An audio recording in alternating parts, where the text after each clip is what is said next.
Man, them are saying we're late. It's OnlyFacts Sports. We're back. Black people timing in that. Yeah. But the thing is, it's Majid versus Gwyn, innit? Do you know what I'm saying? So it's not like we're missing nothing. Do you know what I'm saying? On the way in, hit the like button.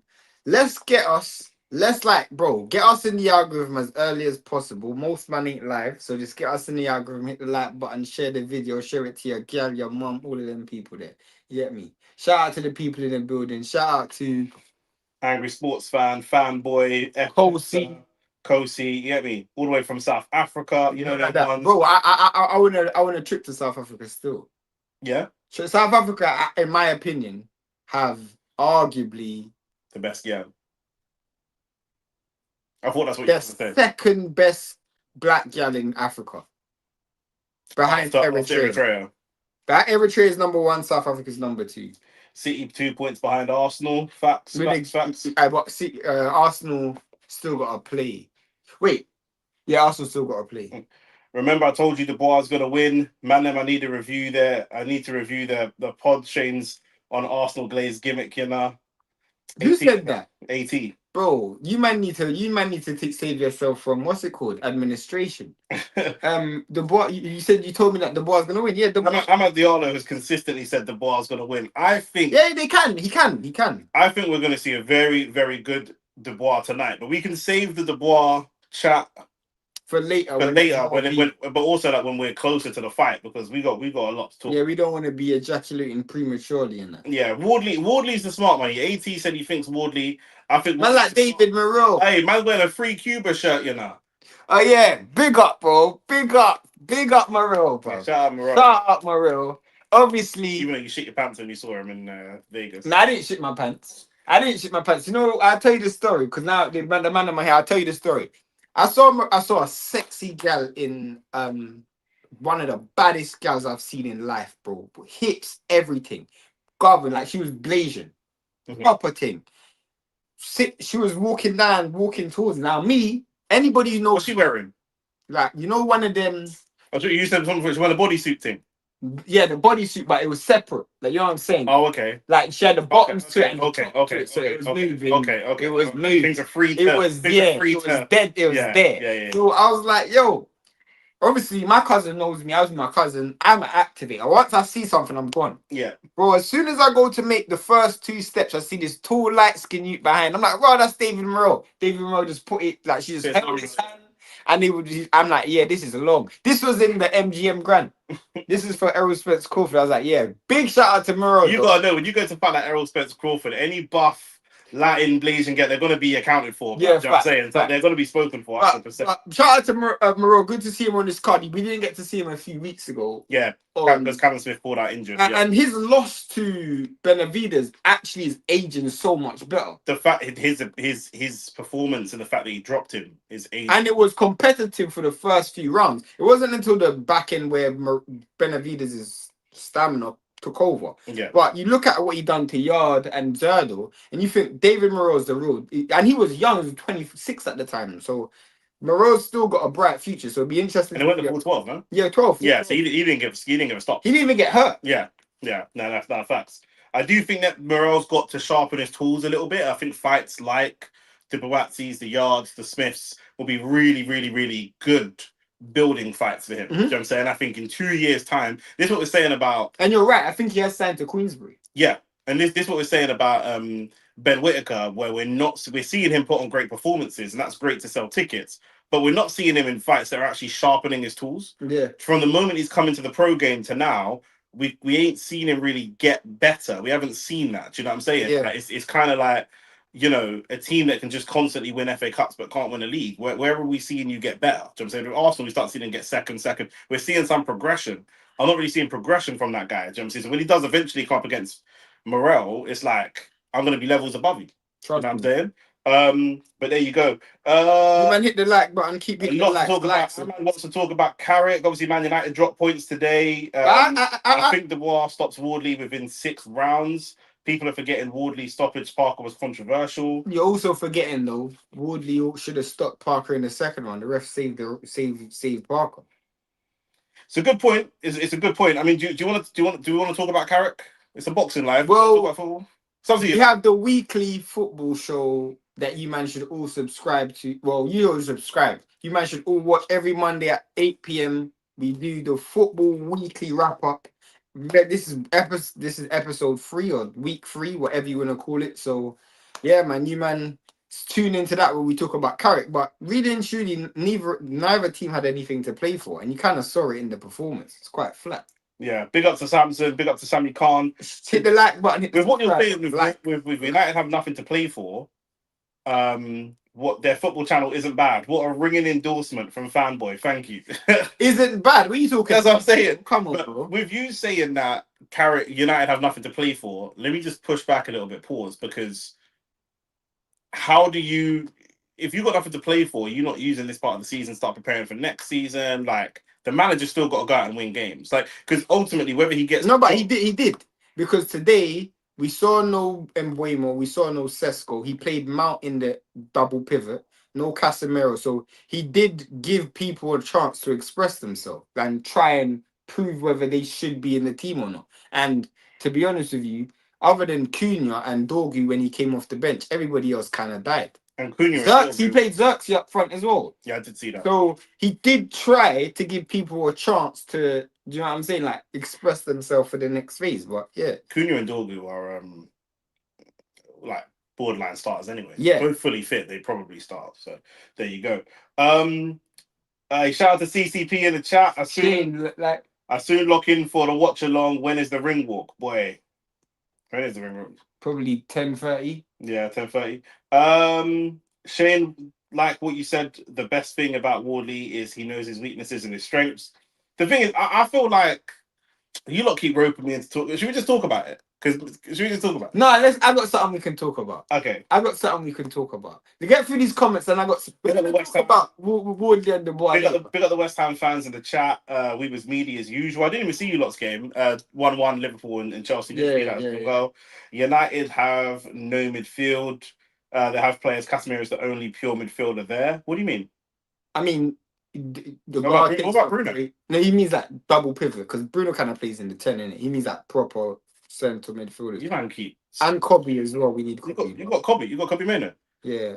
Someone told me that Kobe Mano was a generational talent. That's what someone told me. Once in a generation. I don't necessarily agree with Samson. This is what I'm trying to investigate. You've got Agate. He's not that good. He's not good. No, but that's not what the statement says. He says that is this the only midfield player that you have? You have Agate. He is there. Mount. You have Mount. Casemiro, you have Casemiro, obviously, is the one he said. You have Kobe Mano. And to me personally, Bruno's still an 8. For me. But fine. He plays in the 10 a lot because you guys play a funny shape. But to me, Bruno, in most teams in the world, plays as an 8, not necessarily as a 10. Although most top teams don't necessarily play an out-and-out 10, but that's a different conversation. I'm talking about who is available this week. Is Agate injured? Mano's available. Casemiro's available. But this week doesn't really count because Kobe played in the midfield, so I don't know what he's really talking about. Yeah. But what we want to talk about is, because Nick really, I watched the video, Spencer Oliver, bruv. Are we doing it here? Yeah, why not, blood? Because in my opinion, yeah, can I be honest, yeah? I hope all of you man have a dad in it. I'm not looking for any props, man. I'm just looking to have some cream for my face. Go on. I hope all of you man have a dad, bro. Because if your dad, if you have a dad, your dad would have raised you, 1, to stand on your own 2 feet and make decisions as a man. And 2, bro, that's the most important thing your dad can tell you to do. Is just that, be a man, innit? Just, your dad should teach you how to be a man, bro. Do you know what I'm saying? And the truth is, yeah, Spencer Oliver has gone through his entire life, an entire boxing career.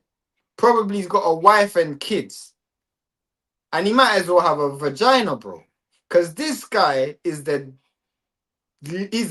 bro. This guy is a pum-pum, bro. What did Spencer Oliver, I'm not saying this like in a disrespectful, because I genuinely don't, I'm not sure. He won like British titles and stuff, right? Yeah, British title, I think. Yeah, he's a British title holder. I'm just trying to establish like what level of boxer. Spencer Oliver, yeah, is a pundit on TalkSport. But the truth is, yeah, not just TalkSport. He's pundit on TalkSport, Mirror Sports, Sky Sports, The Zone. He's probably going to be working on The Zone today. This guy is just bro, he's just He was European champion. Thank you, man. He was European champion. He is just a spineless individual, bro. Like, he is actually a spineless individual, bro. For those of you lot that know me, you know that I annoy Shane sometimes because I talk in like abstract concepts in it. I read a lot of philosophy books. I talk around things before I get to the point. When I first met Shane said to me, I was the first person he met dealing with a white man in management that didn't shrink and make myself small when I'm dealing with white people in positions of authority. Do you remember that conversation? Yeah. And I said,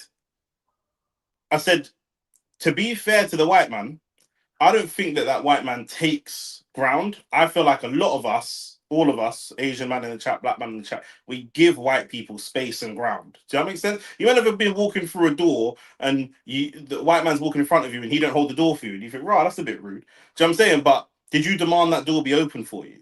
Do you understand what I'm saying? Spencer Oliver just gives up ground at any point, blood. Do you know what I'm saying? Like, I was explaining it to one of our brethren who's not into boxing, and I was saying, we've never seen, every time they talk about anything, Spencer Oliver's intellectually insecure. Very. Do you know what I mean? Very intellectually insecure. He's very, very intellectually insecure. I'm seeing this guy on TalkSport and he's talking to Simon Jordan. Simon Jordan used to run Crystal Palace, made a lot of money in business, lost a lot of money through Crystal Palace and other business dealings. He's made a bit, lost a bit, is what it is. Things happen in life. I'm not disrespecting him. But every time they talk about the business, me and Shane are boxing experts. If boxing's not a complicated sport. Not at all. Like, if you're into boxing, you've been into boxing, you can talk about the business side, you can talk about the athletic side, you can talk about all that kind of stuff. Because when you're a boxer, you kind of have to get involved in all these different areas. Definitely. Bukayo Saka can't talk about the business element of Chelsea's transfer ban, why it was. He can't talk about that. He's not in the business element. He just gets paid a salary to do a job. Boxing is very different. Boxing, you have to be involved in selling tickets and every single facet of boxing. So when someone asked a question about the business side, is it good business for Benavidez to go and fight Jai right now or something like that? And Spencer Oliver says, Simon, he says this every single TalkSport video, every single one. I'll lay any of you man a £5 bet. Any video where they talk about business or even just boxing in general. He says, Simon, as you know more than anyone, why would Simon Jordan know more than anyone? Why would Simon Jordan know more than you? Simon Jordan's never managed a fighter. He's never fought himself. He's never managed a fighter. He's never been a promoter. Never been a promoter. He's never put on a show. Never put money behind a promotion. Nothing. So why would Simon Jordan know more? If Cristiano Ronaldo was sitting in the studio with Lewis Hamilton and they asked him about taking a free kick, he wouldn't say, "Well, Lewis, as you know more than anyone, when you step over a free kick, what are you talking about?" But that's a big and Simon Jordan, being the ego-driven egomaniac that he is, never pushes back and says, "Nah, bro, you're the expert in this." Facts. He just laps it up. He's always going to lap up any compliment you give someone. If there are compliments flying around in the air, Simon Jordan's going to grab one. And now this week, most people have kind of hedged their bets because it actually genuinely is a 50-50 fight. The issue that I have with Spencer Oliver is you can make an opinion and he will agree and repeat everything you say. And then someone refuting that opinion, he will then repeat and say the exact same thing. This dude has no spine held back. He's like a parrot. He just repeats the very last thing that people. I'm not a big fan of Adam Carroll. But Adam Carroll has his own opinions. Literally. Do you know what I mean? He has his own opinion. Even if I want to say he's got agendas, he's paid by the Saudis, he's got opinions, he's got a direction he's driving in. Adam Carroll has a specific direction of travel that he's doing. Spencer has no direction of travel. This is why I'm saying, this can't, as I was saying to you before, bro, this country can't be going through a recession, bro. Because you got these people earning big boy money, fam. Yeah. This is what I'm saying. You see me, me and Nick, we don't know if we're gonna make it or not. Hopefully you lot can make us make it. But one thing I'll tell you for sure, you see, if I'm not going to make it, I am not going to make it. I'm not going to sell myself and sell my integrity and still not make it. There's no point, being a nobody, but you've compromised your There's man. I've said this before. There's man outside right now selling crack that broke. Bro, get a job, fam. Selling crack for them. Literally, you're risking your. And this guy, yeah, he's every week, bro. There's my boy. Shout out to Boxing First Vlog. That's my guy. He always says this, yeah. There's bicycle ride, there's Uber ride, but the dick riding is not a great form of transportation, bro. This guy, I'm telling you, I swear down, yeah. Adam Catterall is a wet wipe. I do not like him at all. I don't like his punditry. I don't like the way he bottled it against Conor Benn. We spoke about that on the channel. I don't like him. However, he does it. If he's in a studio, if Adam Catterall is sitting next to me and me and Shane both think Wardley's going to win, and Adam Catterall thinks Dubois is going to win, he will say, I think Dubois is going to win. Facts. Spencer Oliver won't. Won't. He does not even believe in you man can't find. And I was gonna say. Man can't find me a clip. In fact, I can remember the one clip that you man can find me of Spencer Oliver pushing back against someone. Yeah, I've only ever seen.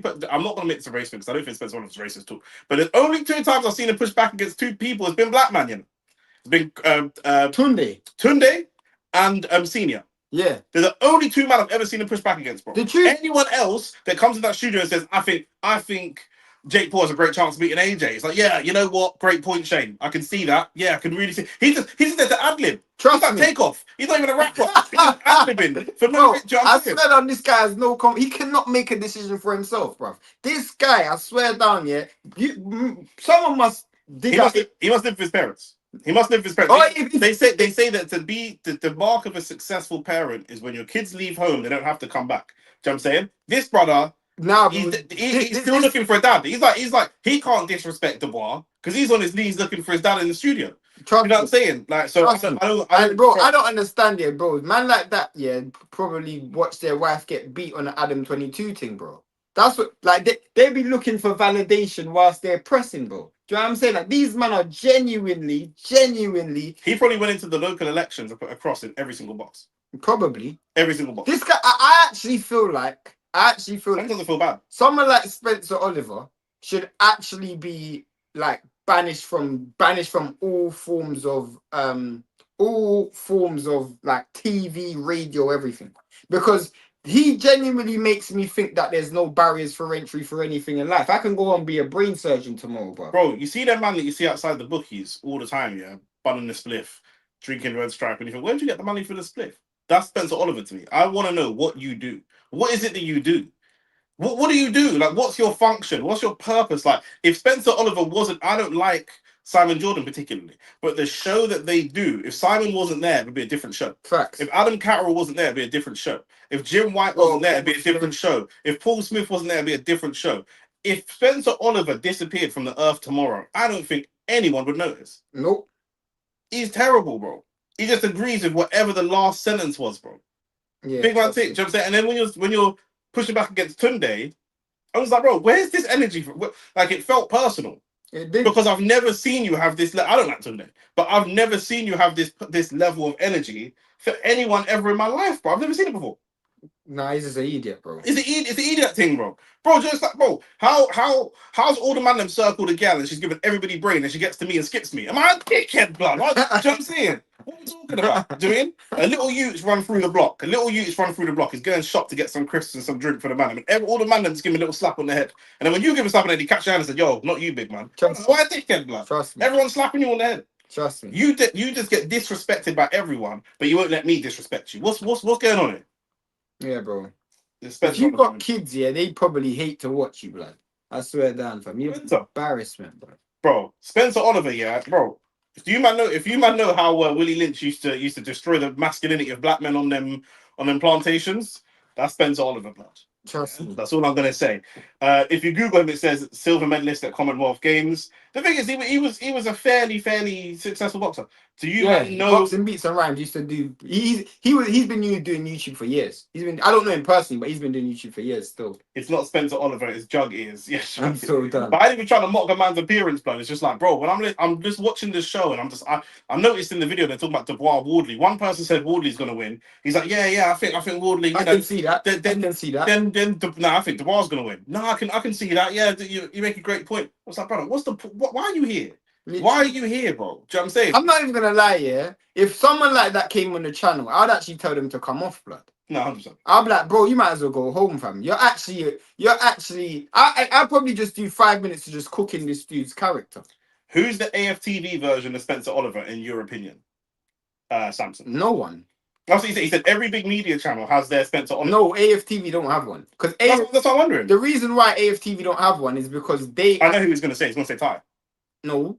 I don't think that's who he's Ty going to say. doesn't agree with everything. This is Ty has his own opinion. In fact, Ty is the opposite of Spencer. Yeah, 100%. Ty is the opposite of Spencer Oliver. Ty might be over there, but he has his own opinion. Yeah. His opinion might be different, but at least it's unique to him, bro. 100%. I don't know anything that Spencer Oliver has that's unique to him. I don't think his wife's unique. I don't think his kids unique to him. I don't think his clothes unique to him. I don't think his boxing career is unique. I don't think anything this guy has is unique to him. Everything's hand-me-downs, blood. Everything. Fact. This guy hand-me-down opinions, bro. Fact. Trust me, bro. Fact. This guy is like a black kid to six. That has, you know, the sixth child in a black household. That's what you are, bro. You had everybody else's buggy, bro.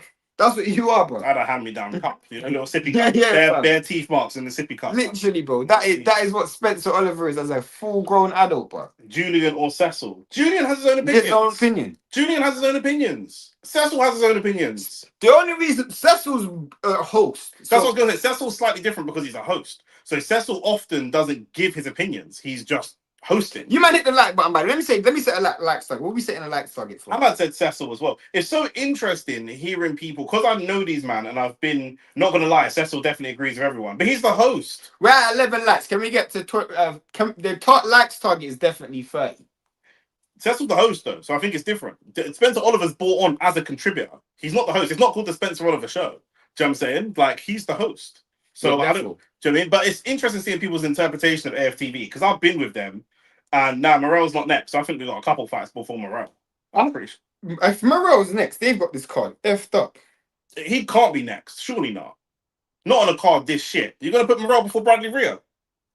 But I think it's the actual fight itself. Because I actually just saw them do it. I just showed them. Check the card. The fuck is the card? I'm looking for this now. Just search it in the bar. Oh. Yeah, he is next. Oh, so that one's gone already. Oh, Jalilov, you man, what happened with the Jalilov fight? Did Jalilov win? Oh, Echo Usman's Bro, we've got David Morell fighting before Liam Cameron. Do you know how uncomfortable that makes me? Do you know how uncomfortable that makes me? Yeah, that's mad. That makes me uncomfortable, bro. Jalilov won. The other guy quit. They're saying. Okay, cool. First. Yeah, it's interesting watching people's assumptions about AFTV because I've been around them. I don't think Cecil just agrees with everyone. I think that Cecil tries to be positive. And also AFTV is different because AFTV is all Arsenal supporters. This is a boxing show where they're not supporting a particular boxer. And also, I think with AFTV, they're selling characters. So Cecil, when you turn on to AFTV, you're turning to watch Ty, Yardman, whoever, Troops back in the day, Claude, all of these, man. You're turning on to watch someone's character. When you turn on to Talk Sport, this is a show. Do you know what I'm saying? This is a whole show. There's a host of people on there. So in this, it's almost like a tug of war game. Do you know what I'm saying? Who on this show can capture the audience the most? Most of the time is Simon Jordan because he's very, very, very, very, very controversial in his opinions. But he's also, and it's one of the fucking dictionary, but yeah. But he's also quite. He's definitely extrovert in his personality. Like his personality is very imposing. Whereas for every Simon Jordan, you need a Spencer Oliver though. But what I'm saying is Cecil's thing's different, isn't it? I don't think. Why for that? Why for that? You did not. Bro, the pizza. Oh my days! Go grab that quick. The man's bunning up the yard stuff. Go grab that quick. Fuck, that's gonna be black, bruv. We put a pizza in the oven. I think we burnt it. Turn off the oven. Hold the button down on the left.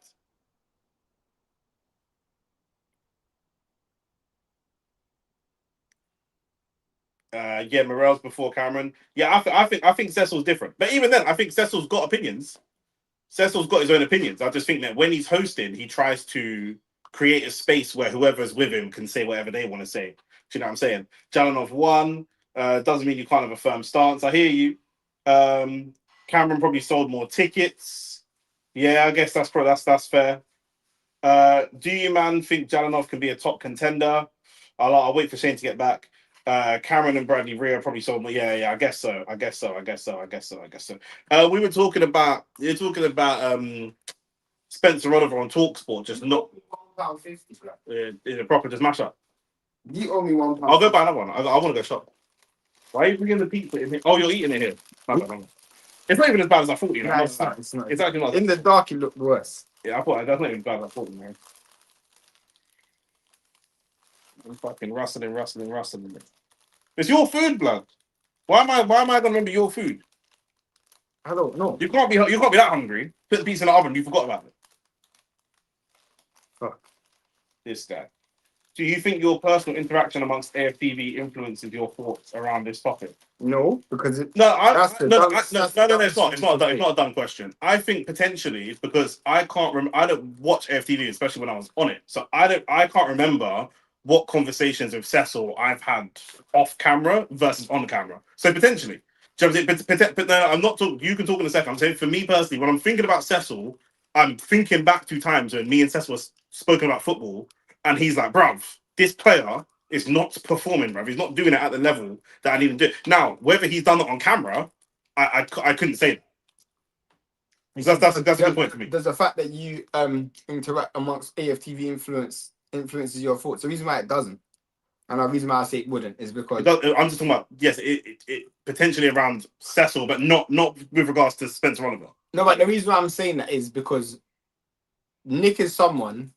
Just because he was on AFTV doesn't mean he wouldn't say something that. The way he's making it, the way it's appeared to me was that because you're on AFTV, you're not going to say anything negative about. I didn't take that from that comment. I just feel like I actually think it's a good point. That it might influence the way I see AFTV because I've spoken to them all individually and I know their opinions about certain players and well, maybe not now because I haven't seen them in ages. But in my life. But I don't know if it influences. It wouldn't influence my thoughts around Spencer Oliver. Do you know what I mean? It wouldn't influence my thoughts around Spencer Oliver. So order another one because I want a drink. You know, I want some water. Water in the filter. What's going on, Himanshu? What's going on? Big up to the man them. Betting on Wardley tonight because of Shane and Rant smashed the likes. What bet you putting on? Talk us through the bet. You bet on this? Yeah. Oh, you're a fencer. You're Spencer Oliver, man. You're sitting on the fence, man. No, I think Woody's going to win. I just ain't putting no money in it. Fair enough. Cecil's job at AFTV is just facilitating discourse, essentially. But again, like, it's different. On fan cams, he's hosting. So he's not going to give an opinion. He's just going to ask about key points in the game. But if you watch a full watch-along with Cecil on it... I think he gives an opinion. He'll give his opinion. I've been with Cecil when we've bottled leagues. Do you know what I mean? He's giving his opinion. 100%. And his own opinion. Do you know what I mean? Like, even I've been around everyone where everyone's like, "Oh, we're gonna win against like Southampton or something." And Cecil said, "Nah, bro, I'm not sure. You know, these are the games that we bottle. These are the games where we struggle." He'll give he's not loud, but he'll give. He's not loud. So Cecil is a very, very cool guy. Yeah, like he's very cool. Like even like I bet this guy once, and he actually paid me as well. I bet him that Dubois AJ was going to knock Francis Ngannou out in the first 6 rounds. Oh yeah, I remember that. I remember you bet Cecil that. And you put him in £20. As you should. If Cecil's balling, he's got £20.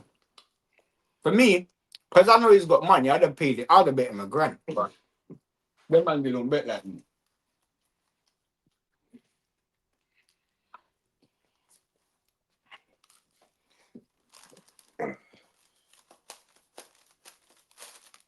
I'd have 100% bet him £1,000. $200. Where are you from, Julian? $200 for Wardley to win, pays out 160. Okay, that's all right. I would have bet the fact to finish in the first 6 rounds. I would have seen what the over and under was still. Maybe I'm wrong about that, but it's just the circumstances around AFTV and the amount of fallouts and who ended up staying. No, you're talking about like controversial people that have left for controversial things, bro. I don't think what's his name left for that. Your boy, something like James. Yeah, but that's different. But I'm saying like Samson's framing it as though if you have an opposing opinion, you'll get sacked. That can't be true because Yardman argues with Robbie more than anyone. Yeah, more than anyone's ever argued with Robbie. And he was on there last week. Yeah. So, what do you think of Lee Gunner when you were at AFTV? He went at AFTV with Lee Gunner at the same time. Lee Gunner was on AFTV like 10 years ago. Years ago. These judges, but not Lee Gunner. Yeah, I've never met Lee Gunn. DC. Oh yeah. Sick. Shout. I never been to DC before, but I'll go there one day still. You man hit the like button. Well, yeah. How many likes we at now? Let me check. Bro, I need, because now there's more of you lot in here. I'm actually just gonna set an unrealistic likes target. Let's just go for 500 likes. Don't call it unrealistic. What I'm saying, you're supposed to say I'm setting a realistic. I said 500. I just realized you said this nigga's so stupid. I get the likes up though. This nigga is an idiot. Let me have a look. What do you expect to see Morell doing this fight? Knock my man out, bro. Is it his first fight in the UK? Yeah. Yeah. So I think like get himself an audience. We're on 19 likes. Let's get to like 40. I think we can get to 40 likes. Shane Jalalov was 1 second. Yeah, higher. Doesn't that Julian run the whole channel now? I actually do not. I don't know. Under 7.5 is under 110. That's shit. You lot do that. Is so shit. I can't read that betting like that, bro. What's that? 1 to 2. No, that is if you. I can only read odds in fractions, Julian, because that's how we do it in the UK. All I know is Nick hates Lee. I swear, I can't stand him. If you put 100, you'll get $10 back. Yeah. So I don't know what that is. Shane Jalanov was in the Olympics, right? Do you think he's going to be? Do you think he's going to be in the future? Like people were asking, do you think he's going to be a big star? It's difficult to say because heavyweight landscape always changes. So because of the era we've just come from, I genuinely believe that we're going to go back into an era of like shit. There's not going to be as much talent, especially top heavy talent. You know, you think about the fights we've seen, the fights that we've had. You know, someone like a Dylan White, someone like a Joseph Parker, someone like a Dylan White, someone like a Derek Chisora, someone like a Joe Joyce, potentially in the next era could be a top level heavyweight. In this era, they were just fringe level.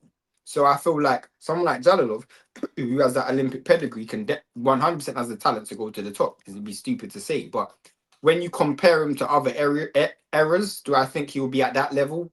There's nothing that I've seen that will make me think that, and I don't think he's gonna have the opposite. This is my problem with most. I was going to say he's not even going to have. We just spoke about Morell having these steel sharp and steel type of fights against the people like Benavidez and different things like that at the right time. By the way, Jalanov's not going to have the fights necessary, even if he's on a collision course to get to a Talma. The fights he's going to have to when he eventually gets there are going to be pretty flat. And then it's all your entire career is going to rest on that one night as opposed to being able to be built. Facts. Man said 500 likes. Go on, hit the likes. Nick, you've seen the build up for this UFC fight tonight. Hit the nail on the head. Yes. Sami Khan, thank you. Yes. Great point. And I was mentioning this to my brethren as well. We said for a long time the UFC feels like a very right-wing white boy sport. But we couldn't really put up. Ricky was asking us why, and I was like, it's kind of difficult to explain why, but it's just the vibe that we get. Sean Strickland was doing a face-off against. I don't even know who that is. It don't matter. It's a white American guy doing a face-off against Kamzat. I think his name is. He's got a Muslim name I can't pronounce, and he started saying to him in the face-off, "What?" Disgusting. He started saying to him in the face-off, like the guy's Muslim in it, so he started saying to the Muslim guy, like, "Oh yeah, like." I'm gonna smash you up and I'm gonna kick you out of my country for your like paedophile religion and all this kind of stuff. Like that was and people like cheering, yay, like cheering. I was like, bro, you've always said this that is wrong. Huh? You've always said that. I've always said it. You said that when we were at DR Sports with James. I've always said it. UFC is a right-wing, white predominant product. Do you know what I mean? 100%, 100%. But yeah, Sami Khan, that pretty much summed it up exactly.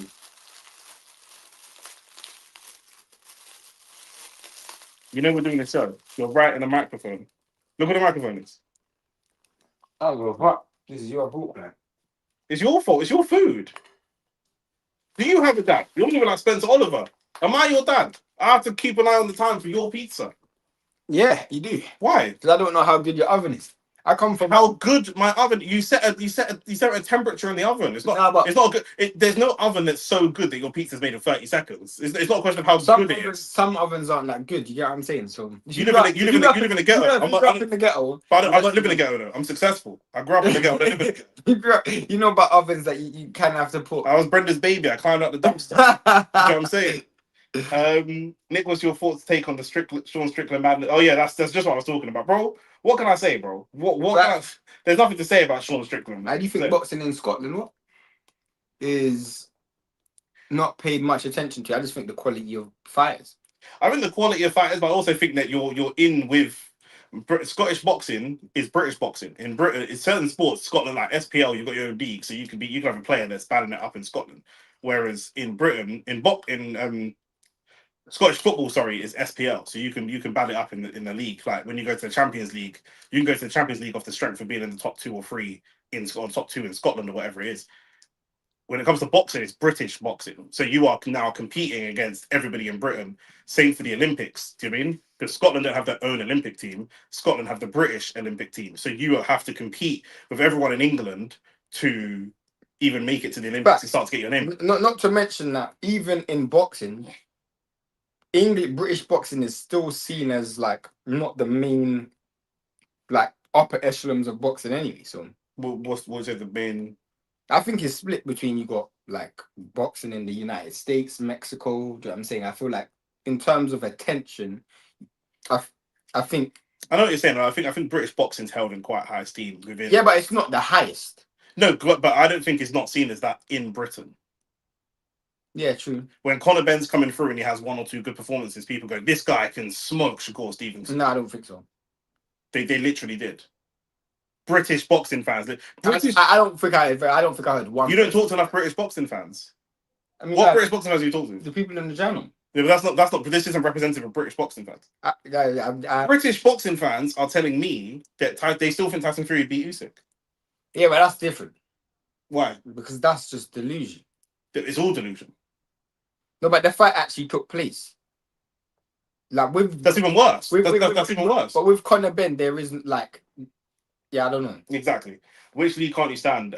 League Gunner. I don't have a problem with any league. What do you guys think should be the punishment if Jimenez's allegations are true? It's not a question of what I think the punishment should be. We live in a country with laws, isn't it? So whatever the law, I don't know the law of the. Do you mean I know the laws on? What happened to Adam Johnson? I know the laws on guns and crack. I don't know the laws on talking to youths. That's not a world I'm involved in. You know what I'm saying? What happened to Adam Johnson? I think he's still in jail. You're lying. I'm pretty sure. F-Tex and I didn't steal. What was the question? I don't even know what F-Tex asked. Do you guys agree Daniel Dubois' resume in the last 5 years is better than Fury? I mean, in the last 5 years, yeah, for sure. Daniel Dubois' resume, period, might be better than Fury. I mean, they both have 2 losses to Usyk. This is what I was. So it's about the wins. This is what I was going to come to next. I was going to say, like, not next, but later. I think Daniel Dubois' resume is underrated. Personally, I think he's got a really solid resume. But we'll come to. Yeah, I agree. I used to listen to TalkSport every day for many years. When those 2 p-holes, Jordan and White, tried to bully Don Robbie, I was done with the station. I'm a Liverpool fan, but respect to Robbie. No, but they bullied Don Robbie not because he's an Arsenal fan. They bullied him because he was black, and he started a business model that they have since gone on to copy. Literally, but not just copy. TalkSport did. Stan Collymore used to have a show when Arsenal was in the banter era. Even before AFTV was super popping and all the rest of it, he used to have a show called The Daily Arsenal, where they would just laugh at Arsenal. And no, it wasn't Stan Collymore, but they've always trolled. I know who you're talking about. Yeah, Adrian. No, it was a Chelsea player, innit? Yeah, not Cundy. It wasn't Cundy. No, don't think it was Cundy. Before that, Cundy went on TalkSport. It could have been Cundy back in the day, but they used to have a show when Arsenal was shit called The Daily Arsenal. AT disagrees with you, but I don't know why. No, I disagree, Nick. Still, what do you disagree with me on? McGregor did the same thing. 100%. Their biggest star is someone who's like a right wing, close to Trump. Their CEO's close to Trump. They're putting on a White House card right now. Like, come on, bro. I don't like certain Zionist moves Robbie has made, but I respect what he's achieved. I don't think Robbie's not a Zionist, but yeah, I don't think so. Robbie can be a Zionist. I was going to say Robbie can't be a Zionist. No, he can't be.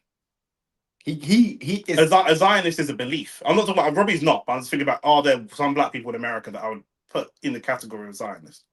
Zionism is a belief. It's not that you It don't would have to be a heavy amount of self-hatred for you to be a Zionist as a black talking about person. Black Americans. Yeah, there's a lot of them. Look at the video you just sent me the other day. Like I said, I don't know if that's self-hatred, she's happy that she's happy that the slave trade happened and that her ancestors. but were she's slaves. just misinformed. Even if she was correctly informed, that's still a form of self-hate, in my opinion. Potentially. That look was serious. What UFC has bummed me out. What? UFC has bummed me out since I got it. Yo, Who said that? UFC has bummed me out since it got. Oh, so I thought it said since I got in bed with Trump. So since it got in bed with Trump, has been hard to watch ever since. UFC's been hard to watch for a long time. Facts UFC has become Clanman and Dagestan. 100%. It's just Clan versus Dagestan for the most part, bro. 100%. Ever since Adesanya went on a 5-fight KO loss streak against racist guys, I stopped watching the UFC. Literally market this fight as a black and white thing. Well, we're gonna get that back because it's gonna be AJ versus Fury. So And Fury's be going to ready. win. So And how Fury's gonna win. are you going to get that back? Difficult. It's gonna be difficult. And I run the channel, so I can't even leave boxing. When Conor Ben beat Samuel Vargas, his prop skyrocketed to the moon. They thought he'd smoke Sean Porter. Yeah, 100%, 100%. Shane is very involved in world boxing, but because of that, I think he sometimes overlooks or isn't as tapped into the feeling on the ground of British boxing. Do you know what I'm saying? Parker got a better resume than Fury. A lot of heavyweights have a better resume. Fury's resume is not great. When Usyk retires, who do you have as the next world champion? I think it's gonna be People are going to take segregated, turns, yeah. but I think Atama will definitely be up there. By the way, we're gonna get back to you about the date of when we're gonna do the show. The only reason why we haven't is because the only date that we currently have available that you've given, we're filming something else, so we kind of have to. But we're gonna get back to you, so don't think that we're snaking you. This is a good question. If Dubois wins, would you prefer him versus Fury or AJ versus Fury? For me, I don't really want to see the Fury or AJ even back at world level yet. Definitely, definitely. I mean, again, definitely not AJ if AJ wins. I think Fury maybe because Fury's still for me a top level fight. Not if AJ wins. We're talking about instead of. So the AJ Fury fight never happens, but Fury goes and fights Dubois for the title. Oh, no, because you just fought Makhmudov. You got to earn your way, innit? True. Most people have better resume than Fury. I agree. Adrian Durham. I thought it was Adrian Durham. Yeah. Mayweather, this card, Dragon, 4 more fights. It's calm though. You lot are hearing it. Hit the like button. Hit the subscribe button. What fights are there? I'm getting lost in this card. Cameron and Rhea, Morell, and Echo Usman. That'll be Echo. I like watching Echo fight. So. Oh. I don't. I hear you only like watching Echo fight because of the people who he's fought, not because of him. He fought Jack Catterall and that fight was entertaining. Yeah. And the fight before that was Josh Taylor and that was entertaining. But it's because of who he fought. That's fair. Boxing is better than MMA. Not even close. That's not even a question. Yeah, not even close. Robbie is not a Zionist, but he is pandered to them. Watch the clip. But bro, we got a whole video talking about that. So yeah, literally. yeah, we literally spoke about. But I actually defend Robbie in that video, and I don't agree with Saeed in that video, because for me, Saeed done a chipmunk thing. Like you were with him. I was gonna say, do you want to explain what that means? You were with him. Yeah. He done it, and you had a conversation with him, and then you went to the media, and then this Robbie. That's a pussy thing. If me and you have a beef, I'm not gonna wait for you. You do something on stream that I don't like, yeah. Then I go home and do a video saying Nick's a pussy. I was with you, man, nigga. You know what I'm saying? I was literally with you. Why? If I had a problem with you, I'm gonna tell you right there. I'm like, nah, bro. What do you mean? Yeah. Like, you know what I'm saying? Don't do our video. You done a video with Lee. You done a video with Rats. You done a video on your own channel. That is literally a waste, man. A media tour about why him. Right? That's an idiot thing, bro. I don't care what anyone says. And for me, I've never been paid by Robbie. I'm just looking at it from outside looking in. I could never do that. That's a fussy old thing, bro. And if I saw Saeed, I'll say it as well. Like, bro, what you done there's an idiot thing. Shout out Saeed. Shout out to Saeed. Big more power to you as well. I want your channel to be successful, but I'm just saying that individual thing. Yeah, man to man. You can call man out, and it's not. Yeah, do you know what I'm saying? What's a chipmunk thing? Yeah, see, man, they're gonna get these references. Don't worry about it, bro. Legally, Jimenez didn't do anything wrong. No. Socially, No. Wait. Hang on, wait. No. Wasn't he not He trying looks to? Indian. You got like an Indian name. That sounds like he's from India. So remember, See, look who you're taking this. where are you from? Then your next. You should have asked him first. Now he's just gonna lie. Oh yeah, these man, bro. These man, like, remember that guy that was pretending to be Jamaican? Yeah, you should have asked him first. You should have asked him first. No, I think he was trying to. Was he trying to meet her? Or was he trying to exchange pictures or something like that? He was trying to elicit some sort of sexual or romantic. I mean, he like little girls. Yeah, it's illegal. He said he likes small girls. No, you can say that. You can say that, and that's not illegal. You can. That's not illegal to say that. Swear. What's illegal is the action. So if I say I want to kill you, that's not illegal. I can say that. You know what I'm saying? But I didn't even. I'm pretty sure he was trying to meet the gang or trying to get pictures from her or something. That is thick, fam. I don't even like little girl anyway, bro. I like big woman, bro. I should hope. So I don't even know how. I mean, even when I was young, I didn't like little girl. Yeah. Like even when I was young, I did not, and I blame like growing up. Yeah, I had bare older cousins and stuff. Yeah, and I just used to see the girl that they were around and be like, yo, you know what I'm saying? Now I'm 11, 12, I'm seeing big batty girl just. You don't watch like X-rated content, but yeah, from when I was young, I wouldn't be searching like teen. Yeah, I'd be searching like MILF. I hear you. You know what I'm saying? Like, from when I was young, Zach Chelli doing his ribble. Now, from when I was young, I like the curvy. Yeah, I'm saying. So that's what it is. Am I the only one that thinks these Zuffer signings are going to backfire? The new promoters come in hot, then fizzle. Shakur's value is attached to being a champion who's fighting about hit. No, I actually think now that they're getting Shakur and Devin, I actually think they're changing their model. I feel like they've realized that model ain't gonna work. I think they're gonna change their model. Which is fine, but then you've just become another promotion company with another belt. Facts. I just feel like they're gonna have to accept WBC, WB, and IBF and WBO. Yeah. I just feel like they're just gonna become another promotional company. But they're gonna be pretty. I mean, some of their fighters will be pretty pissed that I lost my belt. Yeah, fact. Because you said I lost my belt because you've gone to war with these man, and I've sided with you. But then now, you've blessed the war. Do you know what I'm saying? That's the disrespect. Facts. Do you know what I mean? And if both Devin and Shakur get 100 M's, then flipping hell, it's worth it, bro. Yeah, 100%. 100 M's, bro. David Morell doing his ring walk now. Get that brother gone. Facts. That him and his guys cooked, man. Got even play. I don't understand English. Oh, man tried to play I don't understand English card. Yeah, facts. Yeah, lying. Yeah, he said that. Trying to be there, my English ain't that good. That is an idiot thing. Yeah, I agree. If you know the guy and spoke to him, I was talking about Saeed. Yeah, don't go do videos. But I like big women too. I hear that. Andy said I'm a MILF guy. Yeah, I love big women, bro. But even on the way here, I saw some big woman, yeah, and I was like, yo, fam. If I wasn't on my way, he's a showboater as well, but the difference, he's got substance to it. I've been watching I've been trying to watch other boxing channels to see what your competition is like, but it's bare ex-pros talking one man up in the camera, saying nothing or boring channels. The truth is, yeah, I'll be real. Like, I can say this, none of these men can chat to me. None of them. And I'll say it in front of everyone's face. Does boxing media have an issue with being uncool or not knowing how to talk on the sport? No, some people do, but the difference is the people who are very good talkers like Simon Jordan have no credibility. The people who Froch's channel's good.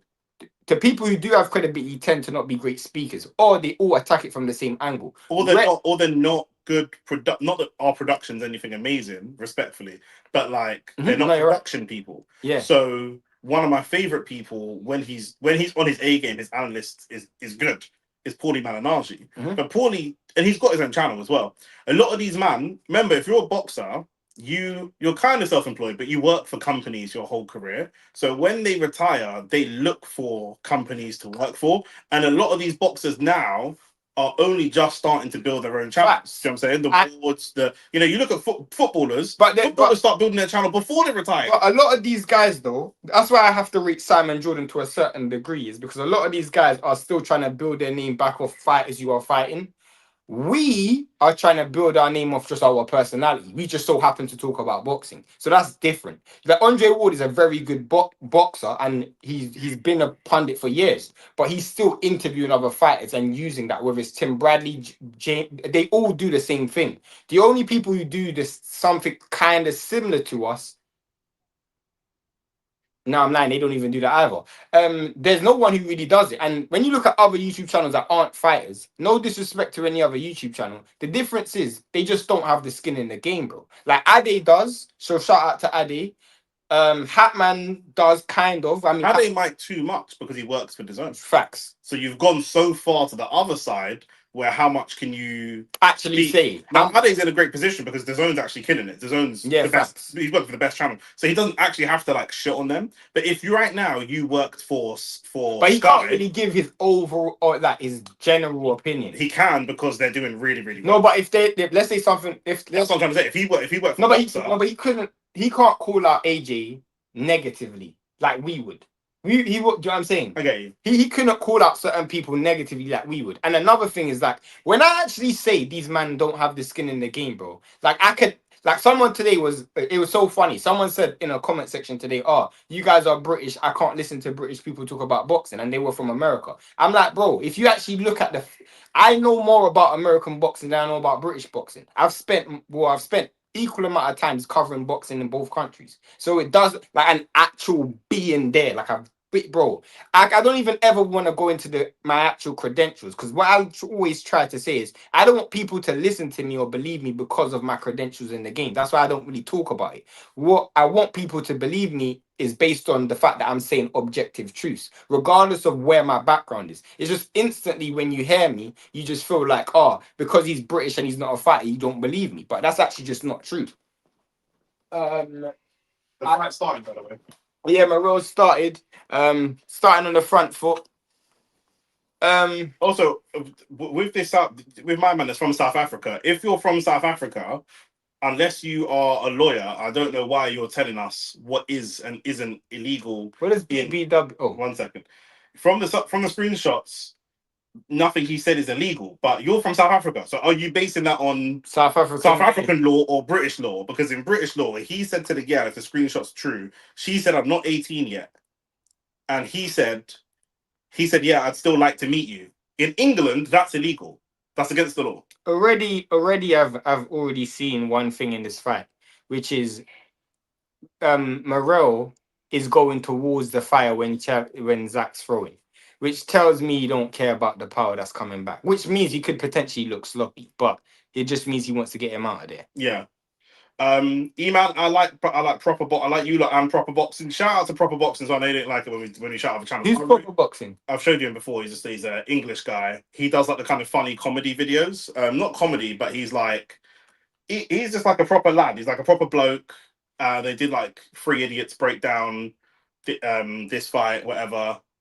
You won't recognize. Never heard of him. He got his face. I like his channel a lot. Proper's cool.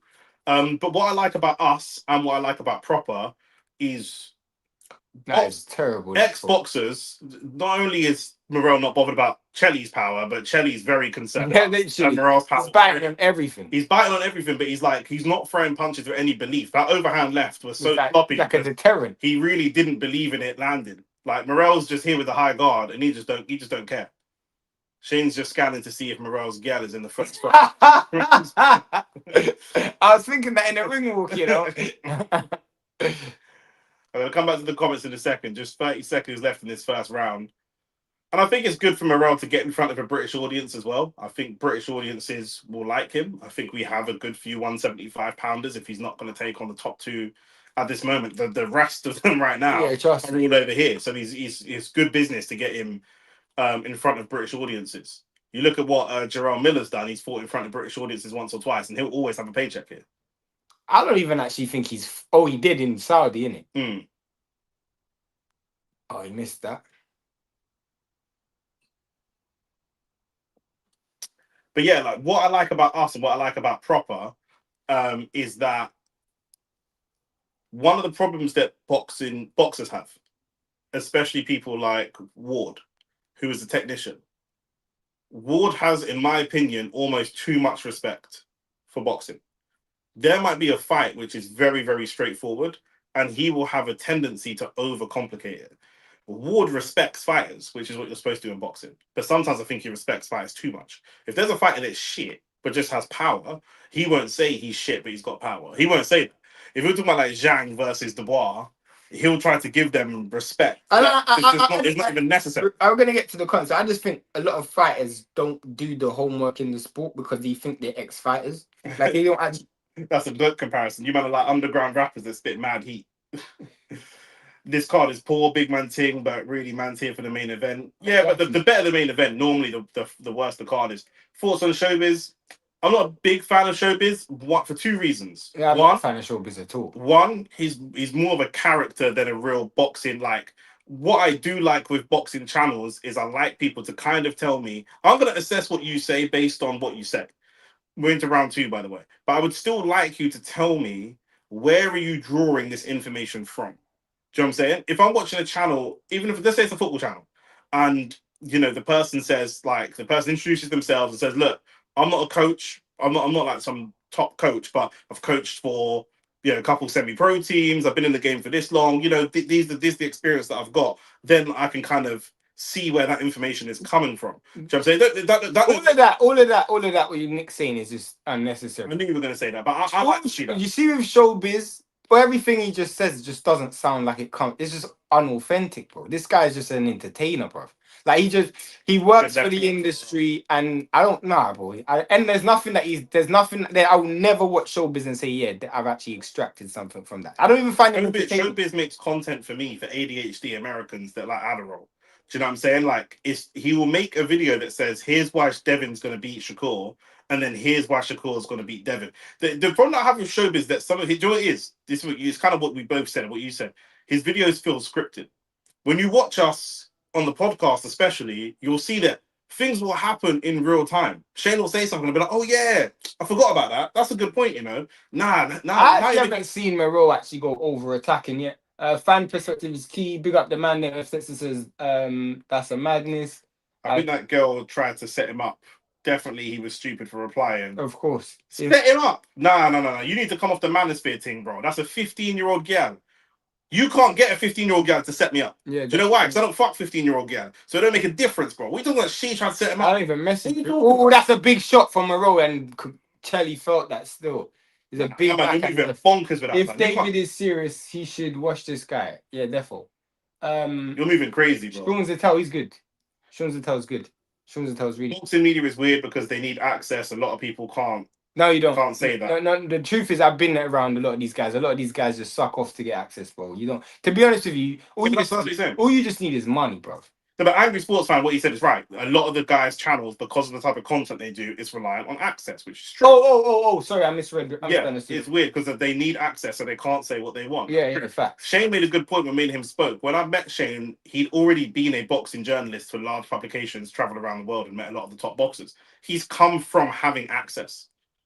He's sacrificed the access to do the content in the way that he's not even to do just because separately, but years later, he's doing the content he wants to do. We could get access, but there's no point. When we talk to people, it's like, you can come on the channel, but we can work something out. Yeah, but we're doing our stuff. We're doing what we're doing. You know what I'm saying? Like, we're not changing our format for nobody, blood.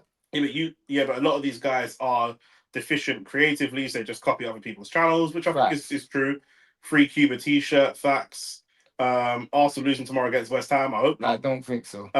Rio, remember building his TV team whilst he was still playing it. Rio, Rooney's starting to go on the overlap more, but he's still in. I think he works for BBC now. But he's still in and around the sport. Do you mean like the footballer guys are building while they're in the sport? Daniel Sturridge, I know that he was building his record label while he was still playing at Liverpool because he signed for people I knew. Bricey, that's true. Some men are desperate, blood. Deep it, you're a millionaire chasing 15-year-olds. Bro, it's not desperate. It's not desperate. It's an illness. Because you could go online. You could go online and order a gal to your yard. Yeah, fact. So that's not desperate. Or on a Giroud thing. On a Ricky thing. I'm talking about the man them from AC. What team? Yeah. That's it. Don't be me. If I'm playing in Milan and you man have got a prostitution ring with 100 hookers coming around, don't leave me out. Invite a nigga. Literally, bro. Don't bring me in. That's what I'm saying. Bro, I'll be doing what Adrian Broner and Dean the Great's doing right now, man. I'll be going crazy. You know what I'm saying? That's not. It's not desperation. Have you guys come across Ev Boxing? Never heard of him still, but I will stretch him still. Morell not with Ronnie Shields. No, he's not. I think he left Ronnie Shields sometime last year. But Ronnie Shields is cold still. This fight is in Manchester, by the way. Yeah. You reckon Frank will feed Yard to Morell or try to get Yard versus Boazzi fight on Yard Boazzi? No, I just think he's trying to colonize the division still. Now, I've never watched Eve Boxing before, but shout out to him. I feel like he's been in the comments. Am I bugging? Maybe I'm bugging. Now, he's a big channel, though. Yeah. Where did Showbiz actually come from? Is he a plant? I don't know, but I definitely know he's paid by the industry, bruv. That nigga just started covering British boxing out of nowhere. I don't know where this guy was coming from. And you can cover British boxing, it's fine, but I don't think... No, I know what you're saying. I know what you're saying. I don't think he does a genuine love for it. Like, for me, I had a genuine love for Eastern European boxing. When, like, Lomas and Foldzix and Bivol and all of them were coming through, I went to Eastern Europe because I wanted to see where was this coming from, bro? Like, how did all of these men win so much Olympic gold medals? How did they come into the pros and doing it? I wanted to see that. So that's what I wanted to do. The same thing I grew up watching. Like running around the ring. Trust me. Morell's actually looking quite... basic. The word I want to use is he looks quite bored. Like, he doesn't really... There doesn't seem to be a threat, so he just doesn't seem like he's... He's boxed into the level of his opponent, do you think? Yeah, definitely. Because I don't... Obviously, he's definitely better than him, but I don't see him doing anything... You're not showing stuff. If you didn't know that he was a lot better, you could think that these two are close to the same level, but maybe Morell hits slightly harder. But because we know boxing, we know Morell's better, but he's not showing us in the last... I think Zach Chelli's just shit, innit? Yeah. So he's not... there's nothing that he's... There's no fair... But what I'm disappointed with is more Morell's offense. His defense is actually quite clean, but his offense is quite sloppy and messy. Like, he's definitely relying on head movement, and he's got much better feet, and he's coming from southpaw angle. Oh, that's a good uppercut. Zach Chelli's dipping so... I mean, we got to have some regulation on how low you can dip, blood. Christina Milian. Yeah, it's fucking Christina Milian show that I'm seeing, blood. Do you know what I'm saying? Like, he's trying to land... He's almost like, not a Chelli, because he's not grabbing, but the way that a Chelli would jab and grab, he's jabbing and then just falling to like, dipping his head right literally down. Come on, bro. Man doing You and Stamina for sale are my favorites. Shout out to 15-year-old just want to hang out. Spencer. You man, I don't know. Run out the likes, Defo. Check his hard drive. Yeah, facts. Check his hard drive, bro. It's a fair estimation to say 75% of the countries around the world would not charge Jimenez with anything. Only in Western countries he would Bro, you're defending this nigga too much, bro. I'm not even gonna lie. But bro, what I'm saying is, why the fuck do I care about 75% of the world, bro? In this country where we live here, it's illegal, isn't it? So that's it. Just from my There's no point. There's no point bunning. If I get caught bunning a spliff, I can't argue with the police. But in Amsterdam, it's legal. But we're not in fucking Amsterdam, are we? So what's the point? Trust me. What are we arguing about? Every country has an age of consent. In lots of Europe, it's 14. In England, it's not 14. So you can't arrest a 14-year-old here. Do you know what I'm saying? It's just what it is, bro. I'm acting like I'm saying rocket science. Is back. Yeah, Liam Cameron's back. Yeah.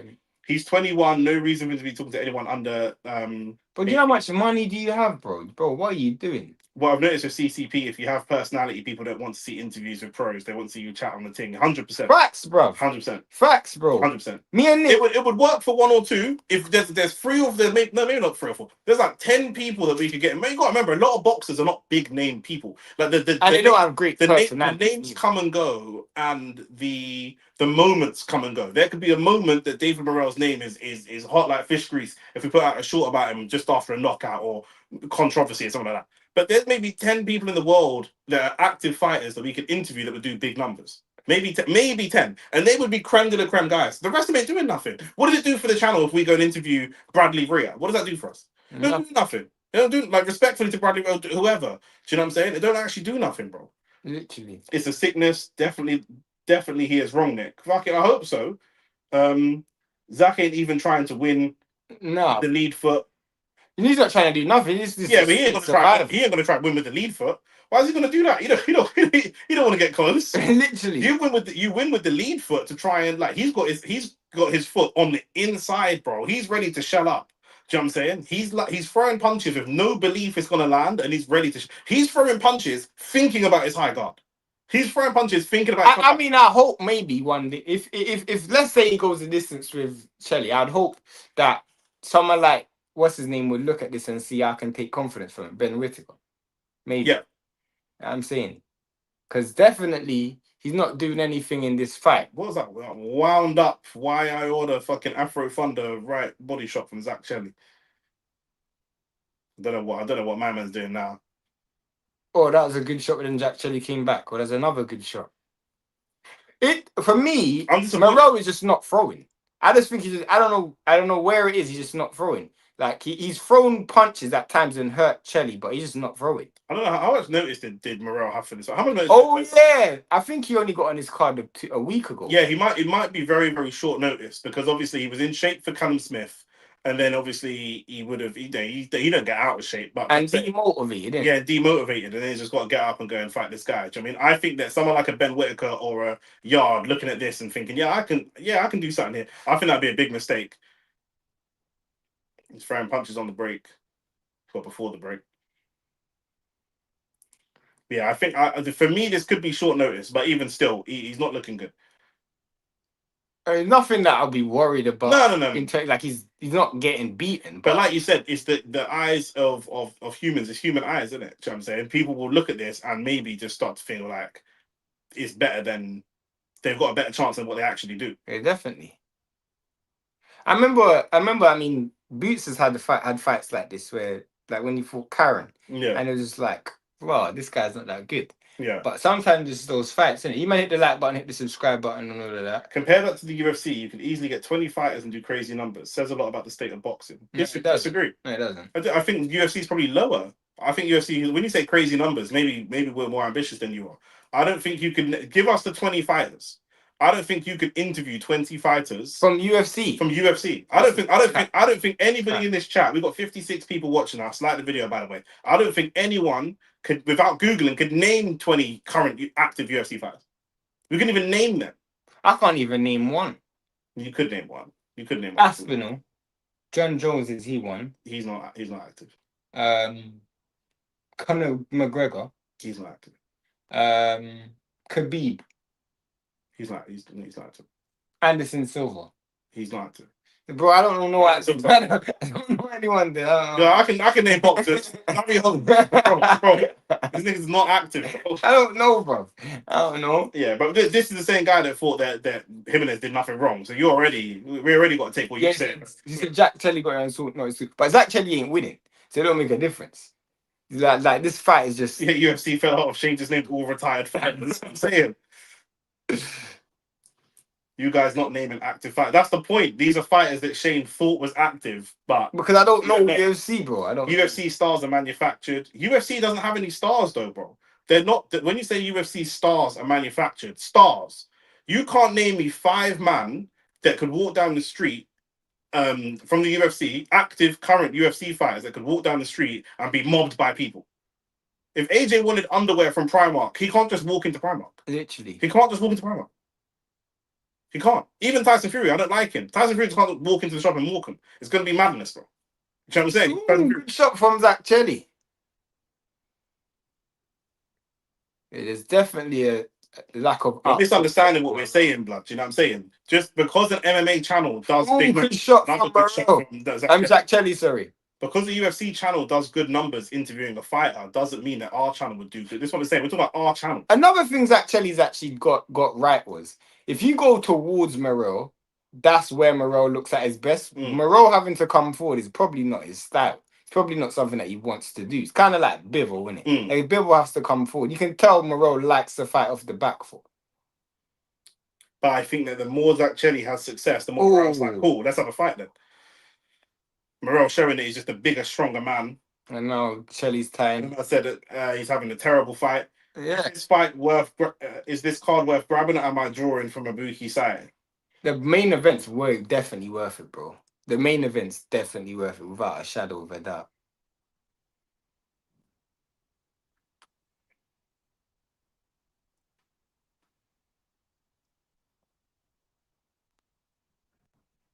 Morell definitely has front foot deficiency. When he's going forward and trying to attack, he's definitely got a front foot deficiency still. Like he's not a guy who likes to have to go seek his opponent. So I can clearly see that that's what he's struggling with. He fights like a Mexican, isn't it? But even Mexicans like to come forward. Do you know what I mean? He just wants to hold his feet. Oh, he doesn't mind fighting off the back foot as well. Hmm. He's just a natural Cuban fighter, bro. The problem that I think Morell's having is he's just constantly looking for like good singles and ones and twos. I think if he puts punches together and sets up combinations, then he'd have a better chance of hurting and stopping Zach Chelli. Hey, that's exactly what I'm saying. Name 5 current UFC fighters that could walk through London and New York and be mobbed. It's impossible. It's impossible. Derek Chisora would be very popular. Maybe not mobbed because of his character, but he'd be very popular walking down the streets in London. Yeah, no, Mali, they do like it because that's what their style is, man. Like Callum. So if Sean Strickland or Leon Edwards hopped on, you don't think the numbers would be crazy? Answer one, no, because we don't cover UFC. It's like you're not understanding. You're moving like a low IQ individual, bro. So I'm saying those channels have a bunch of subscribers that like UFC, so their fans are going to enjoy. I don't even know who Sean Strickland is. He's the racist guy I told you about. And Leon Edwards, he's from Birmingham. He's from Birmingham. Yeah, I know him still. Yeah. Our viewers don't really watch UFC, so that's just don't make any sense. Do you know what I'm saying? Leon Edwards ain't drawing shit.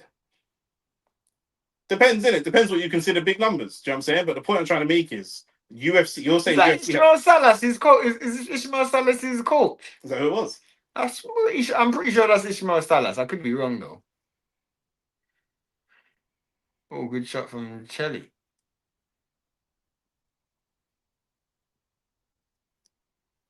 Definitely go. With this type of style, what other fighters do you think that Britain has, or at 175, that are back foot fighters that can draw Morell into this type of fight? Because if we're looking at Zach Parker, I thought Zach Parker as well. I thought maybe Willie Hutchinson. But like the Craig Craig Richards a little bit. When you're looking at Yard or someone like that, Yard's still the biggest name probably at 175. It's good left hand from Morell. But like, those guys are going to naturally go and seek Morell, and that's going to work in his favor. Yeah, definitely. Zach Chelli's defense, when he went on the pivot, Zach Chelli's defense is so bad. He just tries to tie up, but he's not strong enough to tie up. He hasn't got that skill set to actually tie up. So he just ends up boxing and looking to the ref to try and get some sympathy. When I said UFC stars, I don't mean global stars. So what the fuck is this? What the fuck is a star? Oh, that's a good job from Morell. Doesn't a star literally mean a global star? How can I say it? My boy's a rap star, but he's only famous in the end. In the ends. That don't make no sense. Francis, Alex Pereira, Adesanya, Topuria. I don't think if I don't even know who that is, bro. If Ilya Topuria was walking through Oxford Street, you're from South Africa, so you might not understand this. I don't know if you've ever been to London, or if you ever left the country, or if you have a valid passport. If Ilya Topuria was walking through London, unnecessary. If Ilya Topuria was unnecessary. What is this guy doing? For my man's swimming, man's doing front crawl. If Ilya Topuria was walking through London, big man thing, man, I'm not stopping him. I promise you, man, I'm not stopping. I don't even know who that is. Oh, good shot. Well done, Mac. Ironic, both Callum Smith and Dalton Smith get injured. Both. Hey, Mac, pause on that. Pause. Let me delete that comment. Blood fire. Did Dalton Smith get injured? So he's if the Puello fight's off, that's annoying. I wanted to watch that fight. The star of the UFC is like you'd say Boots is a Philly star, but not a global. I wouldn't say he's no one ever said Boots a star. No one calls Boots a star though, bro. That's what I'm saying. Yeah, delete that one. Yeah, delete that comment. Bro. What did he say? He said, "Oi, Nick, it's coming." Why for that? Francis would get mobbed. Yeah, I think Francis Ngannou. Yeah, and Francis Ngannou's most famous for fighting AJ and Fury. Francis is a star. Yeah, because he fought 2 boxers. Zach Chelli really just not putting his hands together, by the way. Getting some success on singles, but not putting his hands together. I think Zach Chelli's going to lose and walk out of this ring feeling like I could have done more. But I just think it's just genuine fair. You know when you go in as an opponent, yeah, and then you just have that opponent mindset. Dalton Smith fight is off. Oh, that's annoying. Nick, some men are still, but yeah, AJ was walking and Topuria was way more are stopping for AJ. Not even way more, bro. I don't think a couple man might say, "Oh, you're Ilya Taporia. Let me I get a don't even know selfie." who that is, bro. But a couple man might man are gonna say, "Let me get a selfie." But we're talking about mobbed, bro. Mobbed, bro. Do you know what I'm saying? Like it's not. I don't think so. I don't know. You man are acting like UFC doesn't sell out events in the UK, Nick. Allow it. What do you mean allow it? You're on the other side of the planet and I'm here. So how are you telling me what happens here? Events get sold out, facts, 100%. But in AJ, No, but one second, with Fury Makhmadov, we saw it almost sold out. But we know that man were on the way, man were in the ends getting tickets for £5. We know that man were opening Christmas crackers with tickets in it. So when you say sold out, you're arguing about nothing. And what you fail to understand is if the WWE comes to London, the WWE is coming to London. The UFC has a WWE model. So people are going to watch the UFC, not the individual fighters. So that's what you fail to understand. People want to watch UFC. UFC has a WWE type model where you're watching the product of the promotion. Telling me about tickets tells me you fight. don't understand the business. Do you know what I'm saying? We've got David Morell fighting here, and the next fight is Bradley Rhea versus Liam Cameron. Oh, good double left hand. Bradley Rhea and Liam Cameron probably sold more tickets than Morell, but Morell is probably the bigger global star. Do you mean that don't tell me because they sold more tickets here? That don't tell me that Bradley Rhea could walk down the street and get mobbed. What are we talking about? Taporia is a cold fighter. Still, Taporia is a cold fighter. He's a great fighter, but I'm talking about popularity. But I'm talking about global stars. That's a good shot over and right. But again, Morell just needs to throw more than one. I just feel like because Zach Chelli just in his, if I was Morell, I would have just, his natural instinct is to try and avoid punches. I would have just gone in there with the mindset to just take some to give some. With Morell, I'm seeing some. What do we say about AJ? What's that term we use? He's kind of stuck between two minds. Yeah. You know what I'm saying? Look, when he's coming off that, he's doing that little footwork to get himself set. But there's no footwork in the boxing match. You're doing bare footwork. When you're doing, do you know what he's like? Morell's like a man that's doing. He's like Anthony. You're doing step overs when there's no one around you. You're showing a lot of style when you're not engaging. Oh, here, that's beautiful style. But once you start engaging, all the styles. Yeah, I hear you. It don't make no sense. Great left hand. Sure. But then that's what I'm saying. Like, you see what I'm saying? His natural instinct is to fight off the back foot, bro. That's the eye of that left hand, I think. That's his natural style to fight off the back foot, not front foot. That's what I'm saying. He just doesn't. That's why he went to fight Callum Smith. Probably.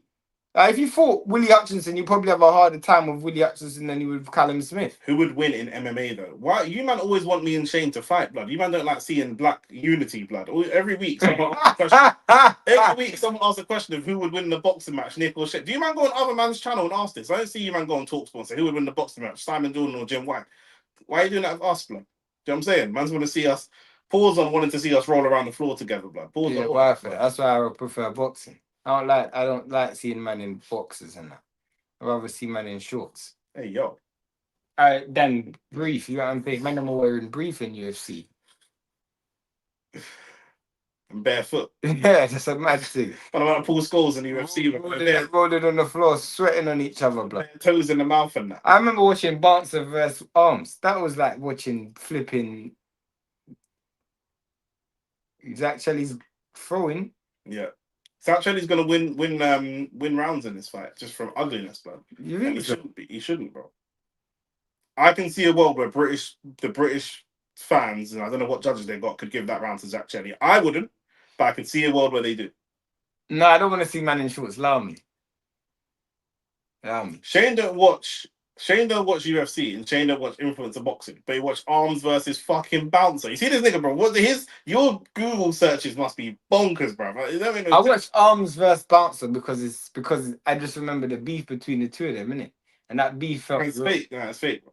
UFC used to have global stars. Unfortunately, the current roster doesn't. You man hit the like button. That's what you don't need to do. Just hit the like button. I don't care about everything else. I've seen the world stop for a boxing match. I don't remember UFC doing that. 100%, man. You ask UFC people who's the greatest combat athlete of all time now. They don't say John Jones. They'll say Muhammad Ali, bro. You know what I'm saying? Well, you shouldn't want to see man in shorts. Allow me. Nah, these guys are saying you guys are moving like Keyshawn and Shakur. But we're not pro boxers and we're not world champions. I'll tell you this for free. If I was getting paid big money and he was standing in the way of me achieving my ultimate goal in life, we're fighting. It's just that real. But he's not standing. Is your goal behind me? Huh? Is the goal that you're trying to achieve, is it behind me? No. I'm standing in front of you, and the goal is behind me. Yeah, if I have to go, You have to go through me to get yeah. the goal. You ain't achieving the goal. No, I'm just saying. That's a Keyshawn example. I'm saying, like, if Keyshawn, I don't think that Keyshawn knows he'll lose. That's all I can see. That's all I can see. I can just see a man that's been in the gym with someone. They know that they would lose. That's what's it. your definition of a global star? Someone that everybody that can walk around the world and people know. Mike Tyson is a global star. When I say someone is a global star, what I mean is you do not have to follow that thing. If I hold a picture up right now of Taylor Swift, you can't name her music, her albums. You probably never paid for a show for her, but you know who she is. You know who she is. If I show you a picture of 50 Cent, you might not know his albums and his dates and all the details of his mixtapes and the beef, but you know who 50 Cent is. If I show most people a picture of Anthony Joshua, they'll know who Anthony Joshua is. They'll know. Do you know what I'm saying? That was same for Conor. And I'll name people that I think that are global stars for UFC. I think Conor McGregor is a global star. He's from the UFC, 100%, can't deny. Do you know what I mean? I think John Jones, potentially, global star. I think Rampage Jackson. A lot of people that are not UFC fans will know who Rampage Jackson is. Just from the internet, he streams a lot. Anderson Silva. But in the current roster, I don't think Tom Aspinall's a global star. No. I think Tom Aspinall, if you show most people in the world pictures of Tom Aspinall. I think you show most people in England Tom Aspinall. Yeah, I think, facts.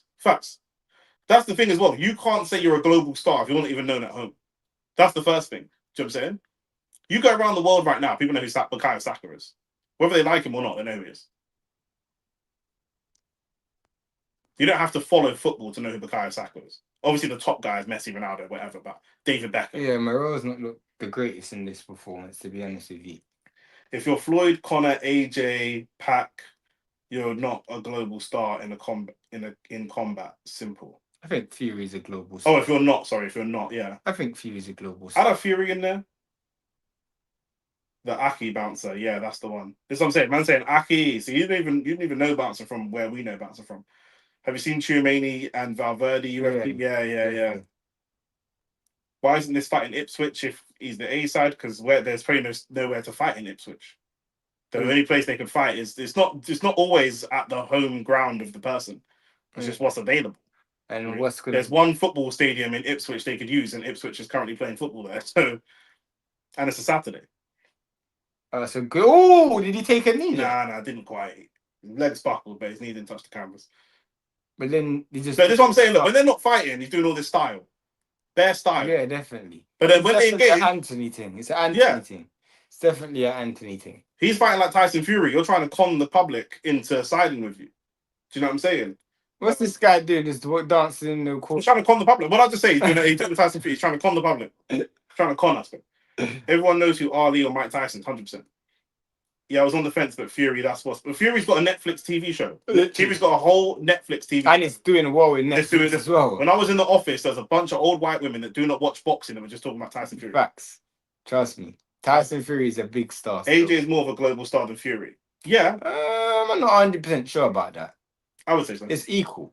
I think remember, Fury's also very big in America because he fought Wilder. Also, Fury's. Yeah, I think Ipswich are back in the Prem still. Yeah, they are. They got promoted.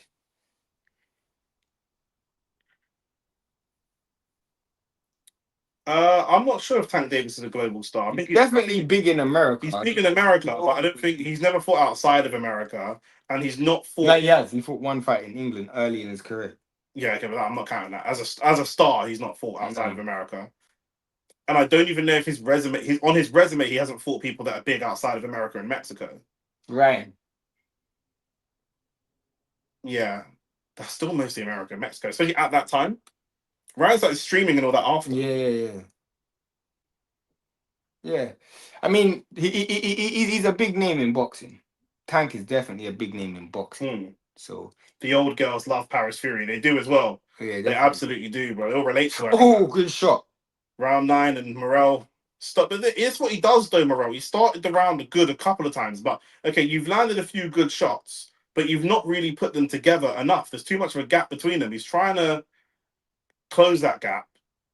I will say, watching Zach Chelli fight is just so ugly. Yeah, he came with no ambition today as well. But I feel like I've seen him have the same level of ambition against like a lower level opposition. Definitely. So you're just constantly not ambitious. Look, even like that, look how he's dipping his head. He just looks scared. You're telling me you want me to throw that left hand. This guy's just... Zach Chelli will probably kick the shit out of me, yeah, but the way you box, yeah, it don't make me look at you as like any type of, you're not carrying any of the... I can go pro. You make me think I can beat, yeah, 100%. You're giving me confidence. Do you know what I mean? Tank is famous for domestic violence more than, in fact. I don't know about that, but he's definitely, I don't know about that, but he's definitely... I'm glad some of you guys know who Tank Davis is. I mean, my brother, we're Are you YouTube, dumb? Who said that? Fanboy. We're a YouTube channel that covers professional boxing. Nigga dumb, bro. Nigga talking about... Why would we not? Why would we not? What, bro, I want your next response to even justify what you just said. What are you talking about, bro?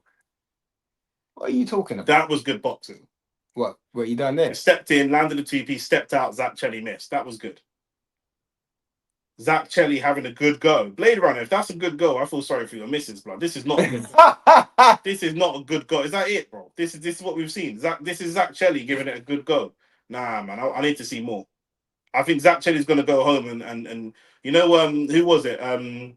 Teddy Atlas telling he's my man in this band, Russian guy. Brother. Oh, Povetkin. Yes. I remember when Teddy Atlas telling Povetkin, you're gonna go home, you're gonna cry tonight. Yeah. You're gonna go home and you're gonna cry tonight. You know what I'm saying? Because you didn't give it your all, blood. Oh, right. He's hurt Morell. The ref better not step in. The ref, he's gonna win. Zach Chelli's gonna beat him. Zach Chelli's gonna win. Morell can't defend himself. The ref might step in. He needs to show something. The ref could end it. If I'm Morell, take a knee. Oh, he saved by the bell. Zach Chelli could have just ended him. Chelli could have just ended him, bro. That was mad. Zach Chelli could have just ended him. Blade Runner, you're right, blood. He did more than a good goal, blood. Literally landed a big old van right. Your gal is in love with you for real, blood. Yo, that is one big thing. But this is all David Morell's doing. Definitely. This is all David Morell. You've given him confidence. And he's just fighting like flashy and he's just doing Zach Chelli looks in shock that he just did what he just did. Literally. Oh. I'll tell you what saved him. I gotta say that's very. Look, question. We moan about bad refereeing all the time. Uh-huh. If that is Morell doing that to Chelli, do you think the ref stops the fight? No. You don't think so? No. He's lucky the ref didn't. It's a good experienced referee. I don't think he can stop that. Look at what Chelli done. Paul was he's just throwing everything. He's not even selecting those shots. Nah, when you got your opponent hurt, I hate you. It's not good, but when you got your opponent, he's just landed 2 big right hands in there. Into round 10. You could have selected your punches a bit. I hear you. But Callum Smith going to be happy with that. Why? That punch might lose Callum Smith a lot of money. Callum Smith's going to make more money by beating Morell when Morell's seen as like almost unbeatable. I know that he lost to Benavidez, but still. But it's mad because Zach Chelli landed a big shot and what's it called didn't even land it. This is probably what Morell actually wants though. Because Morell is actually a natural back foot fighter. I think this probably this Chelli coming forward with a bit of ambition might actually make Morell look better. I don't know if he does though. I don't know if he does come forward with ambition. Zach Chelli just hurt him. Why are you stepping back? Just this one. What a big shot! I think that you can Zach Chelli might throwing everything. Roll, you know. He might stop him here. He might stop him. Zach Chelli now knows that I can hurt you when I land a powerful single. Maybe it might be Morell versus Ben Whittaker after all. Mm-hmm. But this is why we say, when we said about Ben Whittaker, you should have taken the fight. Yeah. Do you know what I mean? Same thing we said about Boatsi, never took the Bivol fight. Look where Boatsi... No. That's different. Bivol would have battered Boatsi. I hear you, but what I'm saying is now, Boatsi's going to retire and have never even fought for a world title. Yeah, I know. You lost anyway. What's the point? Yeah, Morell's definitely lost his feet still. Morell's lost the last round, probably going to lose this round. And now he's in survival mode. And when I say he's in survival mode, it's not like Zach Chelli's going to knock him out right now, but he's not really engaged. Chelli, you just hurt him, bro. You got to let your hands go, bro. He can't let his hands go, Shane. Why? Because bro. You're not 1 minute, 20 seconds. I hear you. Zach Chelli can only do damage by landing that single. Then he'll let his hands go. He can't set the shot up. He's not skilled enough to set up a shot. He's just got a claw and then hit him with the one. And that's what he's waiting for. There's the one.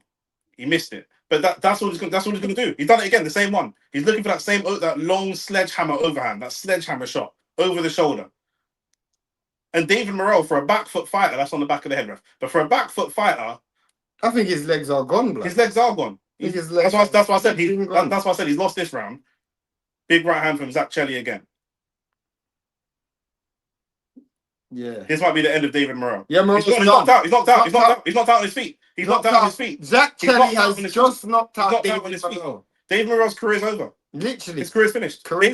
David Morell's career is just absolutely today. Finished. At 9:06. 9:06 on the 9th of May. His career is finished. David Morell's career is done. His career is finished. Career is done. You just got knocked out by a British level fighter. And you know what? It might be that it was a bad day at the office. It might be that you took the fight on short notice. But in the history of boxing, we're not going to remember that. You're done.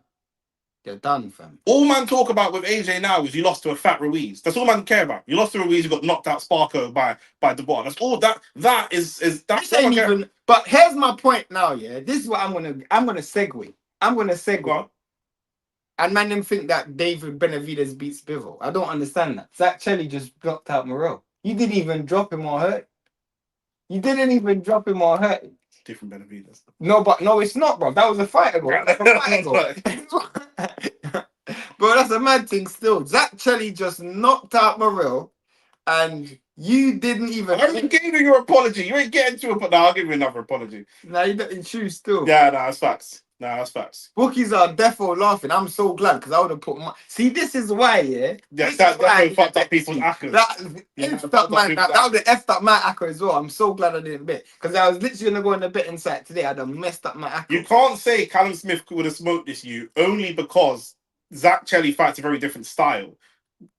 David Morell looks a lot better when he's fighting forward. Still. However, what we do know is that if Callum Smith landed one of those big bombs, it's a problem. Yeah, it's a problem. But David Morell, I don't know how he comes back from. He doesn't. You don't, bro. His career's finished. Your career's done, fam. Your career is actually done. Somehow, Zach, you know the maddest thing is, this is probably done Ben Whittaker. He lost because he was cocky for no reason. You're not wrong. This is done Ben Whittaker a favor. Ben Whittaker's got an opponent now. Ben Whittaker actually has an opponent now. He actually... Zach Chelli. Yeah. Ben Whittaker has an opponent right now because Ben Whittaker iced this dude as well. That's the worst thing. But my boy, guys, I think he hurt his left hand in the seventh. No. That's impossible. Do you know why that's impossible? I've never seen a man have a boxing match and not hurt himself. It's an idiot. Don't make no sense. He just lost, didn't it? He weren't good enough. He just lost, bro. He wasn't good enough. He weren't good enough. They're talking crap, but I don't know excuses. You lost, bro. You weren't good enough, bro. Zach Chelli is limited. Zach Chelli could only do one. There's only one way he could have possibly. You know, have you seen Avengers? Yeah. You seen Avengers Endgame? No. You ain't seen it when Thanos comes? Yeah. And get the lights up, people. Get the. And Doctor Strange says to in Infinity War, Doctor Strange says to Iron Man, he went into his little mind palace and he said, "I've seen 40 million different outcomes." And they said, "How many do we win?" And he says, "Only one." Zach Chelli, there was only one way in all the multiverse of the universe. There's only one way you could possibly win. Do you know what I'm saying? It's to slowly stalk, maybe land that big shot over the top, and then put the pressure on him. That's exactly what happened. Embarrassing. This is Avengers Endgame. I'm just vexed with myself, blood, because I should have tried to draw the gal in Vegas, bruv. Because all I would have needed.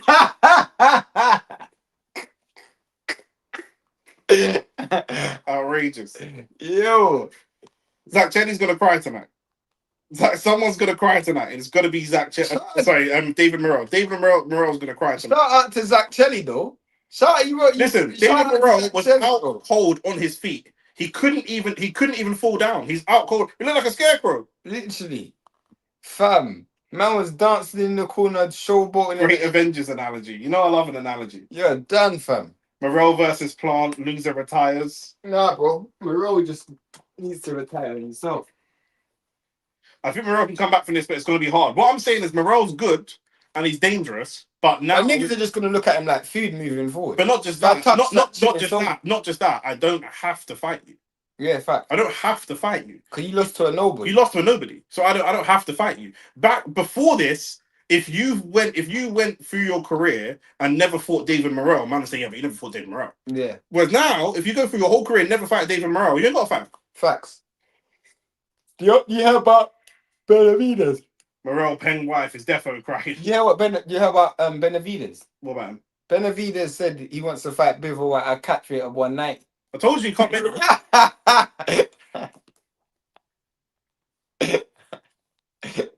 He went on the Sean Porter podcast and said he wants to fight a catch. Could you imagine Bivol's face? One of the best 175s of all time. I'm not leaving 175. Literally. 175. I boxed my girl at 175. 175. I don't leave 175. Oh, fam. I don't leave. Nick is undefeated, bro. I don't leave. I swear down, yeah. I'm gonna tell you this now, yeah. You see Nick. You see in the cooking battle, no one's beating Nick. No one. Nobody on YouTube will ever beat this guy. This guy is real, bro. This guy is flawless. Yo, it's mad. It's true though.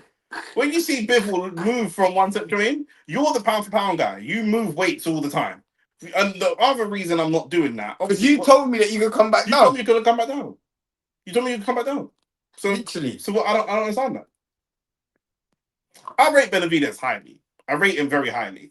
But yeah, that just don't make no sense. And I said before, bro, you're gonna struggle with the weight. Yeah, I said that you're gonna struggle with the weight. It's definitely done. Benavides undisciplined for real. Gonna eat himself to heavyweight. He's not undisciplined.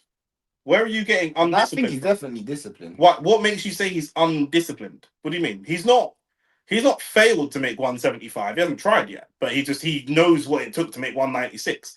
What makes you say he's undisciplined? Do you know what I'm saying? Sino7 said expressions will give Nick a run for no chance.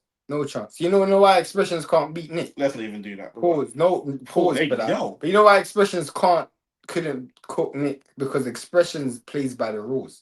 Nick don't play by the rules. Not off camera, you don't. I'm saying off camera. If you're just cussing, if expressions cussing in the street, not on camera. I still think expressions will play by the rules. I don't know him enough to see. I think he'd butcher man off camera. Even you. Maybe not Meeks and Bridges, but I think he'd butcher man off camera. I don't know. I think so. Nick, he's not quite a savage. He's not quite a savage. You Mo, why are we talking about a bit of domestic violence? How did that come in this? Nick does this, bro. If you tell anything about bro, I can't help. Nick, I can't help. Do you know why? Let me tell you a story. Let me tell you a story. I don't know where this story's going. We went to a studio. We used to film in a studio. Oh my god. And Nick.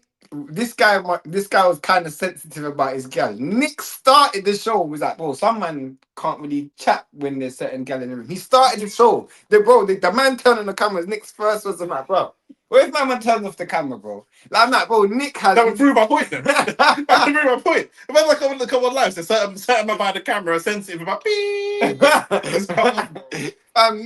Nick has no chill, bro. Nick will hit below the belt. All the time. Some man in the gym telling me Benavides should fight Usyk next. He will give Usyk a good fight. Man, are getting too excited at the moment. 100%. I also think that the average man walking down the street doesn't fight. A level below that doesn't even go to the gym. A level below that doesn't keep himself in shape. And a level below that doesn't even know how much he weighs. If you walk up to the average man on the street and say, how much do you weigh? They don't know. So when you're saying this guy was struggled to make 200 pounds, he had 200 pounds in weight he could make. He made 196. He looked great in that fight, but the guy was standing right in front of him. But he looked really good. If you got to the average guy, they don't understand the difference between jumping from 196 to 225 pounds. Of course not. And only in your last fight, you were 175 pounds. So across one fight, you're going to be jumping from 175 to 225. That's 50 pounds difference. You're a different person. First fight. Have you seen the gal when she's lost 50 pounds? That's a different person. Of course. Do you know what I'm saying? The first fight Usyk. That's just not sensible. And fight Usyk in your first fight. Come on, man. What's man talking about? What are we doing, bro? You know what I'm saying? Average man don't know weight like that. 100%. 196 to... Bro, this is the thing. And if he went and fought Usyk, what's he going to do? Stay at heavyweight? Or is he going to want to come back down? Where's he going to want them? What? He's going to want to fight Bivol at a catch weight of 205. Yes, it don't make no sense, bro. It don't make no sense. People are saying the same thing about Canelo when he beat Kovalev, that he should fight Usyk. I don't think they were. When he fought Kovalev, Usyk wasn't even heavyweight yet, was it? No, I don't think so. He beat Kovalev ages ago. When he beat Kovalev, I remember people talking about whether he can fight at cruiserweight and fight Baddy Jack and that. Nick, you'd have to hold your mouth around Tank and not annoy him with the whole DV talk. No, Why? Nicky definitely holding his mouth. Why would I do that? Nicky ain't holding his mouth around. You want to forget I'm a retired fighter, bro. I'm not scared of Tank. Like, and he's retired something else as yeah. well. But I'm saying, like, you know, fighters aren't scared of other fighters. Yeah, Does that make sense? You see like Froch. No, but if it got on top, I'm just saying about fight. We talk about other stuff. Just about fighters. If it got on top and Froch was asking AJ a question and AJ wanted to get Aggie, you know Froch is not scared of AJ. Yeah. Do you know what I'm saying? Like, when man are fighters, man ain't scared of the next man, bro. Yeah. Do you know what I'm saying? So man is telling me about fucking, and Tank's a fucking midget anyway, bro. If he goes back to 175, I think he's going to be drained. That's my problem. He needs to stay at cruiserweight and fight Jai, bro. That's the fight that he needs to make. Fight Jai. He needs to fight whoever wins the vacant IBF. I'm going by belts. I'm not going by names. What are we going by? Belts or names? For me, I still feel like he has to fight Jai. Does Jai have to come away from Zafar then? Or does it have to just be on a... Well, that's what Benavidez was saying. That's what Benavidez was saying. That's what I'm saying, Bon Scott. When man is saying you got to hold your tongue because... I mean, I got abused on Instagram by Conor Benn. I'm still not holding my tongue, blood. Do you know what I'm saying? It's not like, you know... Yeah, bro, it doesn't even make a difference. Yeah, bro. yeah. I honestly... Like, these men are actually... In my opinion. I don't think so. I think it's a good fight. I don't think either one batters anything. Batters is strong. I'm 11 amateur bouts. So we're about similar experience. I thought you said 7. No, about 11 amateur bouts. So we're round about the same experience. But where did I get 7 amateur bouts? Is that Anthony Yard? I don't know. I don't know. He has to do both fight Jai and get belts. Well, yeah, but what I'm saying is, well, I'm not saying that he can't fight at heavyweight eventually. I think eventually he can fight at heavyweight, but I feel like him just going to heavyweight now is mad. But also, I feel like his fighting style has to slightly adjust as well, because everybody keeps talking about what Benavidez is doing offensively. What people keep ignoring is what he does defensively. Those defensive errors you don't get away with at heavyweight unless you're either cracking or you got a granite chin, which neither one Benavidez has. So he can't afford to make those defensive mistakes. Problem is, he's tied his name to people way smaller than him. He's backed himself into a corner. Well, you said this is where you messed up, because you said you can make 75. You said you're going up to come back down, so you got to come back down. If you don't come back down, that's your fault, because Bivol's been a career 75. Bivol's actually never spoke about going to cruiserweight. He's actually alluded to going down to 68. He never spoke about going fighting at 75 cruiserweight, so or above 75 pounds. Bivol isn't a big light heavyweight at all. And if I'm Bivol, why would I give up my belt? Not even just that, but why would I give up my bargaining? See what I'm saying? Like, you said it. I'm holding you to what you said. So. But not even just that. Let's say I go up and I lose. You don't generate enough money. I'm known as the best 175er of this generation. You got to prove yourself to me. Yeah, I'm the best 175er of this generation. Why the hell would I gamble? Not just the belts, which I might lose depending on how the governing bodies feel. Has he got IBF belt? Who? Bivol. Yeah, that's what he's defending. Right. So the IBF, first of all, will strip you if you go up to 200 pounds, because they're strict. The second thing is, because if you go up, you're probably going to want to go for a 2-fight deal. But then he knows when he goes up, he can't come back down. Correct. So I'm not giving you 1 fight or 2 fights. I'm giving you my whole career. The money would have to be worth the same amount of money as my next 5 fights combined. The problem I have with Dimitri Bivol is he's also looking at it like, all right, cool. If I beat Benavidez at 75, which is a very high chance, I can go on and dominate this division for years. Because there's no one there that can actually challenge. Bivol ain't that old, you know. How is it not disciplined? Devin boiled down for 2 years to get undisputed. You're 32 pounds. No, what you're talking about is rubbish, because Devin was 135 pounds and he made weight every time. What Benavidez has to do is cut weight. It's completely different. Devin Haney didn't go to 40, then come back down to 35. And it's funny you said that, because Devin Haney spoke about Benavidez going up, and he said, I do not encourage it at all because I used to make weight at 35 a lot. But if you ask me to make weight now, I can't do it. I'd have to cut off a limb. Yeah, So this what? is why as you get older, this is not super in-depth boxing knowledge. This is basic common sense. People move up in weight class as they get older. All they have to do is cut less. Crawford said this when he come to fight Canelo at 168. He said, "You guys don't understand how the size that I am when I'm walking around if I don't train, especially because Crawford keeps himself in shape." Yeah, exactly. So when they were saying, "How are you going to work your camp?" he was saying, "All I have to do is adjust my cut. Yeah, I just adjust my cut and I keep it what, so what? this is totally different." But also the jump at those lower weight classes, talking about Devin, you got to use a better example at 175 or 200 pounds because it's the biggest jump in professional boxing. So Devin being undisputed at 130 and then not cutting an extra £5 going to 135, then not cutting an extra £5 going to 140, not cutting an extra £7 and going up again. That's not the same as jumping up 21.5 pounds and then trying to cut 21.5. But Devin's never gone up and come back down. That's what I'm saying. Benavidez is having to come back down, and as you said, it's the biggest cut. It's the biggest cut. Benavidez can easily unify Cruiser. Yeah, he's already unified. He's unified now. Yeah, unified now. Agree, Shane. Stick your hand out on Tank's forehead. To be honest with you, I ain't fighting Tank, innit? You know what I'm saying? I can't go to where he is and he can't come to where I am. So and Nick can't wear a skirt neither. So I'm not wearing a skirt. So do you know what I mean? If I put on a skirt and a wig, you'd beat me up, but that's just what it is. The thing is with me as well, if I see any of you in the street and I chat shit to you and you beat me up, I'm not saying I'm undefeated, but while you're beating me up, I'm gonna keep talking shit to you. You punching me in the face is not gonna stop the shit from happening, bro. Bivo Kovalev, to answer this comment, Bivo Kovalev and Beterbiev, they pretty much spent their entire life fighting at cruiserweight. I mean, that heavyweight, sorry.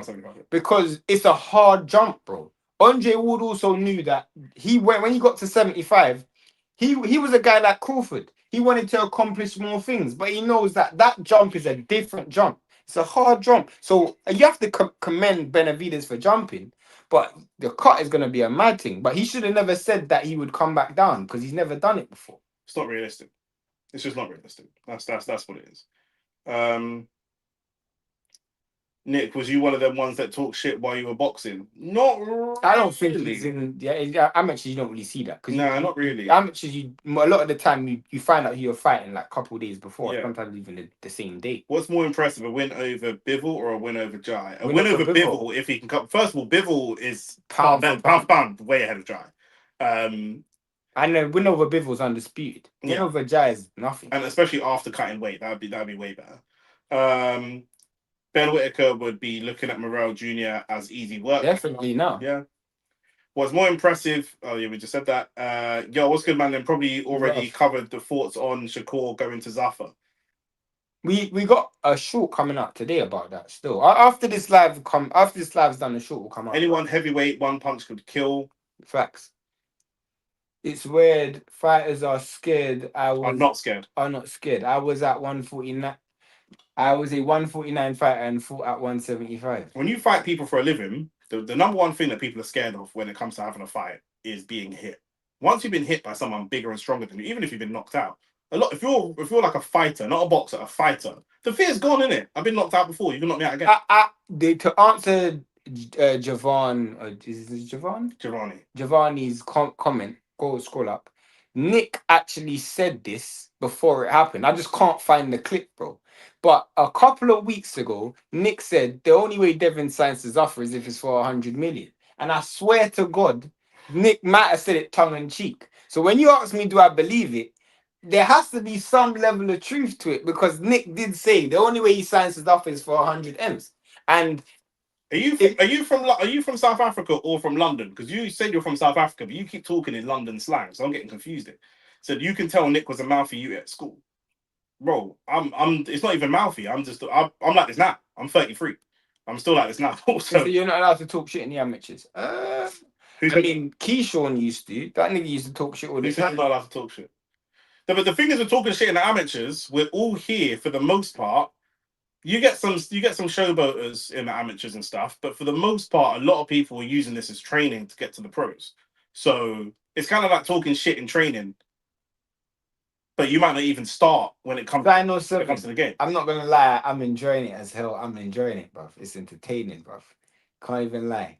Adrian Brown is a funny guy, blood. He is hilarious. I used to follow him on Snapchat before, back in the day, and he used to what he's doing now. He used to do back in the day in Snapchat. And Bradley Rhea's fighting Cameron right now, by the way. We're into round one. Expect Bradley Rhea to be able to comprehensively outbox Liam Cameron. I can't believe Liam Cameron is still fighting. I can. He's fucking terrible. What Shakur to Zafar? Shakur and Devin allegedly. Allegedly. And apparently Devon's 100 million according to Bill. And knowing Bill, he probably pimped that money, bro. You know them way there, blood. He probably milked the hell out of that money, bro. First. Had an opponent in amateurs who was talking shit. Ref kept stopping the fight. I've had the fight stopped. I haven't lost, but I've had the fight stopped and given a warning just for bare stuff in the amateurs. Do you know what I mean? Like, if I hit someone in the amateur boxing, I haven't always knocked people out cold, but I've knocked someone. If their knees buckle, the ref might just give you a count.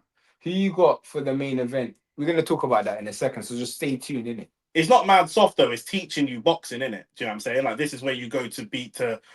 It's not the pros. So there's no big crowd here to entertain you in the amateurs to be well schooled in how to box. So this ain't the place to do the Ali shuffle and to say suck my dick and fuck your mum and all these kind of showboaty type things. Do you know what I mean? We're here to do the basic boxing. Do you know what I mean? So that's I wouldn't be surprised if it is. Is that Sonny Edwards and Leah? I think so. Yeah, I think we said this last time. I think if you've been KO'd, you'd be scared. You see it in fighters' eyes. It depends on, but you see it in boxers' eyes. But a lot of fighters, they're not scared, bro. If you look at someone like Chisora, he's not scared. He's actually not scared to be knocked out. He's not scared, bro. Devin is reliable enough to make that. I think the 100 million is based on multiple fights. So I don't think it's a one fight deal, but I think part of that fight would obviously include a Shakur fight. I think part of that fight will probably include a maybe a Ryan Garcia fight, maybe a Richardson Hitchens fight, and maybe a Conor Benn fight. So, bruh, Liam Cameron's getting battered. That's why I said I can't believe he's still fighting. And then he had the audacity to stick his tongue out. If Devin is fighting those 4 fights, then that's worth 100 M's. Wait, are we potentially getting Haney versus Shakur at Zuffa? I think, well, the thing is, Zuffa, Shane mentioned that they're going to try and change their model. I think that what they're trying to do now, instead of buy the big names, which Turkey has seen as a gamble, hasn't paid off. He paid a shitload of money for AJ, didn't get the return. You think he's paying for rivals? He's paying for fights. Yeah. You know what I mean? So he's better off to... Turkey's going to be involved with AJ Fury. Mm-hmm. Turkey's trying everything he can to have Crawford Canelo 2. He's trying everything he can to Ryan Garcia, Conor Benn. He's trying to buy the fight, not just buy the individual. And I think he's learned that you can't have the individual. And this is what Frank and Eddie have done, but they do it on a longer term basis because they can't risk all that money. So slowly, we're going to get Boots. But before I get Boots, I'm going to get Josh. And now you don't get Boots, though. No, I'm just saying this is how Eddie would have done. No! You know what I'm saying? Eddie's got a couple of 154s, then he piles up this money, then he goes to Boots and says, "Look at all the 154s I've got for you." Whereas these men are trying to do that in one foul sweep. Yeah. Rounds are usually short as well. Yeah, shorter rounds for sure. The Zuffa thing was confusing. Who's gonna scam with the belts, bro? We're all gonna see. We don't know. We don't know what's gonna happen with the belts. So potentially Devin could what? Someone said. So it's Conor. Where? Which one? Shore up. Yeah. Yeah. So potentially Devin could fight Ben, Shakur, Hitchens, Keyshawn. I think Ryan's gonna be in there at some point, but yeah. Ryan's gonna be the hardest one to get. If you can make Conor Benn versus Ryan, then you can make Devin versus Ryan. I mean, as long as these fights happen, then I don't mind. If they have to sign to Zuffa to make Shakur versus Devin, then I don't really care because it's a big fight, innit? The problem that I had with Zuffa was their model was about. Like, but it's not just that you don't care, though. We have to see what's going to happen with the belts. With Shakur Devin, the fight's compelling enough with no belts. But I'm just saying. No. Generally speaking, I hear what you're saying. I hear what you're saying, but we've already seen them backtrack on their model because the model that they originally had was we're coming in. No, you can't wear you have to wear your own clothes and all of that. You can't see back end money and all of that. That's fine. But then what we were also seeing is they were getting guys stripped from their belts and stuff. What I am now starting to see them change the model with is like if you sign Shakur, if you sign Devin, what that immediately tells me is you have to have some flexibility in your negotiation because these guys are, bro, you're negotiating 100 M's. So part of that 100 M's would mean there has to be certain guarantees in terms of fights. Yeah. There has to be certain guarantees in terms of like backing money. Unless you're Really, working at a really loss. well against And if Zuffer's working at a loss, then that business model definitely doesn't work. yeah, 100%. So is Ben worth 5-fight deal with 135? Maybe. No, I don't think so. I don't think Ben is. I think Ben is more seen as cannon fodder. Yeah. I think they realize that Conor Ben actually doesn't sell as much as they thought. Yeah. So using him to get other big names. Is that Dalton Smith for inside? Yeah, it looks like it. Bradley Rhea's been putting a beating on Cameron. Cameron's landed 2 clean punches for the first 2 rounds. Dana and Oscar, though, I'm not sure they cross promote. I mean, Oscar would do anything for money. I mean, he worked with Canelo for the Munguia fight, so like, we're speaking of Munguia. Munguia looked good in his last fight. Yeah. Regardless, Ryan ain't looking Ryan ain't losing his belt to sign for Zuffer. Yeah. I don't actually, but the WBC are different though, because I think Ryan would only make that fight if the WBC are on board before they even get to the negotiations. Like Ryan isn't Jairo Patayo. That's Oscar isn't Jairo Patayo. Yeah. These men are making sure that that's in pencil. Pen, Mauricio Sullivan will be in the meeting. Yeah. When Zuffer are negotiating Ryan Garcia's contract, Mauricio Sullivan's in the meeting. 100%. The first he's the first. So you know when what's it called? Frank Lucas, Denzel Washington said, I looked after Harlem, so Harlem's gonna look after me. That's how Oscar's looking at WBC, bro. I looked after WBC, so WBC is gonna look after me. And I'm gonna continue to do so because there's gonna be more Mexican WBC champions coming. Trust me. So it is what it is, bro. They're gonna look after each other. That's a scratch my back. No, that's Eddie. No, that's Eddie. Times move on.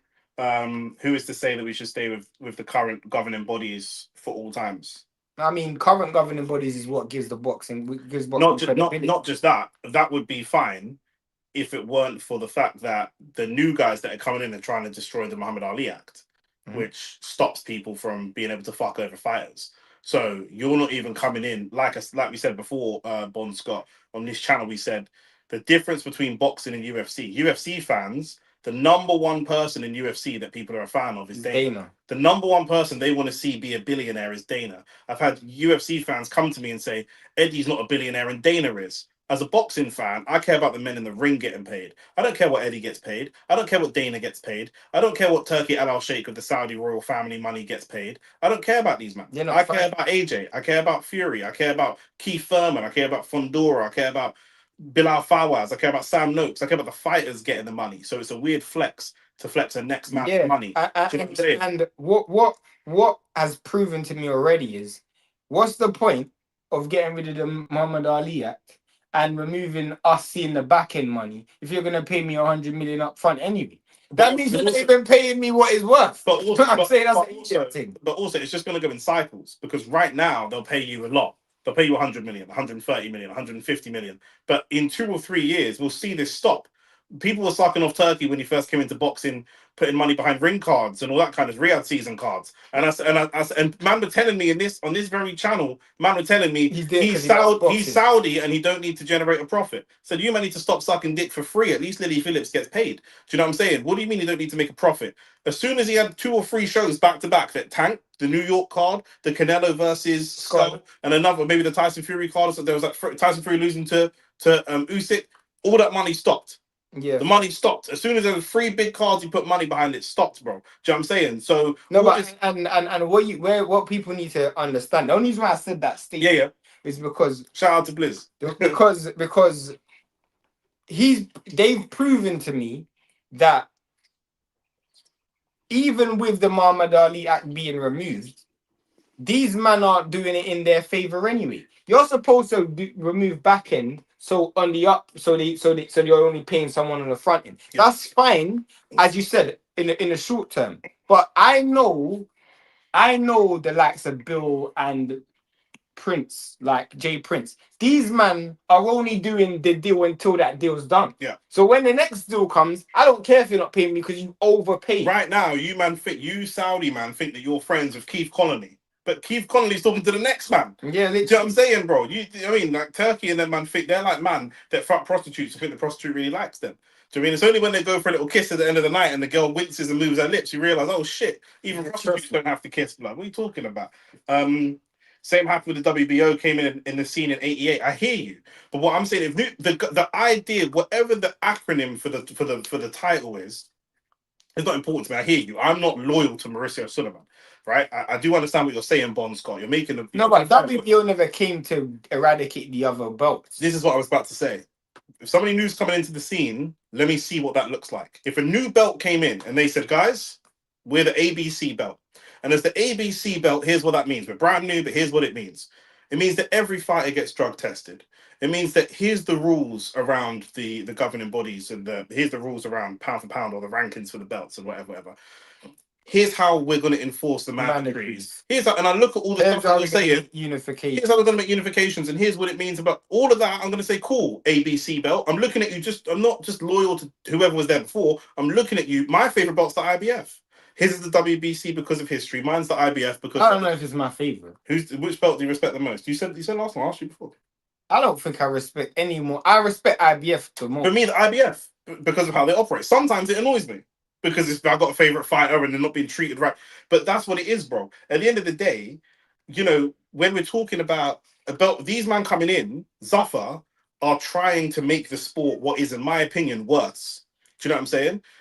Yes, they're trying. They are using Devin, Shakur, Keyshawn, not even Keyshawn, Devin, Shakur, Ryan, Jai, and these big name fighters to destroy the Muhammad Ali Act because they're going to pay them 100, 50, 80, 100 million, 150 million, and they're going to use these fucking idiot black Americans to go out and tell the other fighters, we don't need a back end. We don't need to see the numbers. It's great because we're getting paid 100 million. But guess what? The next crop of fighters that come through, they're not getting no 100 million. Yeah. They're going to start getting 20, but 5, and it's going to start to drop. That won't work though. Then it's going. That's why I said it goes in cycles. Then it's going to cycle back the other way. Yeah, exactly. Eddie's going to have to eat shit and eat crow for a couple of years. And 2 and 3 years from now, when the Hitchens ain't get, who's the guy? The Gary Antoine Russells ain't getting paid that. And guys, look at that left hook. I just see him hit the floor. You know, I just see him hit the floor.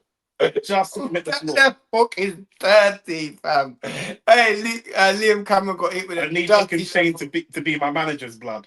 The knowledge is untouchable. No, but what he's saying is so true.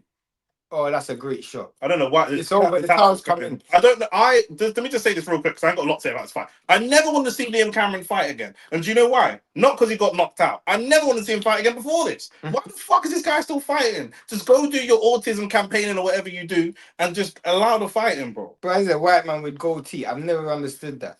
I've never seen him be gold. All I've ever seen him is be red. He just busts up every time I see him. He's got blood in his mouth. But yeah, go on. Yeah, nah. The reason why, as you said, that you hit the nail on the head. The reason why that won't work is because there's always going to be an opposition. So I remember when Al Heyman first came in the game and he took all the guys from Oscar. And Oscar lost all of his guys because Al Heyman was overpaying. Guess what? Eventually, those fighters wasn't fighting regularly enough because they were getting paid too much. Those fighters ended up going to Eddie. All those fighters ended up going to Top Rank. And then I say this all the time. Just passing. You might have sold crack before. Do you know what I'm saying? If you might have ever sold drugs, allegedly, if you might have ever sold drugs, you're gonna get the little runners from the block. The first 3 runners you're gonna get are gonna be the youngest, brokest, dustiest, crackhead at home mum, dustiest, no food in the fridge youths. And you are gonna pay them to work for you. And they are gonna look so clean. Do you know what I'm saying? They're going to go from the dustiest kids on the block to the richest, cleanest youths on the block. And all the other youths, all the other youths are going to say, "How are you coming to school in fresh white Air Forces and a gold chain and you're buying gal lunches and what's going on here?" Do you know what I'm saying? So all the other kids, Pied Piper of Hamlin things, all the other youths are going to want to come and work for you. But guess what? Them new youths ain't going to get paid what you're paying that first batch of youths. And that's what it is. Do you know what I'm saying? Saudi's just a pimp in a dress, bro. Do you know what I'm saying? Turkey's just a pimp, bro. He's a pimp in a phobe, bro. That's all he is, bro. Do you know what I mean? That's it. Man act like they ain't never seen it before, bro. Trust me. I actually quite like watching Bradley Rhea fight. By the way, he's not like top level, but he's an exciting fighter. He lets his hands go. Him versus what?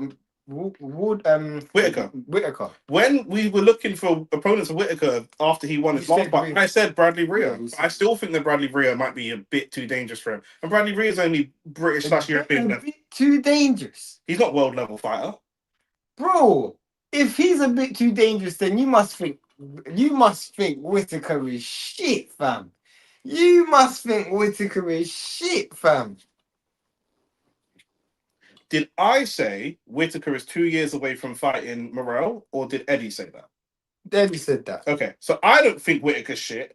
Eddie thinks he's shit because Morell's got knocked out by Zach Chen. Yeah, facts. And you said that Whitaker's 2 years away from fighting. Zach Chen is beat him on a week's notice. Yeah, facts. 1 week's notice. Because so he needed 2 years. So he needed 2 years. But he needed 1 week. So when's he going to fight Zach Chelli? If he tried to call me, if I'm Zach Chelli and Whitaker says, let me fight, I say, no, I'm ready in 2 years. Give me 2 years to get ready and I'm ready. How are you ready then? I swear that. So why are you telling me I think Whitaker's shit? Whitaker thinks Whitaker's shit. Oh, what am I talking about? Funny still. What am I saying? It's funny. What am I talking about? Bonds get 100% agree with both of you guys. Those types of purses cannot be sustained if they cannot recoup the money. No such thing as a free ride. And that's why they're going to change them. That analogy is such a good analogy. When Nick said the first couple youths on the block, I remember seeing that as well, bruv. You lot probably didn't grow up around kids like that, but I remember the first couple youths on the block, them niggas were eating nice, fam. And when the rest of them niggas, they weren't eating as nice, bro. They weren't eating as nice, bro. I remember that. That is literally the greatest analogy that you could have used, bro. The same man that are running to Zaffa now are the guys that ran to the zone when Joshua signed their deals. Literally. Come on, man. Eddie's just every single one of them. Eddie's just protecting his investment. It's the same thing he is doing with Boot. No. That's what I was going to stop. Samson, please. You fluctuate between being the smartest man in the room and a fucking idiot.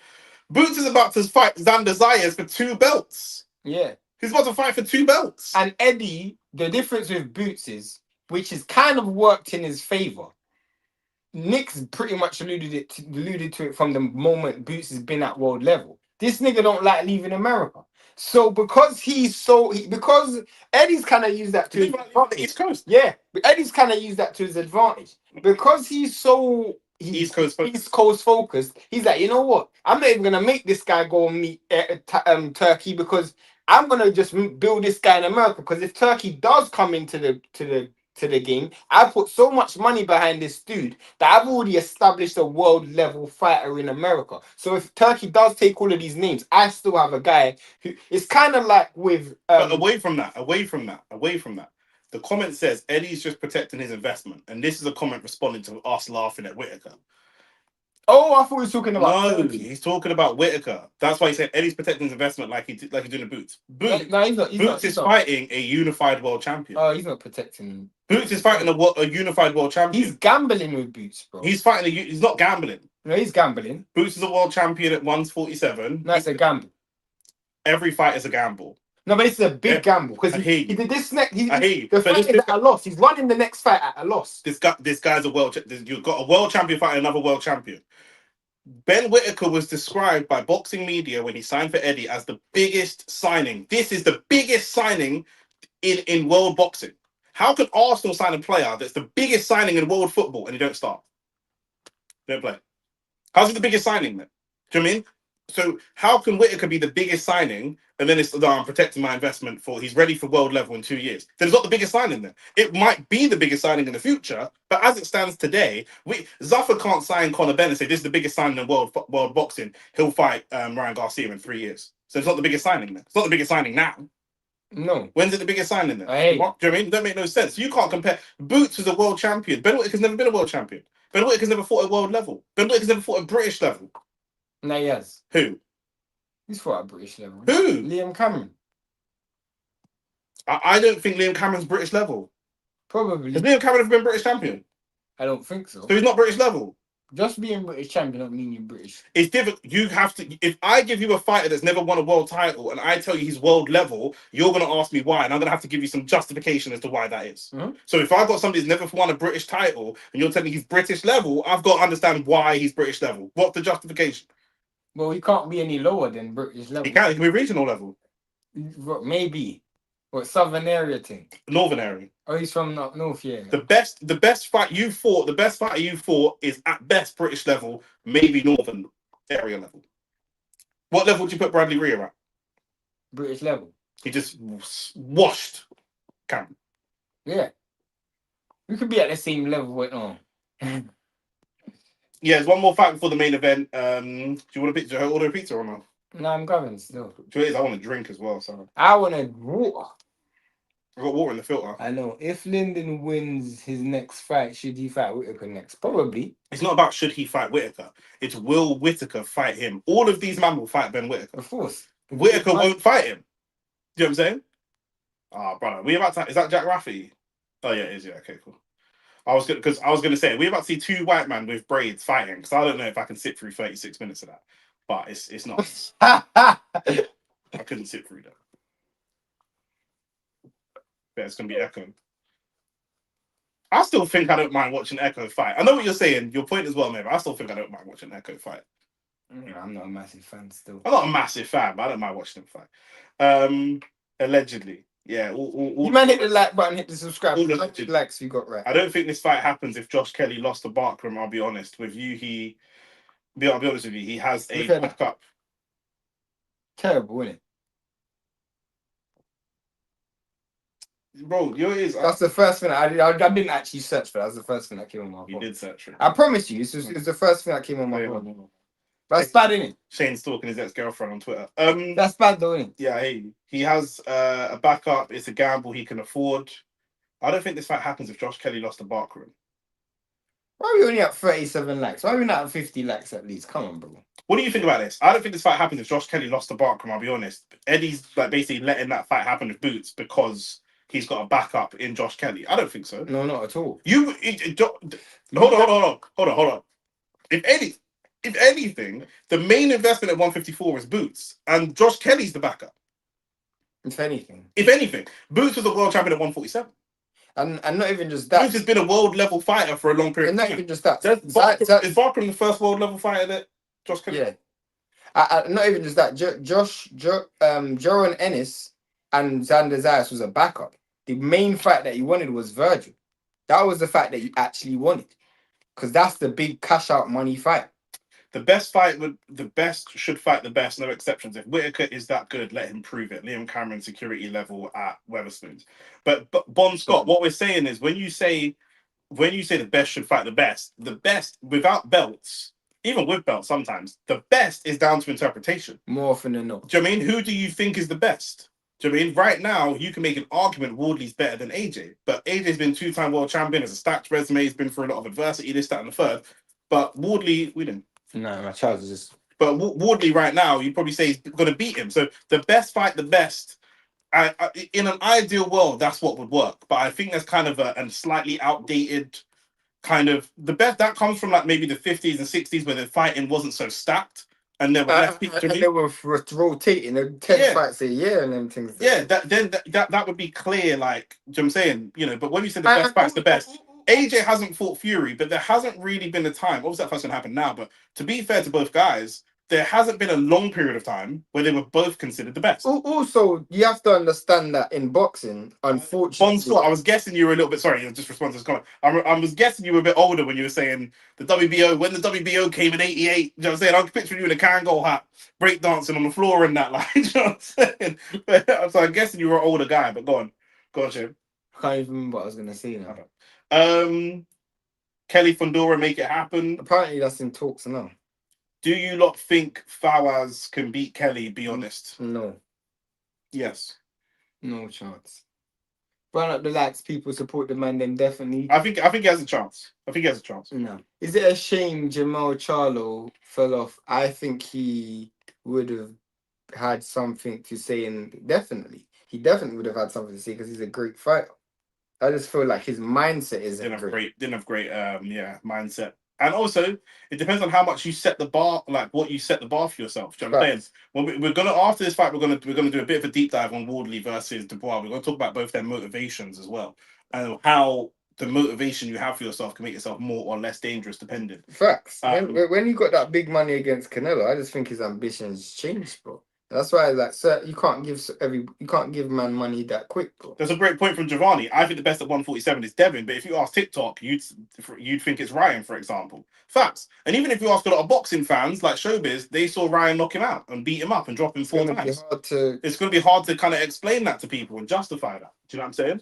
I don't even know if Dubois is better than AJ, but Dubois knocked him out. Nah, So- Dubois better than AJ, bro. Nah, bro, I don't know if he is. I don't know if he's better. I loosely follow boxing. What happened to David Morell? I remember everyone being high on him. David Morell was going to fight Callum Smith. David Morell's very good, very tough, and he's Cuban, so he naturally fights off the back foot. He fights really, really well. Great counter puncher, very powerful. And if you step towards him, he can do you damage. He was going to fight Callum Smith, which for me was actually going to be fight of the year. I had that penned as fight of the year. Callum Smith comes forwards, one of the best seek and destroy 175s, and then you've got Morell, who's one of the best back foot 175s. I thought it was going to be a great fight. Callum Smith gets injured. David Morell then steps in with Zach Chelli, who's British level, just to stay tidy, stay warm fight.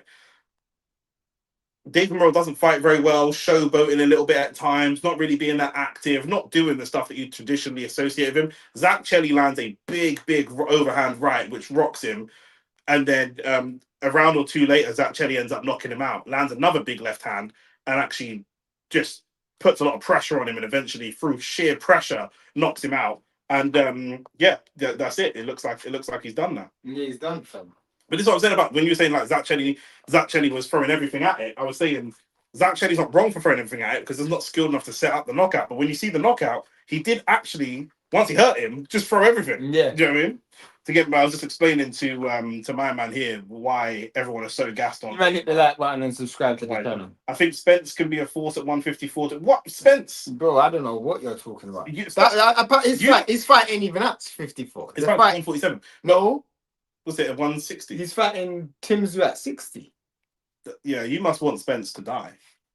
I don't even know. Spence. I have to see Spence fight first. You're not going to see him fight. His next fight is against Tim Tszyu, and he's going to die. I've got Tim Tszyu in this by electric chair. He's murking Spence, bro.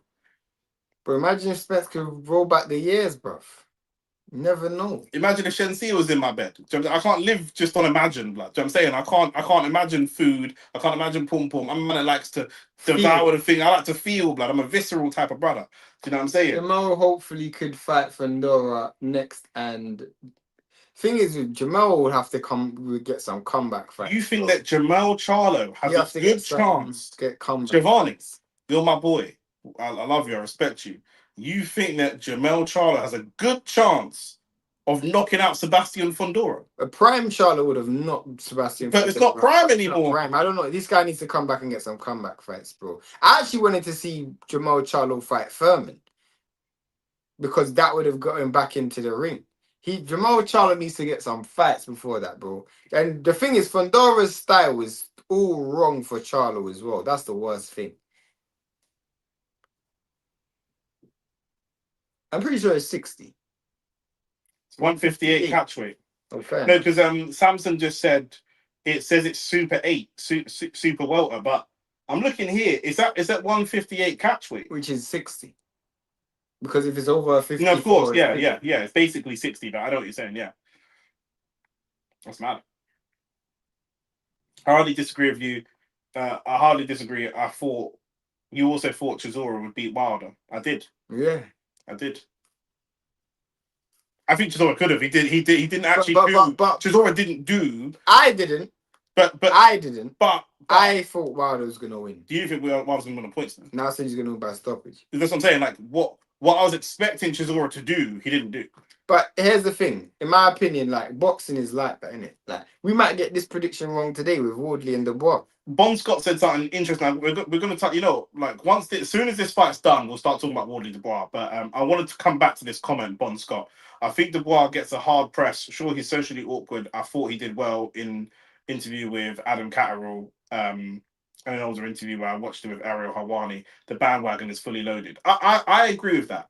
I actually really do agree with that. I think that people are jumping on the hate in Dubois bandwagon. I think it's a lot of what's very toxic and negative about social media. But I'm part of it too because I've laughed at him for being a bit slow and a bit stupid myself. no, but here's the thing, bro. I don't have no sympathy for him for that because everybody gets it. It's not just it's not just Dubois. I remember AJ used to get that. But I feel like Dubois, it would be better if there's something wrong with him. It would be better that his family come out and say because at the moment we're looking at him like he's a bit slow. Man, think he's a bit slow. Most people think he's not just socially awkward; they think he's actually slow. Yeah, AJ's never got comments of you. I bet you eat crayons and shit. He never got those comments. People just thought AJ was awkward. no, but that's social media though. I hear you. What I'm saying is, it might be better if Dubois' team came out and said, you know what, Dubois has this. Yeah, he has Asperger's. He has the. So then we can say it. But would we they can get address. diagnosed then? They would have to get him diagnosed first, bro. I understand, but I'm just saying. Right now, it's like an awkward thing that's in the air that we all kind of think. I think this is why he's getting annoyed in these interviews because he's getting patronized a lot. Do you know what I'm saying? He's going into interviews and people are like, "Are you okay? Are you okay to continue the interview? Is everything all right? Yeah. Do you need some water?" And he's like, "Bro, I'm the ex-heavyweight champion of the world. Why are you talking to me like a child? Like, what's happening here?" Do you know what I'm saying? Like, and you know, like, have you got any? If you might have got anyone in your family, yeah, do you have anyone disabled in your family? Yeah. Apart from you. Not like the what? Not diagnosed. When but maybe yeah. small ones, but not. When you got, what I'm saying is, some of them people that have a problem, they know. Do you know what I'm saying? They know they're different. They know something's not right. They know something's off. They know that they're looking at the world. Everyone else around them is looking at the world in one way, but they're looking at the world in a different way. They know. So us sitting here pretending that we can't see what we can see isn't helping anyone. It's certainly not helping Dubois. No. You know what I'm saying? And it's going to be frustrating for him to step into a situation where he's got to be that kind of leading character when people treat him the way they treat him. What do you think?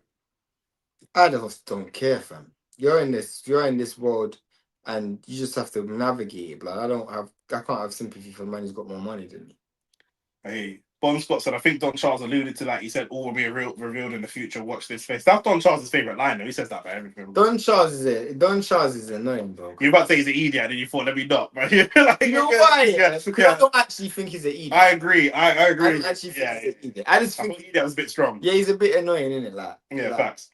To be honest, I do agree. Fondura style wise, it's bad for Charlo. No, I think Charlo's style is bad for Fondura. I think Charlo's just finished. I think that Charlo, growing up, didn't have the ambition that we think that he had, and he's achieved more than he thought that he would ever achieve in life. And probably. I mean, you gotta understand, Charlo was undisputed champion, so you can't you can't. What more is there really to gain? Apart from you, his mind games. Dubois handled his career very well, in my opinion, based on his skill and achieved more. Not a bad chap, to be fair. Yeah, definitely. I think he's just been so focused on boxing all his life. Yeah, but his man said like it's Michael Jackson. No, I was just about to say his dad's the boxing Joe Jackson blood. 100%. 100%. We're into Rafferty versus Usman, and this is the last fight before the main event. And we've been live for 2 hours and 20 minutes. Yep. I told you we're going live early for this fight. Jack Rafferty, good. And this fight's gonna go the distance as well. That's the worst thing. Have we seen a fight go to points since we've been watching? I think everybody's been stopped. Yeah. It's a bad sign for the main event, boy. I think did that first Gwyn fight, baby, but we weren't really watching at that point. We didn't really watch, but it was on. I think that might have gone to points, but the other two both got stoppages. Rafferty. Man said, I like the fact that he still had a Nokia brick. Nah, I'm like, why would you like that? Something you got some weird fantasies or weird pleasures, bro. Why would you like that? It's a weird, fam. Man's got a Nokia like he's selling drugs. I'm saying, fam. The bar couldn't sell drugs if you trust me, bro. This guy can't read a triple beam skill. I didn't say it like that. What did you say it like?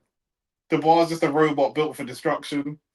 I don't want to talk about Dubois, fam, because if he does have special needs, then So they gotta say it though, bro. It's no, a, but we I'm can, not it's, making there's fun. no if. I'm not making fun of no one with no disability, bro. You can, but bro, it's not even a disability you can't see. You can see it, blood. That's why I'm not making fun of him. I'm not making. Well, we've already made fun of him on the channel, so we might as well just let it go now. No, but them times I didn't know he had a disability. You can't tell that. Boy, no. If a gal come up to me with the kind of facial expression that he's got, wanting to beat, I'd feel like I'm taking advantage of someone vulnerable, blood. I was gonna say something. When you see them, when you see a light skinned gal walking in the ring with him and walking in the arena with him, you're like, you're taking advantage, you know. Probably 100%. But I'll be real. Go on. Nah, I'm not gonna say it. The views and opinions of Shane do not reflect. Nah, I'm not. I'm not gonna say it. But go on, no, say it. I'm Nah, not. say it. Hey, man, them cook Shane for not. Cook Shane in the chat for being a pussy, man. Cook him for being scared. This is the one time, yeah. There's what I was gonna say would get us cancelled. I'm definitely not gonna say it. You can't get cancelled. No, we ain't got sponsors yet. No, but I mean, like, I genuinely regret having a thought that I had. Because you brought up the mad gal comment about gal that's like. Oh, but you wrote something like that? No, I've never done it. But I'm just saying. It doesn't think that's piff enough. Really and truly, they're consenting and they're adult, innit? Of course, he's a consenting adult. Yeah, he's a consenting adult. But I personally just feel like. But would you still do it? No, I couldn't match Caroline. And Caroline. She seems slow to me. But she seems much. Seems much faster than her brother. But I think I could still. I actually think I could. I'll be honest. No one asked. We all knew. we all knew what the was going to be. I could. I'm not gonna lie. I think I could. You know. So it's AB is bait. He's a unique guy, bro. That's what I'm saying, bro. It's bait, bro. It's bait. He's acting like I've just brought it up now for the first time. No, but I'm just saying they ain't come out and said it, innit? No, I get that, but I'm saying, okay, cool. You see Jimenez, yeah? The gal told him that she's 15. But up to a certain point, you could make an argument if you meet a gal in a nightclub. I remember Akon got done for this. He met a gal in a nightclub, she had a fake ID. But I can look at you and see you're 15. Yeah, I don't want to see your ID. You don't know a 30-year-old gal. Daniel said you will pass on Caroline still. Let me actually see how Caroline is. I think she's decent. Bro, she looks like one of them dinosaurs from the dinosaur TV show, Land Before Time, blood. Let me see. Hey, which dinosaur does she look like before, bro? Let me see, because I've seen her done up. She don't look that bad still. Bro, this one here. That's funny. She looks like Caroline, bro. You're clotting this, bro. You're clotting this. I don't care what anyone says. You're clotting this. You're clotting that. You're not clotting that. That's a professional picture. That's a great picture, but no, bro. I'm clotting. When you chat, I don't give a. I don't think I can see this picture, bro. Can you not see that? You're clotting that, bro. There's no way you're not clotting that. Man, then Google Ducky from Land Before Time. Bro, she looks like Ducky from Land Before Time. Tell me that doesn't look like Caroline Dubois. Nah, don't. It does, bro. You're not clotting that. Nah, bro. Nah. Bro, no. Nah, I'm just selecting specific pictures. Some pictures are a bit. But when you chat, I hear you. You're gonna select the best pictures, but I hear you because you're a predator, so you want the most. Do you know what I'm saying? But what I'm saying is, yeah, it does, bro. She does, bro. She does, bro. Her front lashes scare me. That's what I said, bro. Her teeth and that. Nah, that's a bit off-putting. That's why I picked pictures where her mouth was closed. But the mouth tells me she's slow. Don't ask me the correlation between the mouth and slowness, yeah? But it's not like it's dirty. It's just gappy. Hey, Simon 7, does she look like Ducky from Land Before Time? But you better just agree with. Just put those. Why? Why are they going to agree? They're just going to agree. Why? I don't know why, but they are. Nah, you'll be the victim, bro. You'll be the victim.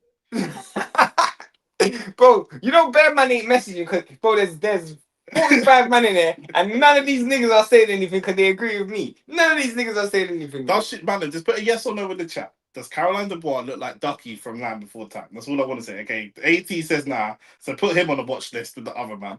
I don't care what anyone says, bro. There's some pictures open for no reason. Slow indicator. Yeah, see, that's what I'm saying. There's some pictures where she looks meaty. Still, I'm not even gonna cap. But there's some pictures where she looks. Hey, Bon Scott said she's got a row of tombstones for front teeth. Oh my. Potentially, but it's not potentially, bro. It's not potentially, bro. See, Texas says yes, and Brycey says yes. Yeah, they said yes. She looks like Ducky. Oh, I thought they saying yes to old Clark. No, that wasn't the question. I said, does she look like Ducky? Bro, that looks like Caroline, bro. Let me see. Let me. That looks like, bro. No, that doesn't. It does, That doesn't. bro. These men, they actually doesn't. All jokes aside, it actually doesn't. The only person that agreed with you is the person that said what Jimenez did isn't illegal. No, but no. They agree. Levels. Let me explain myself. Let me explain myself. Personally speaking, I don't think I could, but that's because on a whole, I took 2 pictures out of 100 because the rest of the pictures are meaty. So I actually don't think that she's that nice still. But in all honesty, If you met any of the women, those 2 pictures, she looked nice. I hate you, you know. But if you met all of the women I've slept with or dated or been in a relationship with, none of them. What the fuck is going on? What is going on? It's looking like a line. Michael, what in the Hillsong Church, Pentecostal church on a Saturday? Oh, man, that's looking like a Coke with lemon.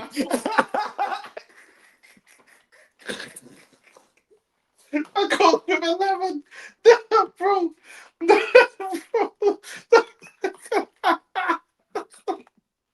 Michael, What are we doing, fam? As soon as I saw her, I said, bro, the Grinch. Bro, the Grinch, Fam. the trim with a fresh trim. Like, shout out to Michael as well. Shout out to Michael. Mama come with a lime green suit, When fam. I tell you, lot, we will talk to people as we talk to them. I DM'd Michael offer to try and come on the show or come on do some type of content, yeah? And I promise you, if he ever comes on the show, we're gonna ask him to address the green suit that he was just wearing, dressed like Baroness Brady. Do you know what I'm saying? We're gonna ask him to address this coat with in fact, Coke with lime. Coke with lime thing. You know what I'm saying? Big man thing. That was bonkers. That is madness, bro. That is bonkers, bro. That is madness. That threw me off everybody. I can't even remember what we're talking about. That's what I'm saying, bro. If you met any of the guys I've ever dealt with, you would never think any of them were slow. You would never. You like none of them are slow. They're all consistent. But you know, she's actually not as slow as Daniel. No one's as slow as Daniel. Of course, that's a low bar to. Do you know what I'm saying? But I'm just saying. I'm not even defending the Caroline thing no more. I'm not. I looked at enough pictures. It's not there still. I'm not talking about whether it's there. You're going by physical attractiveness. I'm talking about. I don't know if this. I've been out. And there's been a girl like, let me come home with you, but she's shit faced. She's yeah. I'm not doing that. And I don't think that she's in a place where she can consent. She's consenting. Yeah, no, I agree. I don't think that she's got the wherewithal to consent. I agree. I don't think Caroline has the wherewithal to consent. That's all I'm saying. Do you know what I'm saying? So that's what it is. But yeah, let's talk about this fight. Let's talk about the main event. I mean, Rafferty and Usman are just going to thumb each other up in the background. Rafferty won the first 2 rounds. Rafferty's going to win the rounds for the most part. You'd think he's a lot younger, a lot fresher. Usman's just got a chin, so I don't know if Rafferty can stop him. But yeah, let's talk about the main event. So initially, naturally, I just my first thought was Wardley's gonna win on point. Wardley's gonna win by stoppage, and I thought that because I thought this was gonna be a war of attrition. Yeah. So a back and forth. You're gonna have your moments. I'm gonna have my moments. And Dubois has never shown me that he can wrestle a fight back. So if it's tug of war. If the bar pulls and he pulls and you don't pull back strong enough, he'll keep pulling until he wins. Yeah. But the issue is, if it is a nip and tuck fight, he's just gonna lose because he doesn't have the heart to go through it. Yeah. I do think he will show heart in this fight. I feel like Dubois only doesn't show heart when there's no way he can win, where he can't see a method of victory. Yeah. Usyk beat him into defeat, then he quit. Where in this fight, when he quit, he's already kind of lost. Yeah, he quit just before. But I think in this fight, he's always gonna feel like he has a chance because Wardley's hittable. The issue that I have though is if Wardley takes Dubois' biggest punch, what does that do for Dubois? In terms of his confidence. So if you take his biggest punch, the thing is, when he fought AJ, every time he landed on AJ, it caused AJ doesn't react to getting hit well at all. So it gave him confidence and momentum. If you hit Wardley fires back. So I don't know what Dubois does mentally when that happens to him. Does he go into his shell? Does he fight back? And if he does fight back, does he have the tenacity and the psychological, not endurance, the psychological endurance to keep doing that throughout an entire fight? Because that is Wardley's strength. That is genuinely Wardley's strength. Now, Dubois' key to victory in this is obviously his lead left hand and his jab. He has to that jab has to be on point the whole way through the fight. Wardley, if he does get hit with any shots, he needs to play poker today. He can't show that he's been hurt because Dubois is one of those guys where if you give up ground, he's gonna take it. That him seeing you hurt is gonna give him more confidence and more belief. And a Dubois with belief is a dangerous fighter. That's the problem. And that's why you can't write him off. But the issue that I have is, I think knowing Dubois and knowing Wardley, this fight is going to be a nip and tuck fight. This is going to be a Ron Lau, George Foreman, a Mickey Ward, or a Toro guy. It's going to be one of those fights. So the only way I can actually see Dubois winning is if he just hits Wardley and pretty much dominates like how he done Anthony Joshua. I can't see him wrestling the fight back if it does go in Wardley's favor. He didn't dominate Anthony Joshua. He did. He didn't. He did. He dominated Anthony Joshua. I watched the fight back today. He dominated Anthony Joshua. He knocked him out off the back of AJ Hearn. But that was after 3 rounds of him being dropped 3 times. The first round he got dropped, the second round he got dropped, and the third round he got dropped. Yeah. Maybe I've watched back the knockout, not the whole. I've watched this fight today, so everything in my mind is fresh. You said one thing. You said that the key to victory for Dubois is controlling the jab or dominating with the jab. Mm-hmm. I'm not sure about that. Right. Justice Hooney's a well-scored amateur. Mm-hmm. Leads with the jab, and he pieced up Wardley with that. Yeah.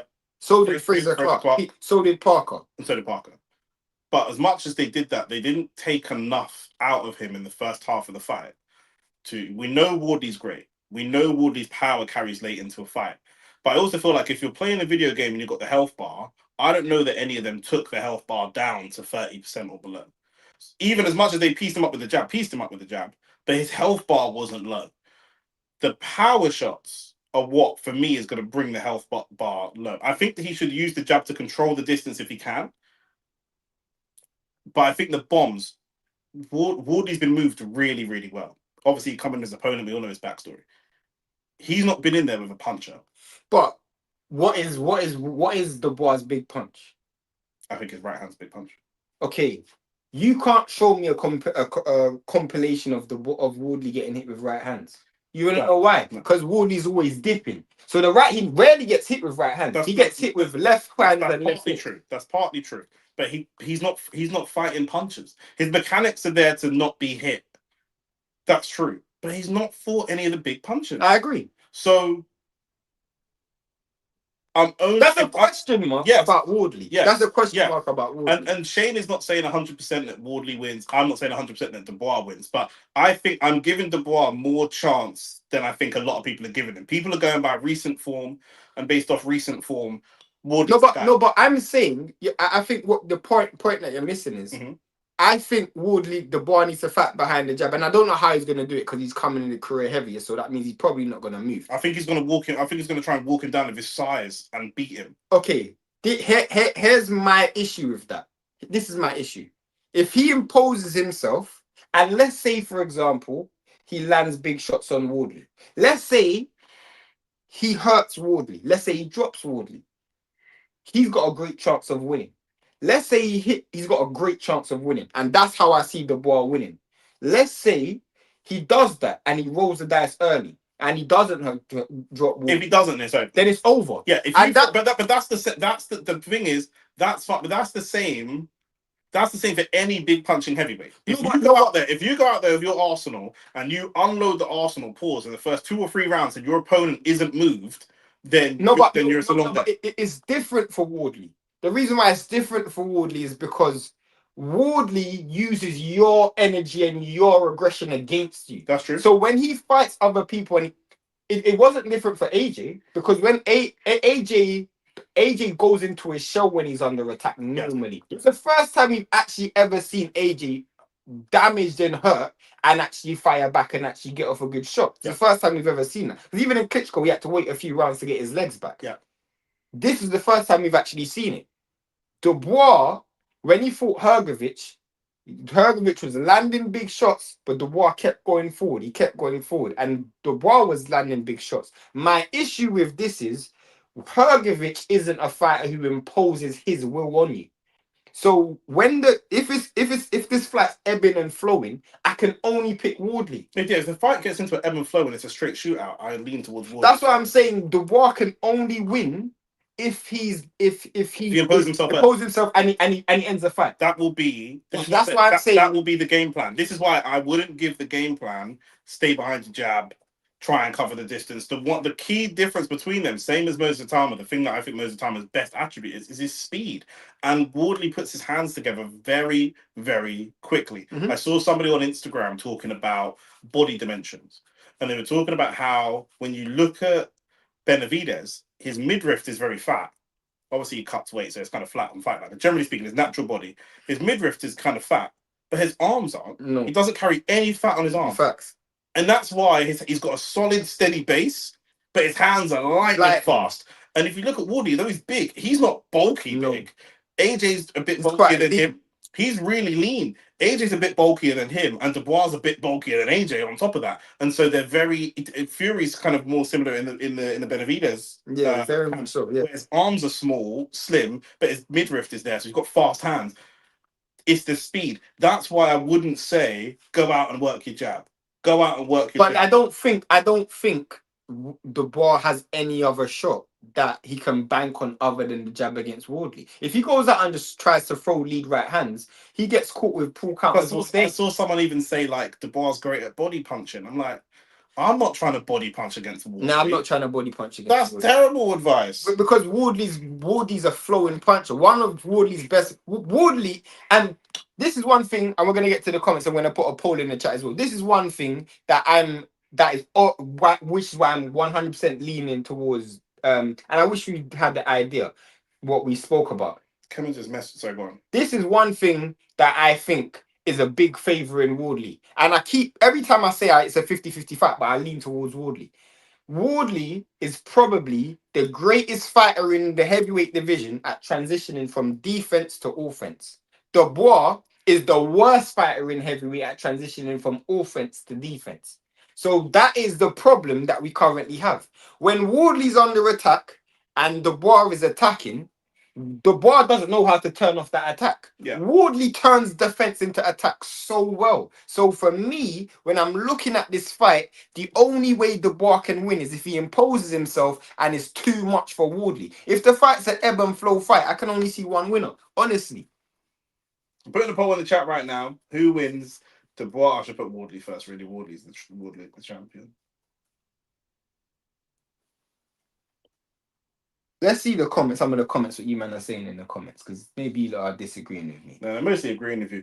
I think Dubois wins mainly because I've seen Wardley's energy before when AJ fought Dubois. It's not a question of energy though. If you look at the form when AJ fought Dubois, AJ wasn't coming in on great form. He was still.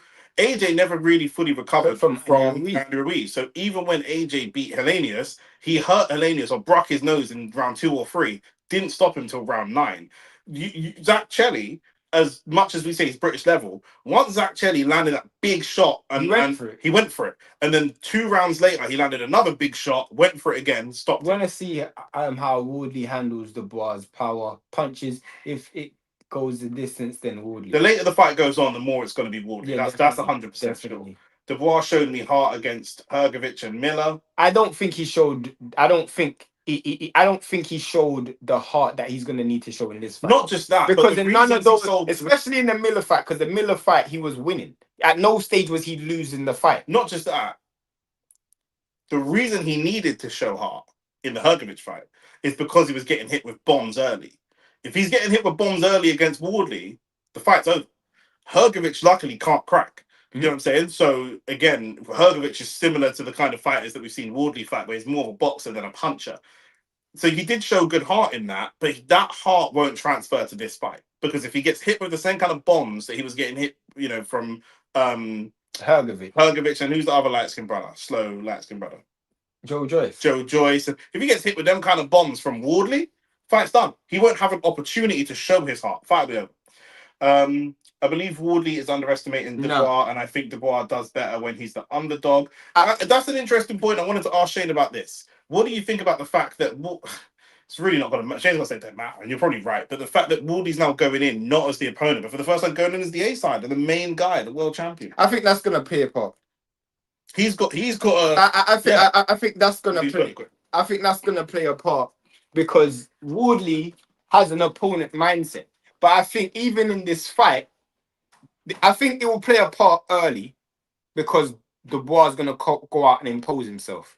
But when Dubois starts landing punches, Wardley will wake up and realize, wow, this is like I'm in a fight. And he's going to wake up quickly. The issue is Dubois might hit him with something that don't give him the opportunity to wake up. So I do think Wardley's going to get hit with a few shots that's going to make him have to wake up. If he can't wake up, it's over. That's why the fight's a 50-50 fight.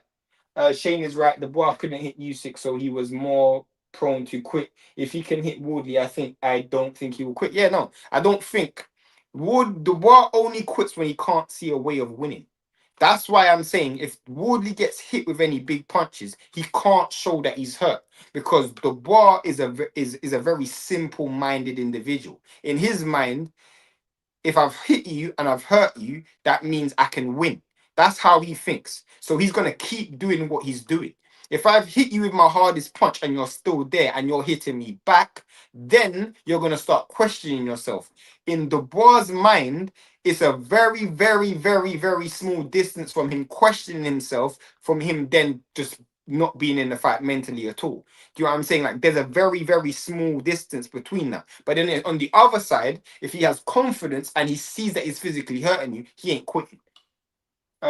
Dubois' jab is a worry. Both Parker and Hooney were able. They trust me. The left jab is what Wardley had an issue with, and if Dubois can land that left jab and damage Wardley's nose, which we know always goes, then that's probably gonna happen. It looks like Echo Usman's been stopped in the corner. Echo's been stopped by Rafferty. You might hit the like button, hit the subscribe button. He dominated AJ definitely. I think it'll be one-sided from the opening bell. I don't think so. The boy needs to stay disciplined. Behind the jab, close the distance early and make it a physical fight before the later rounds. I agree. He dominated AJ for sure. I got Dubois still. I hear you. AJ got hurt a long time ago against White. I know he won, but the cracks were there. Therefore, you got Fabio. You don't think Dubois has a better gas tank compared to Wardley? No. I don't think he has a better gas tank because it's about practical application. So Wardley fights tired better than Dubois does. Wardley fights amazing when he's tired, to tell the truth. Woodley did go back and forth with Fraser Clark the first time and Hooney. I think Dubois' boxing is is underrated. That's true, but I don't know why he came in a career heaviest. That doesn't make sense to me. That tells me he wants to walk him down and beat him up. Yeah, probably. Dubois fought Usyk. The boys that fought Usyk were terrible, but like you said, it was because loss of confidence. Truth be told, we don't actually know what version of the ball we're getting after the Usyk fight. We actually haven't seen him fight. So mentally and emotionally and physically, what did those Usyk fights do to him? We don't know, but we can only assume that someone like Dubois doesn't really take defeats that serious. Maybe I'm underestimating Wardley's power. You definitely are. If you think Wardley can't hurt, truth teller Maxwell, if you think Wardley can't hurt Dubois, then you're wrong. Wardley's probably the single hardest puncher in the world right now. On a single? Him, Zhang, Dubois are similar. Zhang's not active, but yeah. Him and Dubois are definitely the hardest single. They're the two. They got the two highest knockout percentages in boxing. So yeah, it's mad. And you also got to understand. I'd probably make the argument that you can start your feet on that thing. Huh? You put your feet on the rod.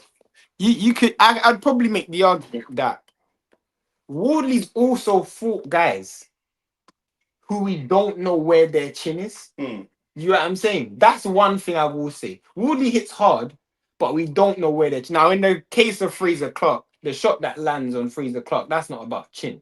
That's just a perfect shot. If that lands on anybody, they're getting knocked out because he put a hole in a man's face. That's got nothing to do with whose chin it is. But I think the when he knocked out David Adderley, when he knocked out Justice Hooney, when he knocked out Joseph Parker or knocked down Joseph Parker or whatever, I think you can make the argument that is Joseph Parker got the greatest chin, this version of Joseph Parker? Does Justice Hooney have a good chin? I don't know. He hasn't fought anybody else other than Fabio Wardley for us to know. So there is a lot of, we do know, but then you can say that about Dubois though, innit?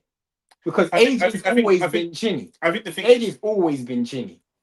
He's not been chinny, but he doesn't have great power. He doesn't have great powers of recovery, and he doesn't disguise the fact that he's hurt. Yeah, with AJ, AJ's got bad powers of recovery, and like you say, he goes into a shell. If you're going to fight AJ, it's like playing Arsenal. Everyone feels like they could win, even if you're not better than that team. Because you feel like if you hurt AJ, if you can hurt him, even on a lucky thing, see how Zach Chelli just beat Morell? Zach Chelli's not better than Morell, but he beat him. Anyone that fights AJ that can crack, you're going to feel like, if I can hurt him, I can take over and win. If I can hurt him, I can win. Do you know what I mean? There's Wardley, you can't hurt him and win. Yeah. You have to knock him out. Do you know what I'm saying? Some man, you hurt them and you can start to build on that. And that's where we're saying with David Morell, people are going to see him as food. And if AJ... 57% of you lot are voting Wardley. Yeah. That makes sense. I think it's very close. I probably got it like 70% Wardley. 45 lakhs. Well done, you, man. Let's get to 50. I think it's close. Miller has a good chin. Miller does have a good chin. But in saying that, Miller hasn't really fought any punches other than Dubois. Simon Jordan said in their cauldron section. You mean comment section? That no, cauldron. What's that? That's what they done before the fight. You didn't watch that. It's really good still. Oh, okay, cool. That Fabio turned down Moses for Dubois. Do you think that is 100%? Yeah, but I think it's one of those ones where they're in the same camp, so he would have probably known that if Moses really wanted the fight, he would have just enforced the mandatory. It probably was a mutual thing. Do you know what I'm saying? Like, he probably was advised to not take the fight as well. You know what I'm saying? Because Moses probably wants to be maneuvered different. What do you think about lots of people talking about Daniel Dubois' body language, the storming out of interviews, all that kind of thing? What do you think about it generally? And do you think that plays any part in the fight, or at least in his preparation for the fight, his attitude and his mentality coming in? I think it plays a big part, because I think I agree with you in the sense that Dubois isn't a great actor, so he's not doing kidology. He's not pretending like he's angry and aggressive to then go out there and box. He's doing this because that's genuinely his mindset. So one thing I think we can work positively, because we do know Dubois coming for a fight, and I don't think he's going to quit. The problem is, I think Wardley knows that. You've kind of showed your hand. And when you show your hand, I feel like I can... It's because Ben Davison was in AJ's corner. Do you know what I'm saying? So Ben Davison will know, bro, like, this dude's coming to fight. He's going to impose himself. Someone like Wardley, I think, that's why when someone was asking, do you think Wardley's underestimating Dubois? He might be. He actually might be. But when you're in the ring and you feel that energy, that will switch on. That will switch on really quick. Now, if Dubois can impose himself early enough before Wardley can switch on, then Dubois wins this fight. I think it's a lot about Wardley's motivation here. This isn't really punditry for this fight, but this is punditry for the next fight if Wardley were to win. If Wardley has a great, accurate perception of himself, that makes Wardley versus Usyk compelling. Very. Because he's going into a fight where he knows the other guy's better, far better. And if Usyk makes the fight really difficult, if Usyk's just beating him up for 8 rounds... He's not looking for an escape because he expected it. At what point does that deter him? Never. Ever, never. And here's where it gets even more interesting, because we all said when Fury had to fight Usyk, and when AJ definitely had to fight Usyk, that at some stage you're gonna have to roll the dice. At some stage, when it's not going your way, you're gonna have to roll the dice. None of them did. We know Wardley's gonna start the fight with that mindset because he knows it's not gonna go his way. I don't need to go into a boxing It needs to be to 4-0 realize that I'm gonna just start this way. Yeah. Do you know what I'm saying? So that's why I'm saying it's so compelling for me because it's the first time we're ever gonna see a guy actually go in and fight Usyk with other than the Derek Chisora. Other than Derek Chisora, we ain't playing by your rules no more. We're playing by the rules of a fight. So from round one, this is a fight. Boxing match. We ain't having a boxing match. And what we saw from Usyk is Usyk had to give up ground. Now, he probably won't have to give up ground against Wardley because Wardley he doesn't have the same dimensions as Chisora that caused Usyk problems early because Chisora was dipping underneath and it's quite difficult for Usyk to get to the pace of it. Plus, he was still new to heavyweight. Chisora's going to physically bully you, but he can't actually score points in and around that bullying. Do you know what I mean? Whereas, it's all going to be bravado. But yeah, I'm wheeling that back to this fight and thinking, if Wardley's going in there, how does he look at Dubois? Does he look at Dubois like, you're a Ute? CCP, we actually had a whole conversation about 10 minutes about whether or not he's academically challenged, and we're still not sure. But yeah. I think potentially, but if you're Wardley, I'm curious to know how Wardley is seeing Dubois. Do you know what I mean? Because then how does that affect his game plan? Because he's been saying in the build up, this fight's not going to go for long. It's called Don't Blink for a reason. With 2 knockout punches, going to go in there. And I actually think Wardley might box. Then does that? I hear you. I agree. I think Wardley, especially early. This is what I'm trying to get to. I think Wardley is more likely to try and do some kidology, especially against Dubois, because we know that he masculine. They don't say man to man, masculinity to masculinity. He don't rate Dubois. He just thinks you're an idiot. You're a big man. You'd be a big man if you weren't boxing. So, I think that he might go in there and genuinely try to do a bit of boxing. I feel that's why though. If the ball lands a couple singles in that boxing period, you got 100. But I don't think that's gonna last long. Because I feel like he needs to touch him with something early to keep him off him. We feel that Wardley has to switch. Yeah. If Wardley's boxing, this is why I think people are leaning towards Wardley. This is why I understand. I'm not leaning towards Dubois, but I think Dubois has a better chance than people are giving him credit for. I don't know why I need to go pee again. And people are just laughing at Dubois, and I just think it's a bit unfair to laugh at him. Because you don't think it's unfair, I think it's a little unfair. When we're looking at Wardley's got a switch. Wardley can be jabbing, feel one bang, and say, you know what? Yeah, fuck this. Dubois has no choice. Yeah. Dubois has no choice. He's only got the thing that he does, and that's that. And can you build a camp around that? But this is the first. This is the problem that I have. If Wardley gets dropped, I know Wardley's gonna continue fighting. If the ball gets dropped, I think the writing's on the wall. If Wardley gets dropped, gets up, and then gets dropped a second time, then it's over. But I'm just saying, but it's a lot. But that's a mountain to climb.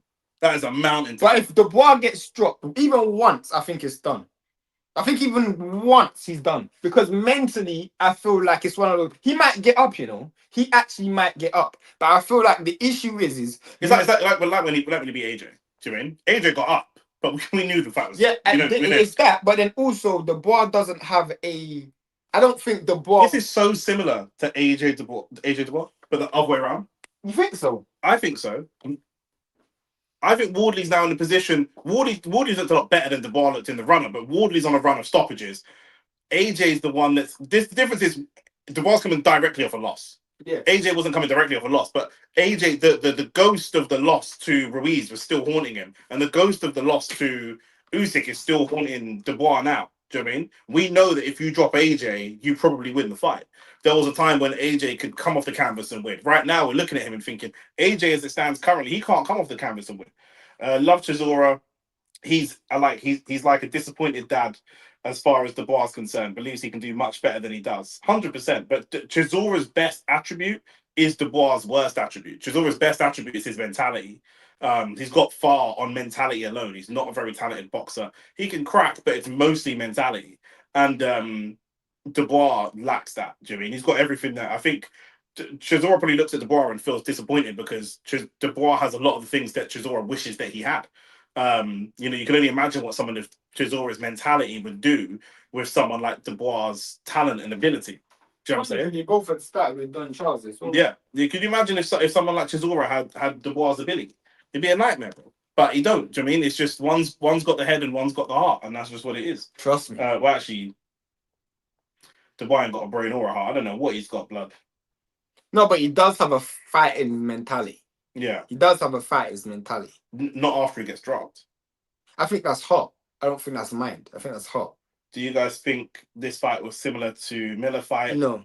Because Miller don't crack. Miller can't crack like that. Miller hits hard compared to me and you as average guys walking down the street. He's more but if we're ranking all the current heavyweight fighters, Miller's not in the top 5 single hardest hitters. And it's more about volume. And I think there's something that Wardley's been saying that's been bugging me, which is Wardley's like, yeah, it's not going long. As you said, I'm going straight for a fight. And I'm like, that don't sound like Wardley, bro. Because he wasn't saying that in the Parker fight. He wasn't saying that in the Why would you say that against someone who can crack harder than all the other It tells guys? me that you might be looking to do, you might be doing a little bit of a reverse psychology. I think so, but it's also, we know that he don't rate him mentally. We know that Wardley, not that you have to be smart to be a recruitment consultant or anything like that, but Wardley comes from doing an office job. He's very, he's much smarter than the average boxer. Let's very say much that. so. Do you know what I mean? And Daniel is dumber than the average boxer, whether that's due to medical condition or otherwise. So he feels that Wardley feels that he can definitely win the mind games. Like there was a part in the cold room yesterday where there was like Simon Jordan was like, either one of you can answer this. He's like, no, I'm sure Dubois got a lot to say. And then Simon Jordan started laughing. He's like, don't be facetious. But he that whole entire thing, he was taking the piss out of Dubois. This is where the whole time was this taking is the where piss out of Dubois going to get frustrated, and I can see why he doesn't want to do the media obligations, because this guy's taking the piss out of me. Dubois used to having his dad. Dubois the biggest and strongest out of all his siblings, but I reckon Wardley's actually doing what Fury does. Yes, he's actually exploiting your weakness beforehand, so mentally it affects you in the ring. Yeah, which I actually think is borderline genius. Dubois is the biggest and strongest out of all his siblings, but he needs his dad the most. Probably. No, not probably. Caroline's left his dad. Do you know what I mean? Like, and she's the smallest. Do you know what I mean? But for all his size and strength, he needs his dad, and he needs that security. I don't know, one of the interviews, I don't know if you saw it, but when he walked off, I heard Don Charles in the background, like, kind of putting it on the interview. Like, what he said, like, what the fuck was that? Like, what was that? They all feel, as a camp, they all feel like you lot are disrespecting us. But I believe that. Because I believe that, because when Dubois in a difficult position, what does Dubois do? He looks to his corner. Yeah. He's always looking outside of himself for an answer. Yeah. So that's why I'm like, in a nip and tuck fight, he can't win that fight, bro. Yeah. He can't. That's why Don Charles is so important to him, because Don Charles is a guy who he's the greatest victim on earth. So he don't mind standing in front of the bullets that Dubois is gonna face. No, but he is. He is. You know, bro, he is. He don't mind standing in front of because Don Charles is a great fool guy. Do you know what I'm saying? Don Charles is gonna take responsibility. Is it Lee Harvey Oswald? That's mad. Don't know about that. I think his dad has the fighting mentality, and Dubois just wants to please him. Yeah, that's what we said. Dubois doesn't have great fighting mentality, in my opinion. One thing I'd say is Wardley is good enough as a boxer to stick to a game plan against a wild card like Dubois. Dubois is not a wild card. Dubois can hit hard, but he's not a wild card. A wild card is I don't know what to expect from this guy. I haven't seen Wardley fight off the back foot, so I don't think I've ever seen Wardley, especially not for long periods. You may get a fighter with brains and boxing ability from the Dubois family and Prince. Potentially. I mean, I know Wardley's gonna try and tie up a lot in the early rounds, just to take the momentum out of the fight, because that's what Ben Davison's gonna tell him. You gotta take the momentum out of the fight. Oh yeah, it's with Ben Davison, isn't it? It's the last time Ben Davison went up against Dubois, didn't go so well. Facts. So yeah, I don't know, man. I don't know. I just feel like Daniel Dubois, I know you don't care, but I feel like Daniel Dubois has been pretty disrespected. I feel like he feels that disrespect. And like I said, even when you're around someone that's a little bit mentally challenged, or whether they're slow or whatever term you want to use of it, they are aware. Some people, do you know what it is? Yeah, 62% is saying Dubois. Do you know what it is? Yeah, people. You genuinely feel like Dubois is gonna win this fight. But do you know what it is? People mug off people that are disabled or whatever. People mug him off, and they think that because you're not bright, you don't know that I'm mugging you off. But they're aware that you're mugging me off. Yeah. Do you know what I'm saying? And that's what it is with Dubois. Dubois can't put it into words. When it, even, bro, how can you go do an interview with a broadcaster and the interviewer is mugging you? It's one thing if Fury fights AJ and Fury's mugging him off with little sly jabs and stuff, that's one thing. But when Dev Sani starts laughing, yeah, it's when you see it when Simon Jordan said, "If I want to have a good time tomorrow, can I come to your house for the party?" all that kind of thing. Do you know what I mean? I'm taking a piss. Taking a piss, bro. But also, like, they probably feel like if You know what, if I'm Don Charles, I'm saying they're trying to sow division in our camp. Maybe, Do you know what I'm saying? maybe I'm wrong. Maybe I'm seeing this fight wrong. Maybe the boy just wins. I don't know. Maybe I'm wrong. I don't mind being wrong. Did you see he left the interview early, Ariel Honwani, because it's getting awkward? Yeah, I saw that. I saw that. But it wasn't just it. But like Ariel and that, like, bro, they're interviewing him with a bit of an undertone. They're interviewing him. They're mugging him off, bro. They're interviewing him with like a. Do you know what I'm saying? Like, and the thing is, I watch you man's content, and I've seen you interview man like Tank that's beat up his baby mum 5 times. I ain't never seen you man say that. Do you know what I'm saying? I've never. It would be like interviewing Tank and saying, "Should I put on a skirt so you feel more comfortable?" I've never seen someone. You don't talk like that to normal people. You don't do that to Bivol. You don't do that to Tank. You don't do. You know what I'm saying? Like, I don't interview Ryan and say, "Can I get a blood sample before we have this interview?" No one does that. So when you do it to Dubois, he's not bright. Final prediction. Yeah, he's not. He's not bright, but I think he's brighter than people give him credit for. Dubois in 4. But I got a Grenada flag. So. Why not, bro? Why not? I could be wrong. If I had to put money, I'd put money on Wardley. I'm going to go to Warren. I bet against the boy against Adrian in the same couch, and I was eating crow. So I could be wrong. My mind's telling me Wardley. To be fair, Simon Jordan mugs everyone off. What top level boxer has Simon Jordan mugged off? What top level boxer? I asked. If Dubois wins today, he'll be 2-time world champion. Simon Jordan didn't even interview world level boxers. What are we talking about? Yeah, that's true. Most world level boxers don't go on Simon Jordan's show. Do you know what I mean? I'm super unsure about this fight. You know, this fight's tough to. Ariel Hawani's a strange guy. Yeah, bro. Any Arab with a Jewish name's got to be a bit weird. Wardley in 9. I don't know if it goes that long though. I feel like this is under 7 rounds. It only goes long if Wardley just like. I also can't stand Ariel Hawani. I don't know why he's in boxing. He's an MMA guy. I don't know why. I don't know who he got kicked out of MMA, innit? That's dead. To be fair, Hawani didn't even do any research. He was talking about Dubois refusing a fist bump from Wardley. Got it the wrong way around. Hawani is what happened. Yeah, that's what I'm saying. And Dubois doesn't have the. He's not a slick enough talker to deal with these situations. I will say this though. I think Wardley's gonna. I want Wardley to win. Because I think it's better for boxing. I will say, okay, separate, slight different angle. A loss affects who more? Because I think that we're going to disagree about this. Loss affects Wardley more. I agree. Wardley's 1 step away from fighting for undisputed. If the ball loses, he's back where he was anyway. Not just that. I think if Wardley loses, I think his career, not his career, he'll never go back to this level. He'll never go back to this level. No. Partly because the building block fighters will never fight him. Yeah. He's going to be too dangerous for what he's actually worth. Facts. So that's why I think that this fight is bigger and much more needed. 100%. I think I saw a lot of people say because the boss lost, they're saying something that is going to sound mad. I actually think Wardley can beat Dubois. I think the Wardley can beat Dubois. Mm-hmm. But I think if he beats Dubois, it will look harder than if he beats Usyk. And I'll tell you why. Because he's already faced boxers. So him being outboxed isn't new to him. Yeah. Him getting rendered unconscious by Dubois is a mad thing. Yeah. Do you know what I'm saying? Yeah. And plus the public have already seen people Usyk outbox people. Dubois rendering Wardley unconscious is a different thing altogether. So I think that's a big part to play as well. Shout out to brother BKL Sport. You know, I read that as black, you know, bro. My head's twanged, bro. Brother BKL Sport Entertainment Show said shout out to everyone in the chat, including OnlyFacts Sports. Keep up the good work on the channel. Yeah. Appreciate it. Shout out from South Bronx. South Bronx. Shout out to the South Bronx. You been to the South Bronx? No. You've been to the Bronx, but I don't know if it's South. I don't know. I can't even remember. I've been to Queens. How many times have you been to New York? 2 times. He's been to New York twice. I've never been out there. So shout out to the New York family over there. Yeah. I don't even know where I've been in New York. It's one of them things where just I can't lie. If Shane is saying Wardley, I might have to put a bet on Dubois. Mac is taking the piss, blood. no.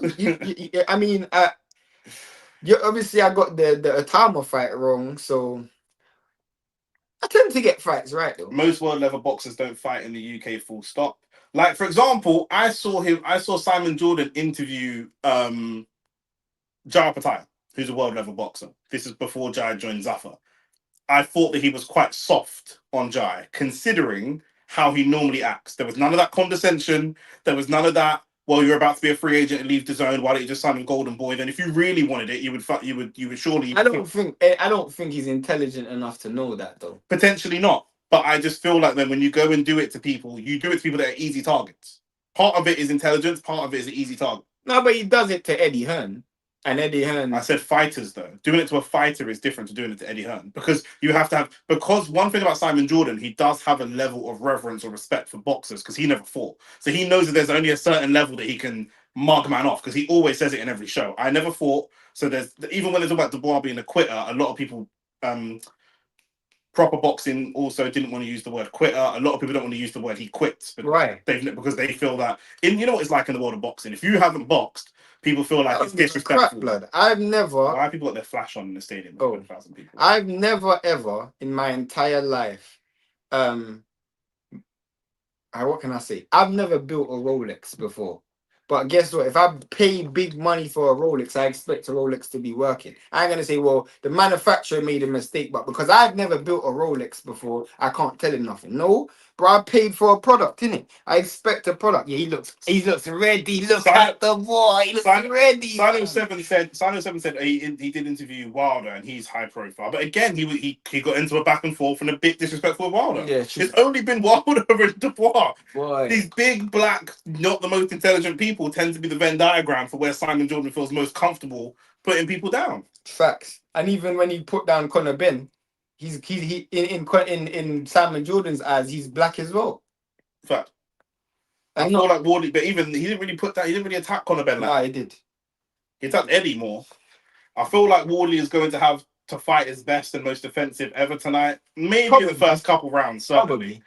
Ade's got to be there. I know that for sure. Oh, this is lit, fam. Apparently, Uncle Frank read the riot act to the Dubois team. He ain't got to take too many chances. If he wins, he's going to be fed to Moses and Talma. I don't think Moses wants that Dubois fight. I'm not even gonna lie. I don't know if that's a feed-in. Fed is like we know he's gonna lose. You got to remember, for Dubois to win this fight, he has to knock out a man that's on an unreal knockout streak. So it's not fed, bruv. It's not fed. Like we're saying, he'll be fed because we know Dubois and we know Italma now. But if Dubois were to knock out Wardley, I know the narrative. If Dubois wins, if he were to knock out Wardley in football, he's white collar and he's all the rest. He wasn't that great anyway. That's what people are gonna say. A little bit lucky, blah, blah, blah. Yeah. Wardley is like Wilder with a better resume. I think he's a better boxer than Wilder. Yeah, and he's definitely way more game. Like Awani has been beefing White for 12 years at this point, so he effectively blackballed for the UFC. Yeah, but doing that doesn't earn him any more engagement though. Nobody cares. I am excited, fam. True. I am excited. You lot don't understand. I'm excited. I am pumped right now, bro. There is no sport that gives me the ecstasy that I'm feeling right now. What's your prediction? Gassed. I'm gonna go Wardley, but I can be wrong. You said 9? No, I'm gonna say Wardley round 7. I'm going Dubois round 4. Yeah, you could be right. I'm gonna say this now. I have no problem if I'm wrong. Yeah, same. I have no problem if I'm wrong. The thing is, though, I do want Wardley to fight Usyk. That's the thing. I don't want Dubois to fight Usyk. That's shit. We've already seen that. Yo, it's go time. It is flipping go time. Wardley at 9. I think Dubois walks through fire and beats him late. The walks through fire. Dubois' biggest weakness is being able to walk through fire, my brother. That's his biggest weakness, bruv. Do you know what I'm saying? This is gold. Love the channel, by the way. Hit the like button and subscribe. I appreciate that, Bon Scott. If I'm wrong, I have no problem, but I can't be asked. 9 pounds heavier. Listen, brother, he's coming in heavy, bro. He's coming in heavy, bro. I'm ready, bro. This is gonna be short. Wait, the last time we disagreed on a prediction, I got it right because I said Wilder to win. You said Chisora. Yeah, but that had no meaning on anything. This is a heavyweight title fight, blood. I'm saying the winner's gonna fight Usyk allegedly, and the loser's gonna fight Italma. Blood both ways. These man, it's gonna have an impact on what happens next in the heavyweight division. This is why we love boxing, bro. How could you not love boxing? This is why we love boxing. How can you say UFC is better than this, bro? I'm on ecstasy right now. All the man I know that say UFC is better than boxing have never fought in UFC. Why does his face look like that? Told you because he's special, isn't it? I don't know if Dubois is ready so much as it is the Tism scare. No, but the Tism don't make you scared though. That's the thing. The Tism makes you undefeatable, bro. It's like taking crystal meth blood. You got fight meth heads, bro. This is cold, bro. This is great. This is great. This is great, bro. Who else has he lost to? Joe Joyce. Joe Joyce. Yeah. The bar getting that dad bod on. I can't vote. I'm so unsure, bro. So if you pick the wrong person, it don't matter, man. No one's. We're not holding your family hostage. This is so good, man. I like the video as well. I got Dubois to stop Wardley within 6 rounds. This is so good. I am excited. You can literally feel my body shaking right now. I am excited. It's also because he's coming off a loss. Like if he was coming off of a win, this whole thing would feel different. This is so good, bro. My knees, everything is shaking in my body. I am excited, bro. Trust me. I just think we're going to find out early because the bar's going to go for it, and Wardley is just going to get collapsed. And if Wardley don't get collapsed in the first 3 rounds, he wins. You think so? Yeah. If we don't stop him in the first 3 or 4 rounds, then Wardley takes him. Do you know what I mean? But he's looking to just come and stop him. I don't think he don't want no overtime, bro. Even if he wins, if he stops Wardley in 2 rounds, there's no post-fight interview. Yeah. He's like, yeah, thanks for having me. Go on. Do you know what I mean? Do you know what I mean? He don't like the media. Do you know when you talk about like going for a league title and it's like, bro, that what's that siege mentality? Do you know what I mean? Bro, it's us against everyone. It's us against everyone. You know, the media's against us. The government is Babylon is against us. This is why I couldn't do like live. I could do live commentary, but I'd have to like take something serious because I can't lie. Yeah, I'm a person who gets too excited for fights, bro. Like I'm fighting. Like I get too excited, but I don't even care about anything. I just care about the actual fight. Michael, hey Wardley, hey Wardley. Hey, why is Wardley looking like a gangster extra from Top Boy? Bro. Look at that face, bro. Michael, I've got to say that suit looks a lot better in the dark. Looks a lot better in the dark. Dubois wears the emotions on his sleeve, and this fight is where his camp feel most. This is the fight where his camp feels most critiqued. I think this fight is where you'd see him the least quitting him. This is what I'm saying. I'm saying that same siege mentality for sure. Man also slipped coming in. Yeah, facts. Nick, most results in this card is unexpected, right? No, I think Rafferty was expected. Rafferty was expected, and Liam Cameron losing was expected. Liam Cameron losing was expected. Yeah.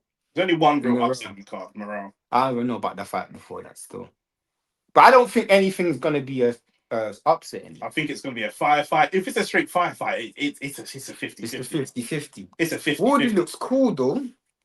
Wardley ain't gonna go out like AJ. I'll tell you that for free. I don't know, man. No, he's not gonna. No, you're right. He's not gonna go out like AJ. He's not gonna go out like AJ. And also, AJ had been beat before, but AJ had 3 defeats coming into this. Wardley's never lost before, so he can't go out like AJ. However, he wouldn't have felt power like this. Definitely not. Never. Is his mum white or is his dad white? I have no idea. If his mum's white, he probably even get beat like this by his parents, man. Shout out to the light-skinned Ipswich crowd, blood. That's just Wardley and Lauren. No. Well, lights, man, yeah, let's try and get this. Even though 500 likes was the target, we'll settle for 50. Will we settle for 50? I don't even know what it is right now, but let's have a look. Oh, geez, we're at 50, blood. Well, we'll settle for 60, blood. Not like that. Do you know what I'm saying? You know why? Because I'm not a quitter, blood. I'm not a quitter. I disagree when he was against Hrgovic, he was still throwing volume late, to be fair. It's not the same, though. Hrgovic don't crack like Wardley. Walking into Hrgovic is not the same as walking into Wardley. Do you know what I'm saying? Walking into Wardley... Buffer's probably bare money, bro. Walking into Wardley is like there's a cave and your goal is on the end of the cave. And all around the entrance of the cave is nails. And all around all of the cave for the whole way through is nails. And you have to walk through that to get to your goal. You could walk through Hergovich and not feel pain if you're Dubois. You can't walk through Wardley and not feel no pain. You can't. You're gonna have to hold some pain. It's gonna be blood. It's gonna be guts. It's gonna how. The question is, Don Charles, Stan Dubois, the rest of the family in them. How do you prepare this guy for the fire? You need Teddy Atlas to say, "We are firemen."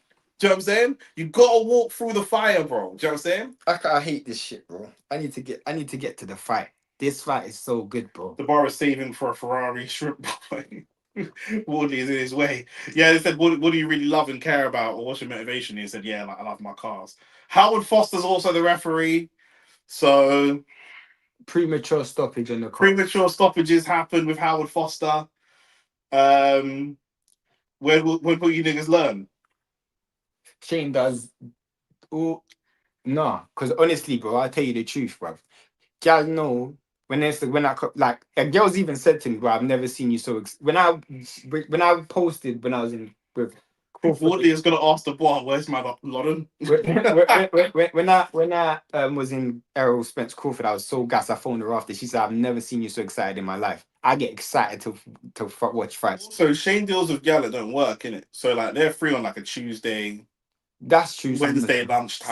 Some of them. Do you know what I'm saying? Some of them work part time as well. Part time. So You know what I'm saying a lot of them work part. Yeah. So they get a lot of time still. But I don't, bro. Boxing for me, obviously, actually beating is more pleasurable than boxing. But me actually spending time with gal isn't that pleasurable. Like just chilling. I love gal I do love gal, but what I'm experiencing right now. Bon Scott don't like Davidson, bro. It's called him low guard Davidson a few times now, bro. Wardley saved boxing. Is Dillian White there? He don't manage him anymore, does he? He does. Oh, still now? Of course. Oh, that's dope. Of course. Never. Dylan will never stop managing. Will never leave Dylan. Shout out Dylan making a paycheck, man. Yeah, trust me. I'm taking tips from the shade. Pause. Why for that? Whoa. Why you ain't taking no tip from me, bro? Blood fire. You're taking advice. That's fire and brimstone. Shane deals with job centre things. Bro. No, I free when he's free, innit? You know what I'm saying? Bro, I don't. I said, why, blood? Why for real? All of that. Shane got the walkhouse trim. Need to see, bro. Levels. I'm gonna tell you this. My hair is a physical representation of the YouTube channel. It's growing.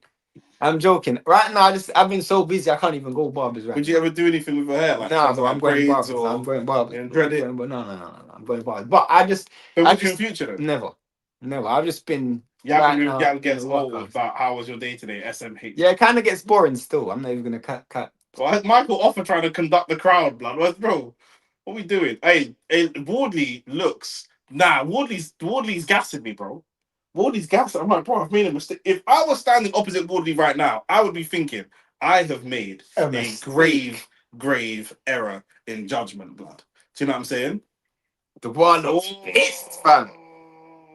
Man, then put a like on the video. And how could you not love boxing? Oh my days, I'm so gassed, bro. 53% is now saying Wardley. Maybe the face-offs have changed the fight. I am flipping gassed, bro. Wardley looks like he wants to walk him down. I'm gassed. Let's have it. Let's have it. Let's go. Let's have it. This is why also heavyweight, but Virgil boots are that cool, but heavyweight title, yeah. Bro. Okay, the fight started. Round 1, here we go. Dubois Wardley's gone for overhand right, he's missed it. You can see Dubois gone.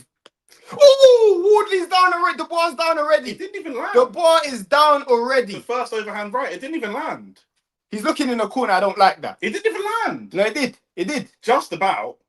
But Dubois. I told you, Wardley has no respect for Dubois. Dubois got to get it back in blood. He's got to get it back in blood. There's the jab. He's got to get it back. Wardley knows it didn't land properly. No, it didn't land properly, bro. Dubois threw it overhand right. Kind of hit the shoulder as well. Yeah, but that will still hurt. You got to throw more. We spoke about Dubois in the Hergovich fight and the volume. He's biting on the feints though. He lands the jab though. Lands the jab. Throw the right. Throw the right. Throw the right. Yeah, man. Get messy in there, boy. Pause. Blood fire. Oh, this just feels like every time someone throws something, something's gonna happen. Yeah. Truth telling, Maxwell didn't thought that wasn't a knockdown, but it's still going to count as a knockdown. Wardley's loaded. I don't like this, bro. I don't like this from Dubois. I thought Dubois was going to do what Wardley's currently doing. and Dubois wrestles Wardley to the floor. I love that. I like that. I like that. Walk on for the rugby tackle. I don't care. What Wardley's doing is what I need to see Dubois doing. Because what's Dubois waiting for? You're not going to get any better. You're not going to get. He's overcooking on the right hand, Dubois. He needs to be a bit more patient with it. He can't be patient. Oh, Wardley's overgone with the overhand right again. Good stiff jab. Good jab. The jab from Dubois is great as well. He's doing good. You got to stick to that jab, Dubois. You got to stick to that jab. Oh, that's a great jab from Wardley, though.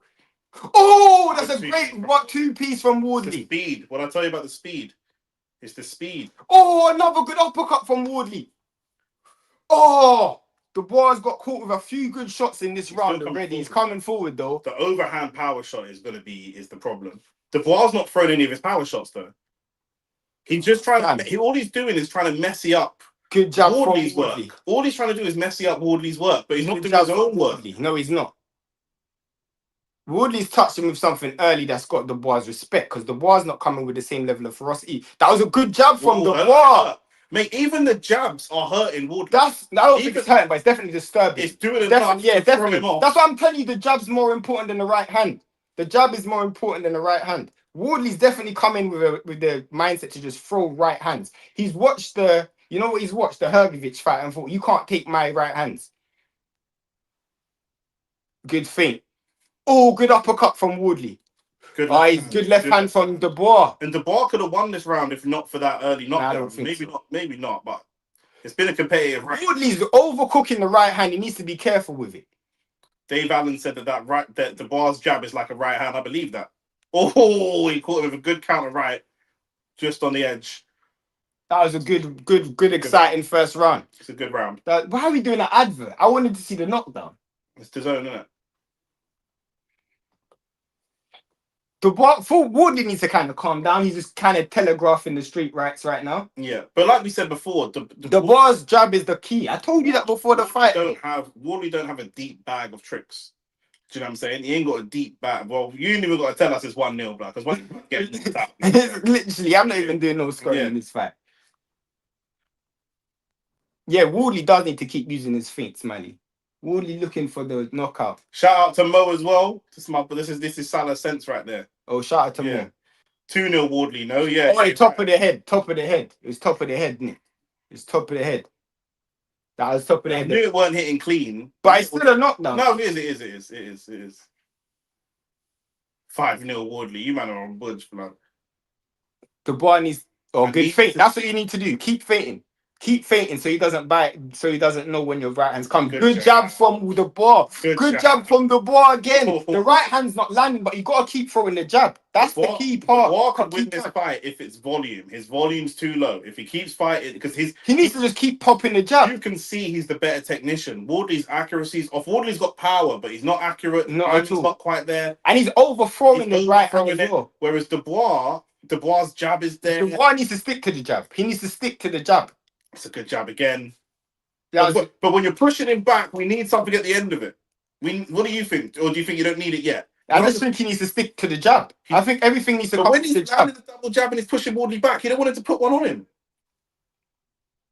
Oh, that was poor from Wardley. Wardley's definitely putting too much into his shots. That was a good overhand right from Dubois. Dubois is fighting much better in this round. Good jab from Dubois again. This is a great comeback round from Dubois. But when Dubois is landing that jab and pushing Wardley back, for me... Wardley has literally gone in with the mindset to just try and knock this out, do that with every right hand he throws. And he's not been patient enough at all. The first right hand landed, so he thought, cool, I'm going to keep landing it. But it don't work like that. It was kind of a flash knockdown. Exactly. And he's bought into... you know what I'm saying? He's throwing it from way far up. To be fair, we're not expecting Wardley to win many rounds. Do you know what I mean? He normally is down on the cards when he knocks his opponent out. Facts. That's been his MO. So if he's not knocking Dubois, good shot from Dubois. That's what I want to see from Dubois. Good shot. Oh, good shot. I didn't mind that. I didn't mind that. At least the intention is there. And now Wardley knows if I land a couple punches on you, I'm gonna come with the power shot. Because Wardley don't like the jabs, but he ain't felt a power shot yet. No, he hasn't. No, he hasn't. Wardley needs to just be careful with just the overthrowing the right hand. Good jab from Wardley there. Good jab from Wardley The there. double jab from Dubois. Good jab. Good right hand from Dubois there. That was a good right hand from Dubois.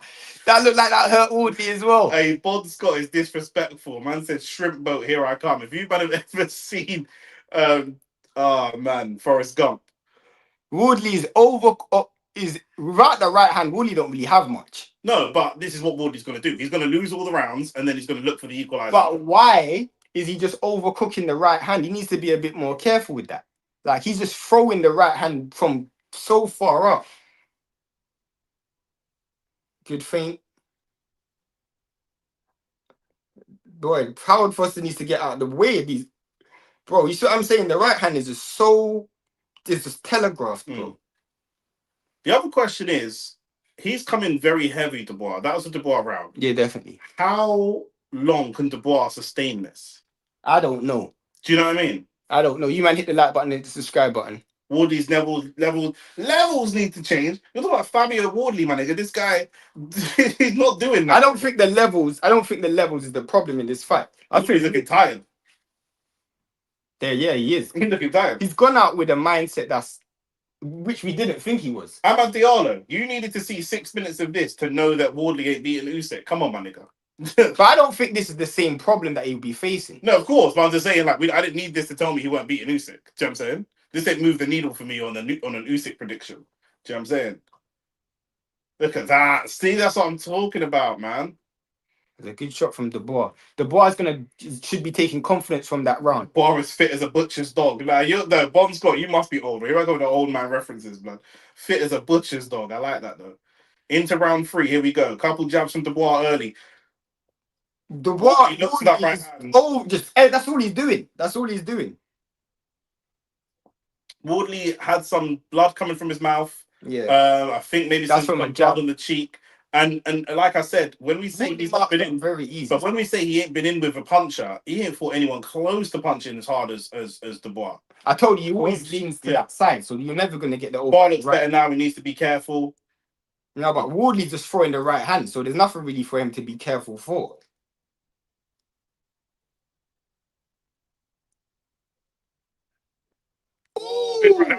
Big right hand from Dubois, and that hurt Wardley. It did. And Dubois, I really like this from Dubois. Just manhandling him, just being a bigger, stronger man, imposing himself. Well, Dubois is now showing some momentum and confidence. But he's got to stick with the jab, though. This is where Dubois struggles. This is where AJ struggles. When you started that you were behind. Now you feel like you're starting to get ahead, but don't rush it. Let the pace happen as the pace is happening. Still use that jab, though. Oh, good shot. He's done. He's done. Dubois taking a knee. Big right hand from Wardley, and he's taking a knee. He's up, and the ref's counting. But any hard punch, and Wardley's going to charge him. Wardley's ready. Wardley's going to charge him, and he's going to look to finish it here. But I told you, Dubois stopped the jab. Dubois stopped jabbing.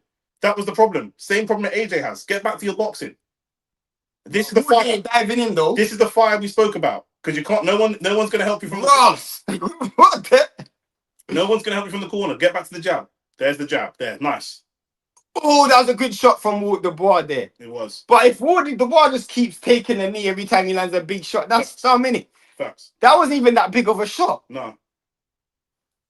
I think Dubois like scared of the power. I think it's like your dad beating you. It might you might actually think it hurts more than it hurts. Like, I mean, you start crying before the kick even lands.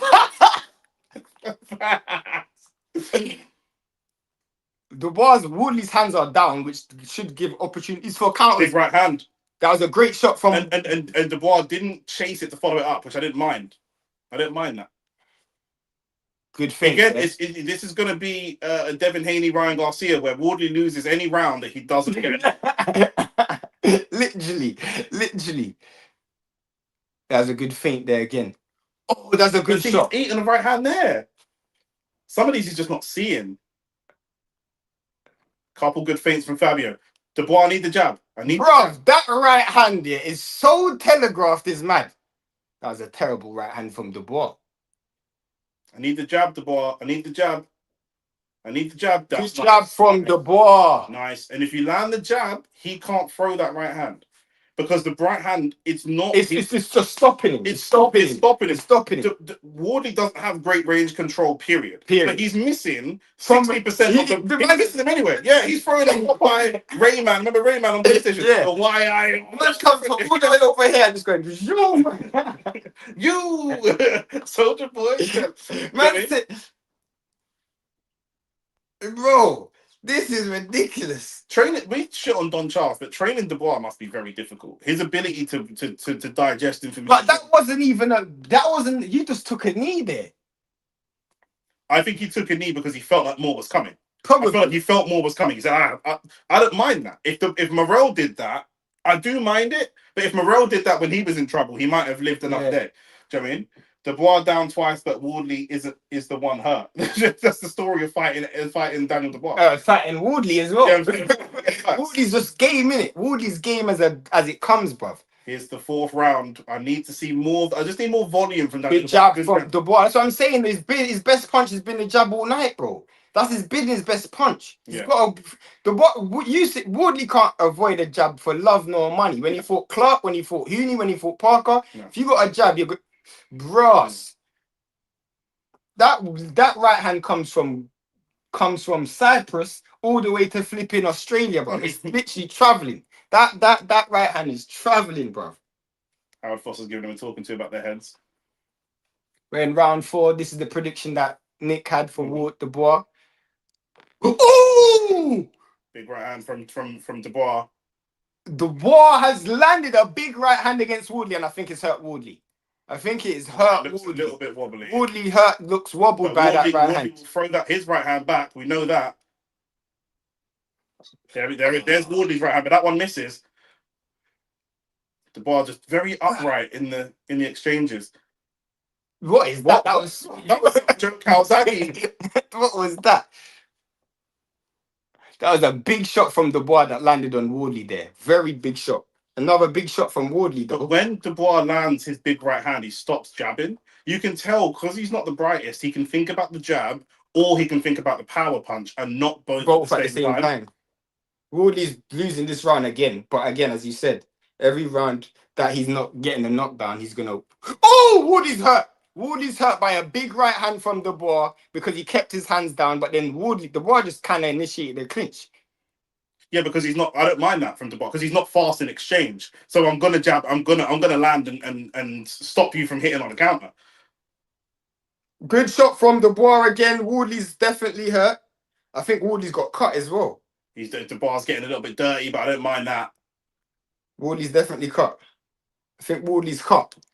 Oh, something's in Wardley's eye. That means that Wardley's right hand's got to be coming from sometime. Yeah, Wardley's hurt. Something's in Wardley's eye. Oh, something's in Wardley's eye. Right hand from Dubois. Howard Foster's just breaking them up. I know something's in Wardley's right eye. Yeah. Something is definitely in Wardley's right eye.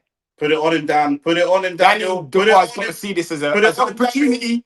Oh, good shot from Wardley back. But Daniel's got to stick it on him because Dubois, he can't let Wardley get to the corner. Because you can't let him get to the corner. The volume's not high enough. You can't let Wardley get to the corner. That's 8 seconds gone. You can't let Wardley get to the corner because something is in Wardley's eye and it's definitely causing Wardley problems. Throw that right hand, Daniel. Wardley's got Dubois. You got to throw the right hand. This is We've got messy. 10 seconds left and Daniel's not built on it. Left. Daniel's not built on that. Can he do one more right before the end? He's landed good jabs. Anything, Daniel? Anything from you? Anything? Come on, anything at all before the round ends. One more. That's terrible. He missed an opportunity there. Huge opportunity missed. Also, I'm trying to egg him on because that was my prediction, isn't it? Something is in his eye. Is his eye bust or what? He's either swollen or something's in his eye. And that is going to throw off the right hand. 100. That's going to throw off the right hand now. Let's see if that was an elbow or what that was. Great straight right. Yeah. I mean, Wardley took that well, to be honest. Yeah. That would put most heavyweights down. He was moving backwards, though, I think. Yeah. Flush on the chin, though. His head was moving backwards. So he's able to ride it a bit more. Definitely. That is a great right shot, yeah. That is a great right hand. These two are dogs. Love you guys. No bias whatsoever. Come on, bro. To be honest, I don't care who wins. I do want Wardley to win because I just want to see the Usyk fight, but it's a good fight. We never want a fighter to win just because we like them. Do you know what I mean? Oh, here we go. Don Charles giving him a little slap. Don Charles slapping Dubois. Probably wants to slap Stan. Mm. This is He said, why he's slapping? Listen, that happens, bro. You got to see that. Whatever it takes to get your fighter focused. a good double jab from Dubois. He's told Dubois to go and finish it. He's told Dubois to go and finish it. He said, go and finish it. Don't chat to the ref.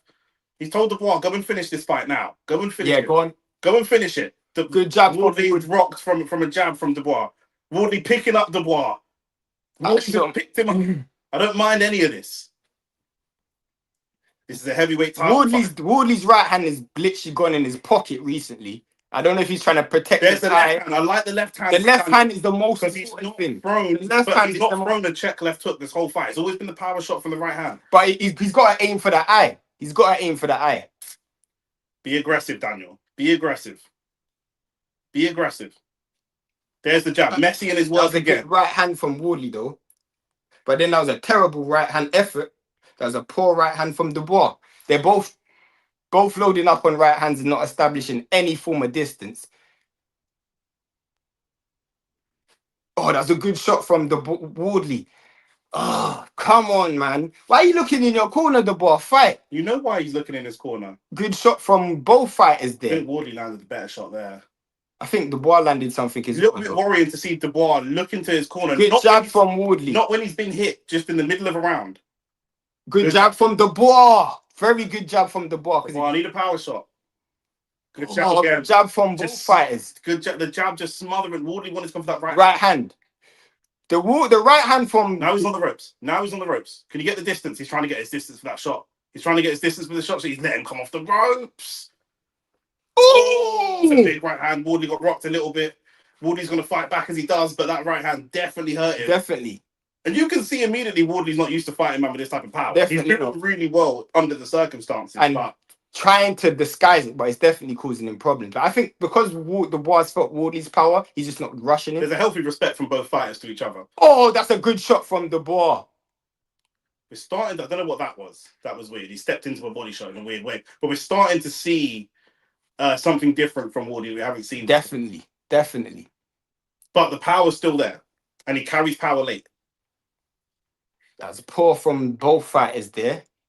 Oh, his gunshots come out, bro. I'm nasty. I would have launched the right hand, blood. I would have launched the right hand as soon as I see that come out. I would have launched that right hand, blood. I did say Dubois never really wrestled the fight back from me. But the difference with this fight is he still sees it. He's showing great heart in this fight. So well done, Dubois. He's definitely shown heart in this fight. Good shot. Dubois come out really aggressive. Stay on him. Wardley looks kind of disheveled right now. So sad. Dubois potentially one of the best fighters and got names for all his toes. Now that's a disrespect.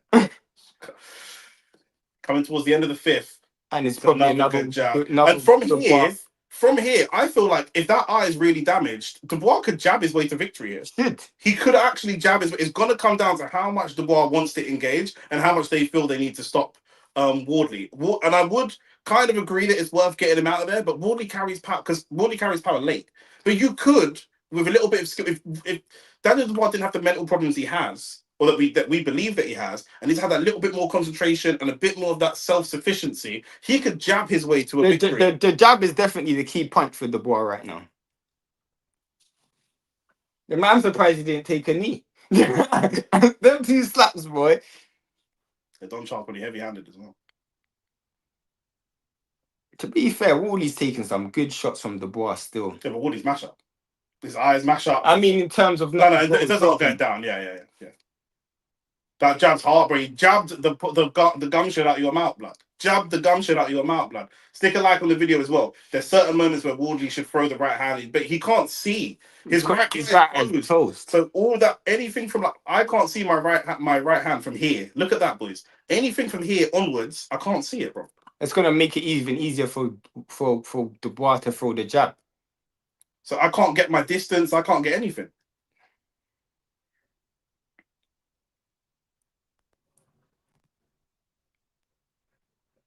Oh, good shot from Wardley. Decent right hand on the inside. That was more of an inside right hand because of the peripheral vision. Yeah. It can't go on the outside.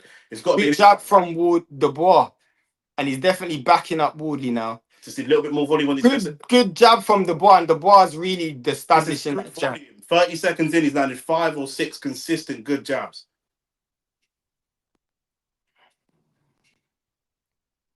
This is what I like. Jab, jab, jab. And then if we get into a firefight... Oh, you missed it, mate. It's too wide. You know what? Wardley needs to stop throwing the jab after the right hand after the jab, because he's putting it. So you might have to throw the reverse 1-2. But he needs it because he hasn't got the distance. He's using the jab so he knows the distance of where the target is. He's not even aiming for Daniel's chin. He might throw the reverse 1-2 instead of the 2-1. Instead of throw the 2-1 instead of 1-2. Because as soon as he sees that and he sees that, he's taking a step back. Whereas if you throw that straight, then he's going to come towards it. But with the right hand, he doesn't know where he's aiming it. He's using the left hand as a rangefinder. So he's not even aiming for Daniel's chin. He's aiming for his own hand so that he can hit. I hear what you're saying. Good jab from Dubois. Another good. Oh, it's a good shot from Dubois. Managed to just duck under. He feels like he's got Wardley up, but never quite able to sustain an attack. Partly because he's smothering his work. A big part of that. That's a good 1-2 from Dubois. That's the first time I've seen him land the 2, and he's definitely starting to hurt Wardley, because that he's definitely starting to get to Wardley. Part of that is just down to the eye. Oh, here we go. Some power punches coming in from Daniel, just roughing up Wardley. Dubois is landing some big punches, and it looks like Wardley's just holding on at this point. Wardley is literally just holding on at this point. There's a bit of an elbow in there almost, but keep fighting, keep fighting. This is where he doesn't have the pro experience. Keep fighting, keep fighting. His nose is bust right now as well. This is really good work from Daniel. He's really starting to beat Wardley down. The right hand from Wardley's coming though. Just to let you know. 100%. Yeah, I knew it was coming. He's missed it though. He's missed it. He missed that right hand, and now Daniel's putting some left hands on him. Now Daniel's hurting him. There's the right hand from Wardley again. He's got the fighting instincts, but he's missed the right hand. He can't see it. He's throwing it completely blind. This is going to be the most dominant Daniel round, so long as he stays on his feet. Oh, Wardley's throwing problems. Wardley in all types of problems. Wardley in all types of problems. Daniel, can he get there first? Wardley's legs starting to buckle just up against the ropes. Only the ropes keeping him up. Literally, Howard Foster's done a terrible job in this round, because how he's not.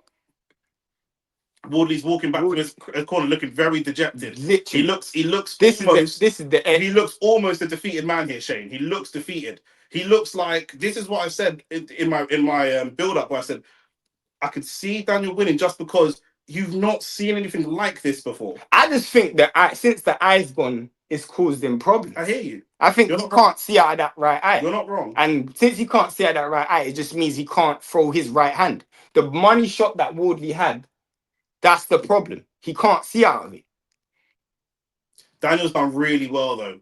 Daniel's done really well. He's showing good heart. If you throw the right hand, I'm going to jab you. If you look like you're throwing the right hand, I'm going to jab you. If you think about throwing the right hand, I'm going to jab you. And he's throwing it at the same time just to stop you. If at night tonight, when Wardley goes home, he tries to beat his meat with his right hand, he's holding a jab from Daniel Dubois. Anytime you move your right hand. Oh, that is a great uppercut. How Wardley's still on his feet? We're into round 7. We're into round 7. But what's Wardley going to do? How does he react? And he reacts again with the right hand. He doesn't have enough variety in attack.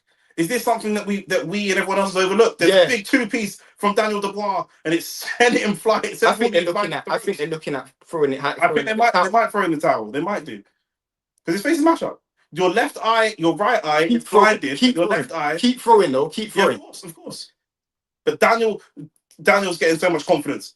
Yeah, Daniel needs a visual of the blood on your face to get confidence. Because Wardley's not going to give him anything from body language, so he needs to see it. Yeah, Wardley's a game fighter. Wardley's lost his fight though. Wardley's lost his fight though. You've lost because there's no way you can wrestle this fight back. Your nose is bust. His nose is completely broken. That's a multiple break, it looks like. That looks like more than one break. Yeah, this is great. Daniel Dubois has somehow wrestled this fight from nowhere. All he's got is the right hand. That's something that we really didn't consider. And nobody considered. I watched everybody talking about the build-up, and everyone is saying Wardley just doesn't lose and can't lose. And he hasn't lost yet. He's still in the fight. Nah, he's lost. But people would not take into account the fact that he's only got that right hand. And if that right hand goes... Well, it's only because his eye's gone. It's not really the right hand's gone. No, but I'm saying if you can't use it for whatever reason, be that an injury to the hand, there's the right hand again, but be that an injury to the hand or Daniel doing something to negate the right hand, anything. Obviously, in this situation, it's the eye, but it could have been anything. It could have. You can't really anticipate injuries. No, I hear you, but what I'm saying is it's mad that for someone as dangerous as Wardley, heavyweight champion of the world, as dangerous as he ain't got a left hand. He ain't got a straight right. He ain't got. It is a straight right that he's throwing. He's throwing the right hook. Right hook, straight right. He's throwing not the same thing. No, but he's throwing. He's just throwing the right hand. There's not much order to what he's throwing. It's just the right hand. Big right hand from Daniel Dubois. I knew the Wardley's right hand was coming as well. Yeah, exactly. And Daniel knew it. And when you're telegraphing something enough for Daniel to know, then you're in problems because he's not the brightest guy. I knew that was coming as well. I like that though. That was a 1-2. I like that. Just try to disguise that 1-2 a little bit more. Something a little bit different. I think he needs to just lead with the right hand. 2-piece. I think he needs to lead with the right hand. But he ain't got a good left. That's what I'm saying. He ain't got no power on the left hand, obviously, because otherwise you're right. Lead with the right, land the left. You can land the left. No, but I think the right is just going to be the one that's going to hurt. But you don't need to hurt him right now, bro. You just need to keep him away. Keep him away. Whatever you do to keep him away. Another right hand from Dubois. Good shot from Dubois there. Oh, that's a good shot from Wardley. Oh, that's a good shot from Wardley. Here we go. Now we're in a fight. Now this is what we thought we'd see. Oh, good shot from Wardley. Great shot from Wardley. Like 10 seconds early. What's Harry Foster jumped in? What's he jumped in for? What? Why did he jump in? What did I say? What did he jump in for? It was 12 seconds on the clock. Howard Foster randomly separated them and then spoke to someone in the corner. That was good fight. Wardley's got some heart, blood. I want to know what Howard Foster stopped. I don't know. Did Dubois have a win then? Because I'm 12 seconds away from winning. No, I don't know about that. No, I think this is it was 50-50, but this is the argument I would make. If I'm Don Charles, I'm saying, yo, my guy is on top in this fight. No, but if I'm Wardley, I'm like, this is my last chance. This is the only time I've visibly landed any shots. I think Howard Foster effed it up a great moment there. But yeah, facts. We could have actually got a double knockdown. Not even that. I think Dubois knocks down Wardley and just takes a knee out. Out of respect. For the BLM team. That's what I mean. Yo, this has been a great fight regardless. This has been a great fight. This is why we stay awake and why we watch fights. You know what I mean? Into round 8, here we go. I thought we'd be done earlier than this, I'll be honest. I didn't think we'd see the second half of the fight. Me neither. Imagine if it goes the distance. Nah, bro. Wardley has shown some tremendous chin and tremendous heart, but so has Dubois. Dubois has shown great chin because he's got up off the ground 2 times. Yep, 100%. So this is great, bruv. Everyone's talking about the ref. What is the ref doing? I don't know what he was doing there. I don't know if he thought the bell went or what he thought, but... Good jab from Wardley. Then the fighters were confused when he said continue to fight. Good jab from Dubois. Oh, good jab from Dubois again. Dubois again, just stopping that right hand from Wardley. Like I said, Wardley, he's come through the white collar. We know his story, but this is it. This is British boxing, bro. Knock man out until you can't knock man out no more. That's it.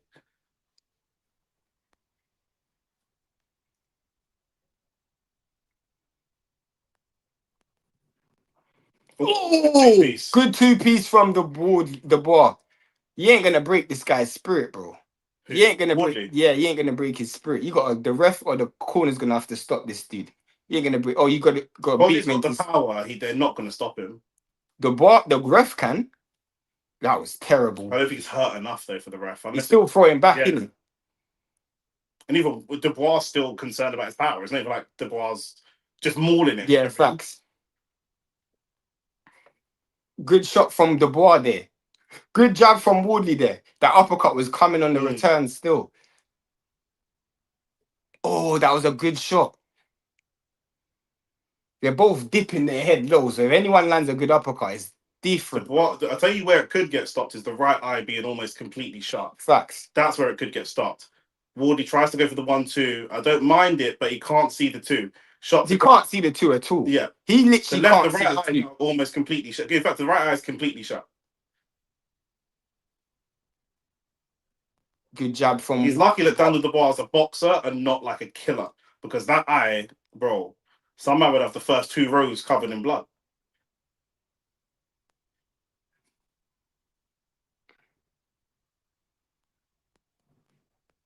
The right hand's coming from Wardley. Is it though? No, it's not. Why did he just stand there? These are the fights that kind of take years off the clock, you know. Yeah. Luckily, he started late, so he won't have any of these fights. So, do you know what I'm saying? Like, he will have 2 or 3 of these fights, but then that's it. Bro. Oh, he stumbled with a jab. That left hand, Daniel. The left hand is there. There's the left Good hand. hook. That was a good shot from Wardley that he somehow landed. I don't know how he landed it, but he threw it out, I hope. Good jab from... a good uppercut. Oh, yeah, he's gone. Right from Dubois. Oh, every time I think Wardley's gone. Nah, he's not gone. There you go. That's the actual bell that time, Howard. Yeah, Wardley's going to keep going, but this looks like... Yeah, who's winning? What kind of question? You said 17% Wardley. Wardley ain't won any round other than the ones he's got knockdowns in. Wardley's in it right now for a puncher's chance, but he's showing good heart, though. He's showing good heart. You man hit the like button, hit the subscribe button, all of them things there. He's showing good heart, but Jesus Christ, this has been a good fight. No way. Look, Wardley was likely to get stopped on his feet. Yeah, Wardley's going to get stopped on his feet. He might not get knocked out. Oh, look, there's blood. There's blood all over the pages and everything of the commentators. Yeah, trust me. This is just straight raw, fam. Look Off at a that. jab, blood. Off a jab, bruv. Ward. Samson said, I told you, man, about Dubois' volume late.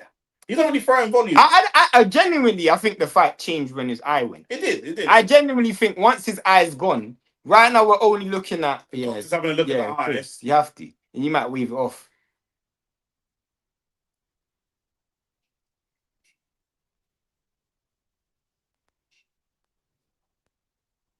They're looking at the other eye. They're looking at his nose.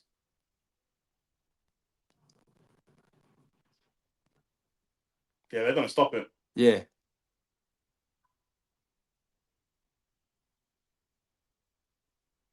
Are they continuing? They're going to let him fight. Right. But even stuff like that will give Daniel some confidence. Definitely. Everything will give Daniel a little bit of confidence because Daniel needs it. He needs something. Wardley could make himself a legend here with one right hand. Literally. Yeah. One right hand, he can make himself a legend, bro. Not with that one, though. He needs someone else's right hand. Oh, that's a... Landed a bit of a right hand there. But good jab from Dubois again. Daniel with the jab. Good jab from Wardley there. Oh! They both swung for each other. They both got their head off the line with the... Oh! That's a good uppercut from Wardley. Any punch he lands, he's going to get confidence from. Daniel needs to establish... What a good uppercut from Wardley. That was a good uppercut from Wardley still. It was.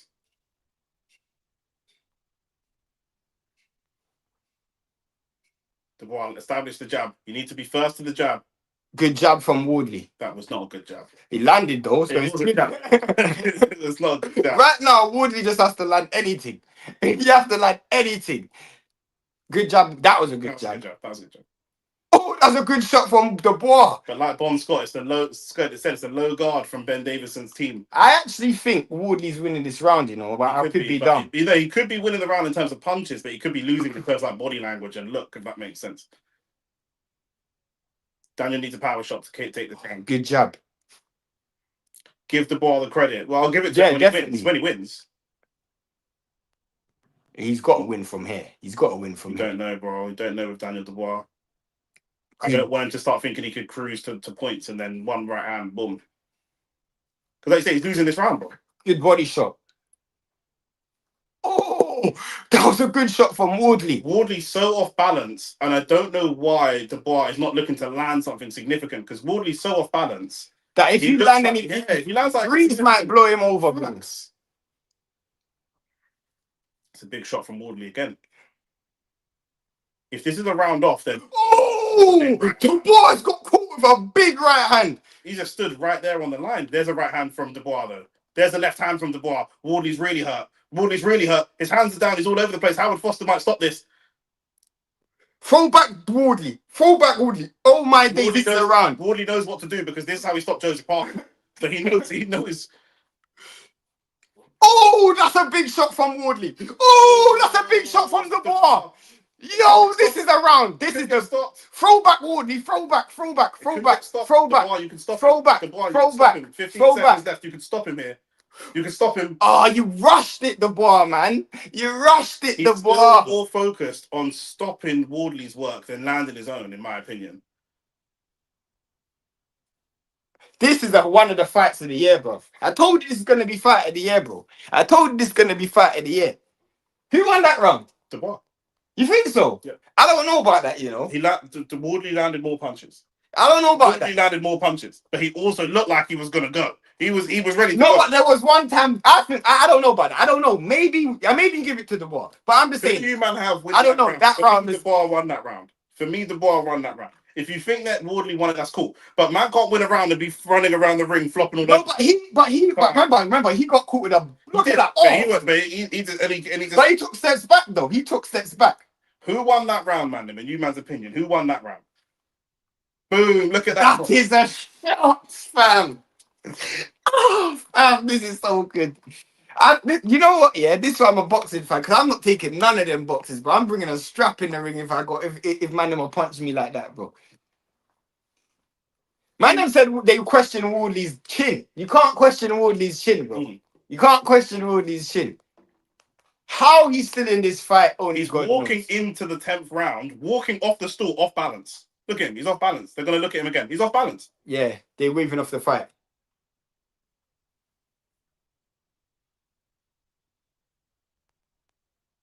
They're waving the fight off.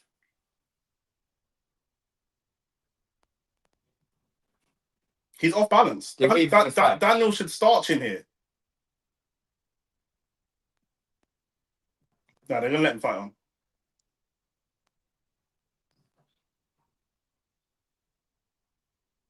They're gonna let him fight on. Look how off balance he is. He's moving like he's drunk. Daniel, come on. You got a sticker on him, bro. Daniel, come on. Land the counter. I didn't think anyone predicted this is going to be round 10. But this is great. This is great boxing. His legs are not there. This is great fighting. Do you know what Wardley has here? Wardley has exactly what Anthony Joshua doesn't have. He's stumbling around. He's hurt. He's broken. But he's still there. He's still just. This is why I said Wardley beats AJ. Yeah, oh, for sure. No, but we knew it. This version of AJ for sure. I mean, this version of AJ. Yeah, because he's just ain't got it. Dave Allen beats AJ in my opinion. I said that. Good bounce from Dubois. Dubois got his legs back. Dubois definitely got his legs back. Wardley this is the game, bro. This fucking PlayStation wants to turn off. My TV wants to turn off. They're taking the piss. Needs to be stopped to save Wardley's health. I'm not against that. Oh yeah, no, yeah, ref. But Dubois needs to stick it on him though. Dubois needs to stick it on him. Don't do enough to drop him. That's the problem. Do you know what I mean? He just does enough to keep hurting him. This is dangerous here. Do we want a rematch though? Probably. Frank will make a rematch. Do we want a rematch, bro? I want a rematch. Frank will make a rematch. This is a great fight. I don't want to see Dubois fight Usyk anyway, so I don't want to see that. Oh, good shot from Wardley. Dubois got something for him there. Dubois got something for him. There you go. Jab right there. The thing with the jab that people have to understand, for those of you that fight amateur, I think there's a couple people that fight amateur, the jab is so reliable. Now he's throwing the lead right hand without the jab.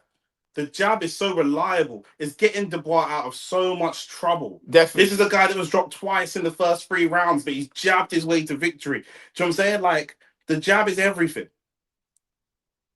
Oh, he's missed. What's the saying? A good jab can take you around the world. Oh, trust me. Oh, he's just missing the right hand. I need to see a left hand here from... I actually want Wardley to be put out of his misery. I need to see something. I just think this fight shouldn't continue. If this fight goes 12, it's crazy. This one actually hasn't been... For the boy actually hasn't... Like, no one's landed anything. Matt said Howard stopped Parker for less. He definitely did. He definitely did. He definitely did. Fact. He definitely did. But the only thing Parker stopped throwing back. Wardley's never stopped throwing back. No, facts. What you're saying about AJ as well, isn't it? Yep.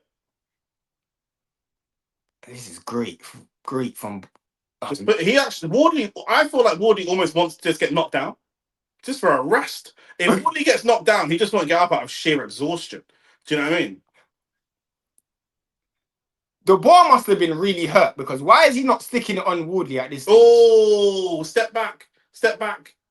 It's just a great 2-piece he landed on him. What a great 2-piece, bruv. Look at Wardley. Look at him. He's done, fam. Would you take him out of there if that's your fighter? I'd take him out of there. I probably would. I'll take him out of there. He's not thrown back. He's throwing. That was probably his least output round. Yep, the throwing back is starting to stop. And not he's But he didn't get a lot of damage in that round, though. bro, he can't walk. He's literally he's coming out of the corner waddling like this. I gotta get him out of there. Yeah. Don't ask him, Ben, because he's gonna say no. It's Wardley. He's gonna say no. You can't ask. He's gonna say no. He's gonna say no. I'll keep fighting. Dubois can't finish his dinner 100%. No, Wardley's just a flipping. But that's true though, No, it's not. because you shouldn't be just throwing flurries. It's because he's smothering, bro. He's leaning. He's following through. So when he lands the punch, he's here. He finishes the punch here. No, but I'm just saying you shouldn't even be loading up on punches. Just throw flurries. The referee will stand in. He can't. We ain't never seen Daniel Dubois do that. He don't have the technical. He don't have the body mechanics. He's not talking about being too big and bulky. That's Benavidez you're looking at. He's too big, bro. Into round 11. I can't believe we're in round 11. By the way, definitely not after the way this fight started. If someone bet on this fight to go the distance, bruv, they're making money. That's a good jab from both fighters there, but anything Wardley lands is pointless at this stage. Oh, it's a good two-piece. And the ref just... So what did he let him come out for then? Good stuff. The ref stopped it in the 11th, but he just landed a two-piece, a three-piece, and then the ref stopped it. Didn't even go down. What did he let him come out for then? Well done. Look at the team. The team deserved that. Because honestly, they've been getting fucking mugged off, bruv. They've been getting mugged off, bruv. Honestly. That was a great performance. He showed great. I'll tell you what. Can I be honest? What? Michael Offer's not coming on this show. Michael's not. Sam Jones and Michael Offer. I want to see that again. I want to see a rematch though. I'm not gonna lie, that was a great fight. Should have done that 4 rounds ago. Maybe not 4, but I definitely think could have happened. Could have been done. Shout out to Mo. The problem is Wardley never stopped throwing back. Wilder would have finished him. Wilder. What version of Wilder? Wow, bro, nah, grow up, man. You need to grow up and remember that your dad's not the baddest man on the block. Do you know what I'm saying? Like, man, talk about Wilder. That was a great fight. It was said by many that if it went later rounds, Wardley would win. I was one of them. I had Daniel Dubois winning. Wait. Oh, Michael's fighting someone still. Michael Offer's fighting. Yeah. A bit of Sam Jones. I hope it's Sam Jones.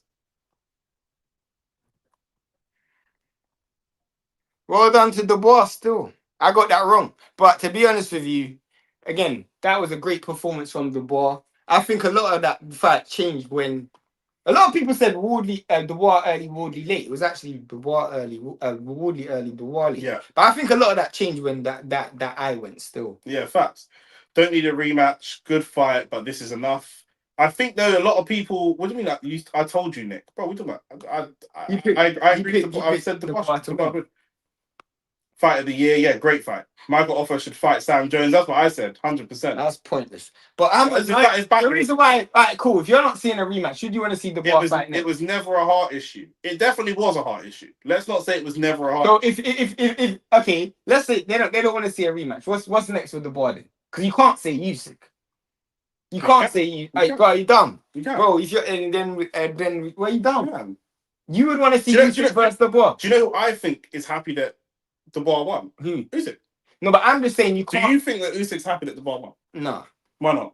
Because he's not going to fight you, Dubois. He will. There's no money in that fight, bro. There's more money than fighting fucking Ring, though.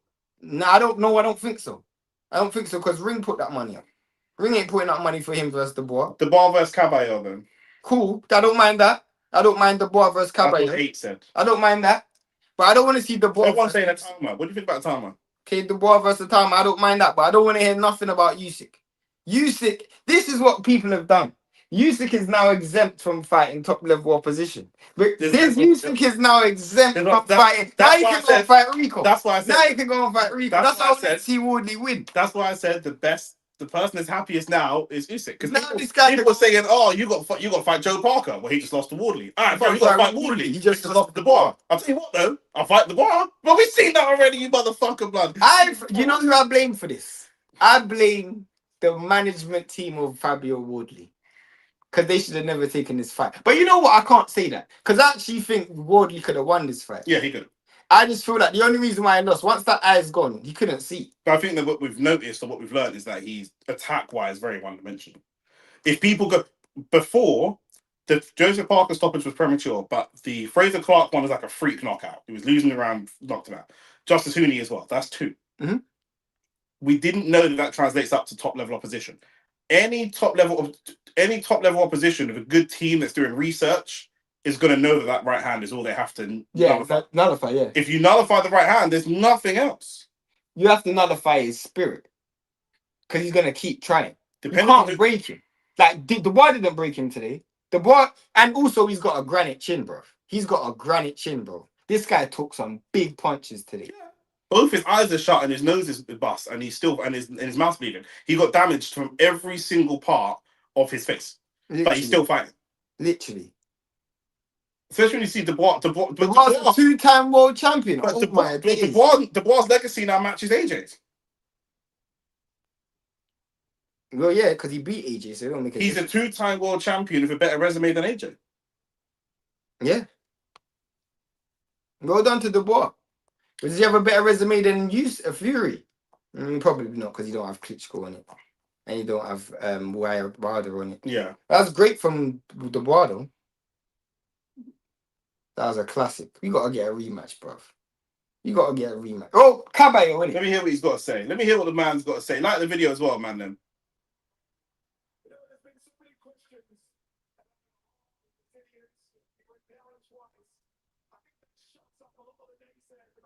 Even the fact that he's doing that because, like, he's...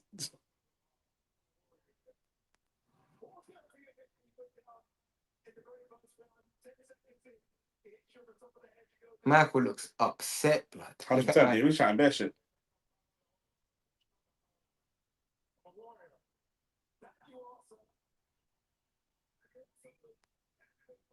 So I want to see if... I'm just waiting to see if Dubois calls anyone out or what he says is next or...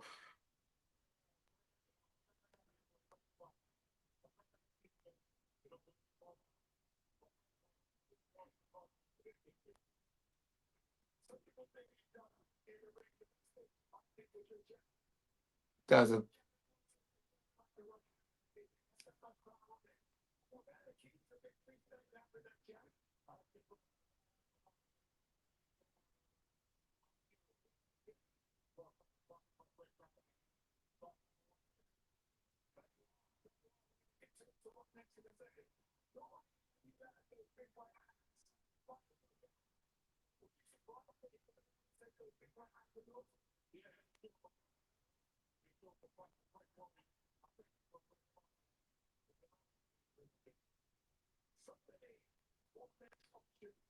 Here we go. Now they're asking what next. Before it was all just generic nonsense. Wardley's still not got his legs back. He's walking, but he's still wobbly walking.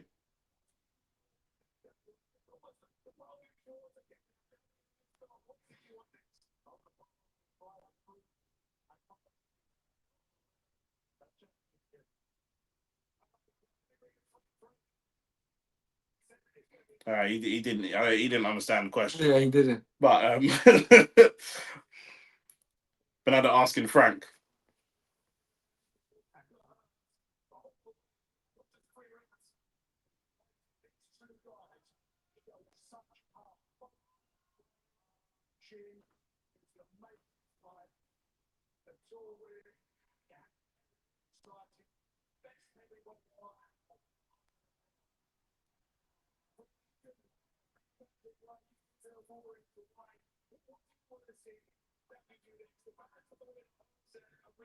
That's what I want to see.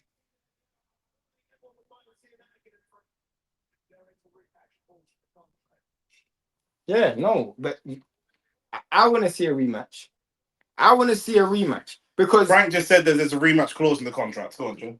Do you not want to see a rematch? Yeah, I don't mind. I don't mind because there's still. Listen, I don't like seeing man win world titles and immediately start questioning them, but there are still unanswered questions. But more importantly, Caballo's a good fight. If he fought Caballo, cool. Mm-hmm. But the problem that I have is I don't want to see Dubois fight Usyk. If there's one fight, there's two fights I don't want to see: AJ versus Fury and Dubois versus Usyk. Yeah, those are the two fights I don't want to see. Mix up any other heavyweight, alphabet soup this thing. I don't mind it. But today, the reason why I gotta go home because I'm gonna miss the last train. But one of the main reasons why I'm just in my mind I want to see a rematch is because of everything I've seen in this fight.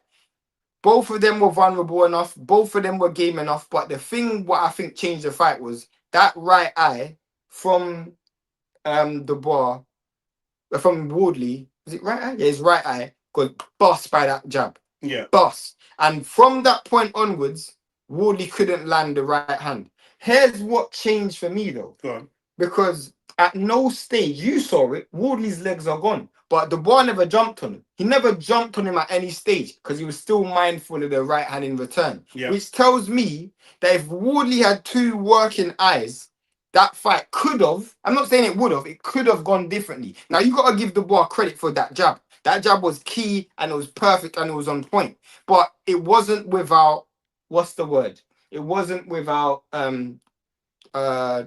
vulnerability. Yeah. It wasn't without danger. It wasn't without risk. Yeah. Because every time he threw the jab, as you said, you were the first one to say it, the jab stopping the right hand, which means if you miss that jab, that right hand's landing. So he was really perfect at. He doesn't have to land it.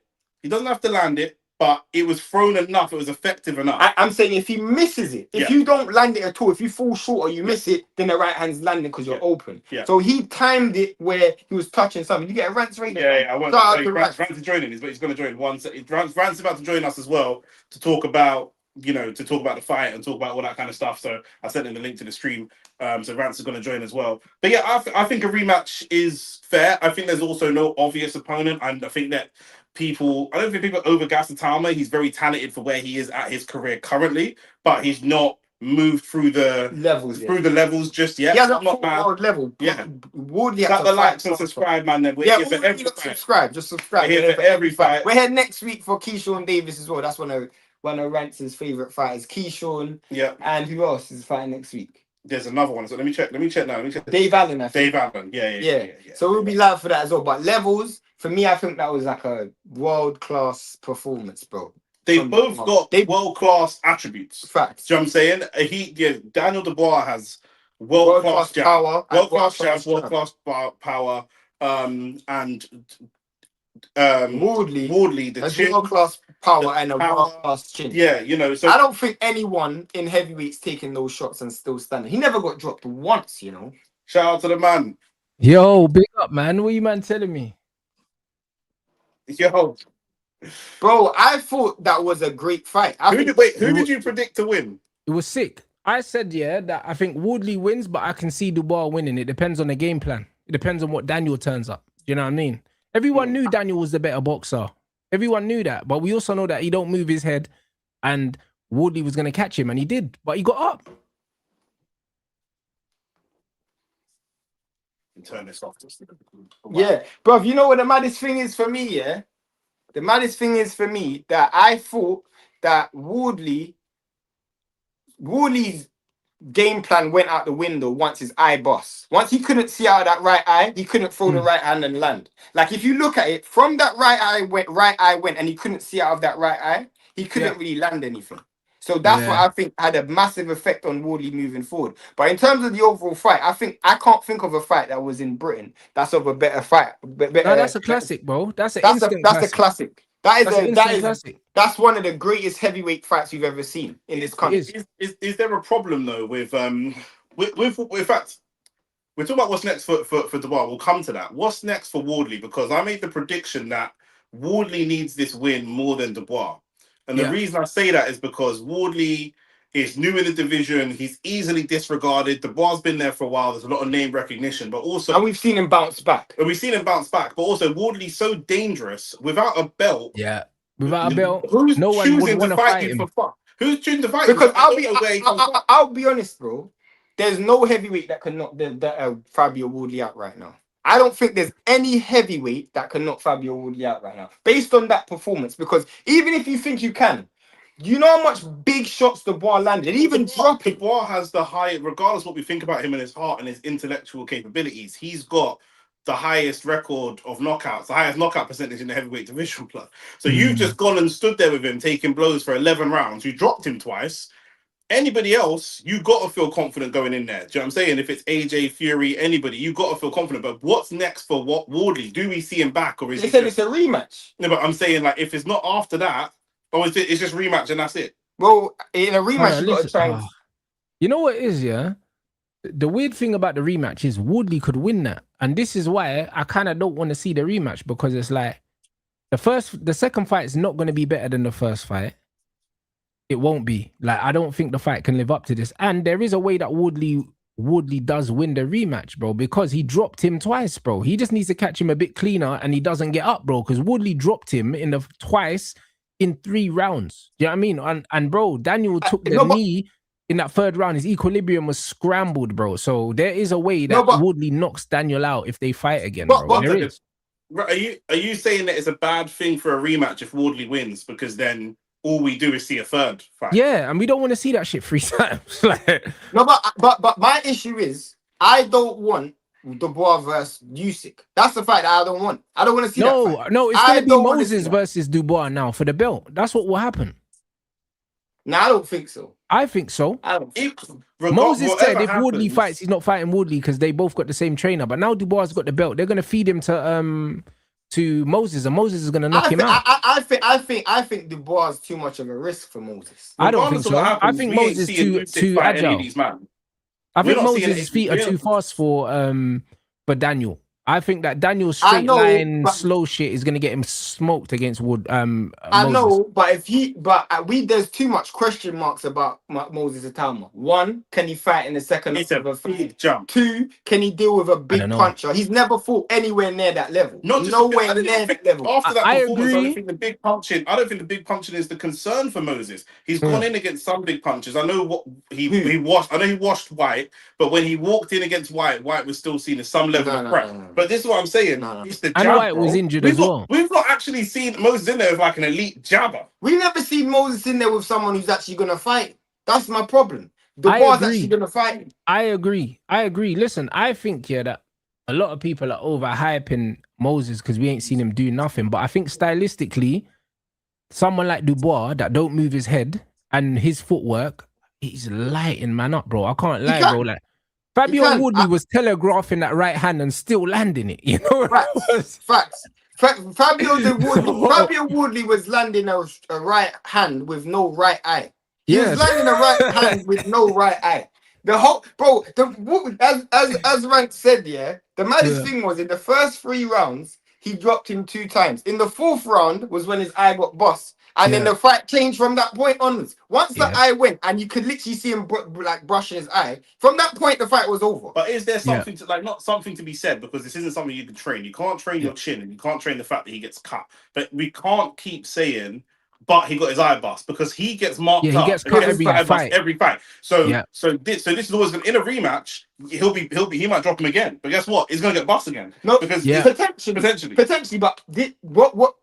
There is enough for me. If you ask me the scenarios that could potentially happen, you have Moses Atama versus Dubois, you have Dubois versus Usyk, and Dubois versus Wardley. For me, the fight that is the most compelling is Dubois versus Wardley. Dubois versus Usyk, I definitely don't want to see that. That's the worst fight that could be made. And Dubois versus Moses, I think Moses needs to show me something at world level. I agree, Dubois is very limited, but what could happen is the first time Moses Atama gets touched, he gets knocked out because we don't know how good his chin is. Potentially, 100%. Why would you ruin a great career by moving him too fast?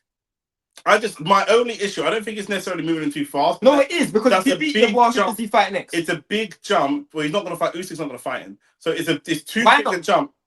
Usyk's already said whether you call it an excuse or not. Usyk already said the guys like Atama and that's the new generation. I'm not interested in them. I want to clean up my generation and I'm gone. I agree.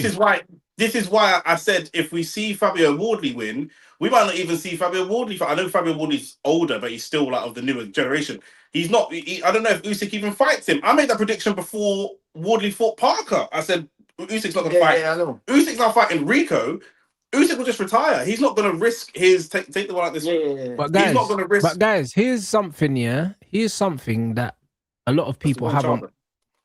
Here's something that a lot of people haven't thought. You know, when we're saying Moses is being moved too fast or whatever, I think it's the opposite. And the reason why I say that is he turned pro 3 years ago, and he's only had 14 fights, bro. And bro, when you look at the amount of fights, But it's my when you problem. look at the amount of fights that other pro fighters had, yeah, when you look at these other heavyweights and you look at how many times these men are getting out in the year, I think Itama's not active enough, bro. No, You're right. No, you're right. But we've been through this with you before about the way Queensbury move fighting. When we spoke about Yard, for me, it's not that he's being moved too slow. Being in a world title fight 3 years into your career is fine. It's the No, but he hasn't it's had the- enough fights. I'm saying, period. He probably should have had. Like when you look at most of the top heavyweights, yeah, like that have won titles, and you look at how many fights they've had in the first 2 years they've been fighting. Yeah. These men have been way more active than him. No, bro. but because Queensbury are cheap and they're not spending money. No, but it's the jump, bro. Yeah, that's what I was gonna say. His last fight was against the Corpse. His last fight was that's against the problem. That's like Yard. Yeah. When Yard, but the fight before Yard fought Kovalev, he fought Reeves, and then he just wasn't ready. The fight before, if he was to fight Dubois, he just fought Franklin. That was his last fight. So you're telling me you're gonna go from Franklin to Dubois? You have to have fights. No, I know what you're saying, but what I'm saying is, yeah, I completely agree. I think we're talking about the levels here, yeah. Mm-hmm. But I'm saying that he's not active enough anyway. So because he's not active and he doesn't fight enough, them man might see it as, you know what, cool. Even though he's only had 14 fights, yeah, like, bro, man's been a pro for 3 years, bruv. Do you know what I'm saying? Like, there's an opportunity to win a belt. We might just give him the opportunity. The one thing I would say, which I agree, you see, once you fight Dubois, say you do beat Dubois, now you can't go back. And this is why, if I was managing him, I would not give him the Dubois fight, because I don't think, yeah, that he's ready to fight all challengers once he wins that belt, if he wins that belt. Because I think there's a lot of men in there that will still tuck him in, bro. But for me, Moses should be fighting Hrgovic next. That's who Moses should be fighting next. Moses should be fighting Hrgovic next. And then if he beats Hrgovic, maybe like a Caballero. then he fights like a Caballero, or even then he can fight like the winner of Wardley and Dubois, or the loser of Wardley and Dubois, whoever. You know what I'm saying? He needs to go through the levels. You're right, he has been moved slow. He definitely been moved slow because he's not had enough fights. But it's also the fact that I thought he turned pro for the wrong reasons. He turned pro to break Mike Tyson's record and he didn't even try. Yeah. So for me, there is a big gap between what Moses Thomas been fighting at and the war. Because Moses Harmer has cleaned people out so fast, he hasn't even got that many rounds. It's not even just about It's not like but that's why he should be fighting more, Nick. Because bro, like, in comparison, it's not like he's had 14 10-rounders. He's had 100. In comparison, rounds, yeah, like within the same amount of time, yeah, AJ had 18 fights, yeah. Atama had 14 fights, but AJ had fought Brazil, Martin, and White, Molina, Kevin Johnson. Like, bro, who is Moses for? Like, he's had more fights than Moses, and he's fought better people. Do you see what I'm saying? So they're moving him super slow, and they're not putting him in front of no one either, bro. Part of that problem, the difference is that the champions were a lot weaker when AJ was coming through, so they wanted to kind of partly speed run him. They wanted to get into but part of the problem also is when Wardley fought, not Wardley, when Atoma fought Dylan White. They thought that Dylan White was going to give him rounds, and he didn't. They thought that this guy's going to give him rounds, and he didn't. Thought the same about Franklin. They probably thought the same about Franklin, and he didn't. So everybody that they're putting him in with, they're not. So they can't get rounds out of them. So for me, you got to put him in there with someone who I think has a genuine ambition to win, and that's the problem. And that's a risk. But you have to do that. You know what I'm saying? And I think Dubois not only has an ambition to win, but Dubois is actually going to go in there to kill you. Like, he's going in there with violence. We've seen it go both ways. Buatsi had the opportunity to fight Bivol, and he probably would have lost, but he would have learned a lot from the fight. He never took the fight. We saw Yard take that step, lost. Now they're kind of in the same position. I think Yard still has a little bit more to give and more commercial value than Buatsi. Yard's only lost to top level opposition. And he's made way more money. But then today, we saw David Morell take a 1 week notice fight against Zach Chelli and get starched. And that, yeah, but that's you can't really make careers based off that, because those are just freak things that happen. I'm just saying he was going to fight Callum Smith. Do you mean, like, you need to lose? Sometimes a loss or a difficult fight is going to still sharpen steel. But he did lose. He lost to Benavides. And in the chat they're saying Atama they want next. Of course they're going to say that, bro. I don't know why. But it's also a Queensbury show, innit? So they're going to use any opportunity to gas Queensbury fighters, blood. You know what I'm saying? Like, even if it never happens, bro, they're just going to say these things. If I'm Fabio Wardley, though, I'm slightly blaming myself for this as well, blood.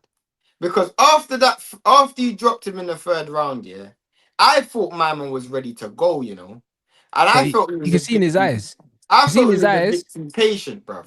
I just felt, yeah, even if you threw flurries, he'd have just got dropped again. Yeah. I just felt like he was one of those ones You dragged him into deep water, but didn't drown him. Trust me. That's the Yeah, problem. but you know what it is? Wardley don't put his hands together though. Do you know what I mean? He never does. That's why Dubois.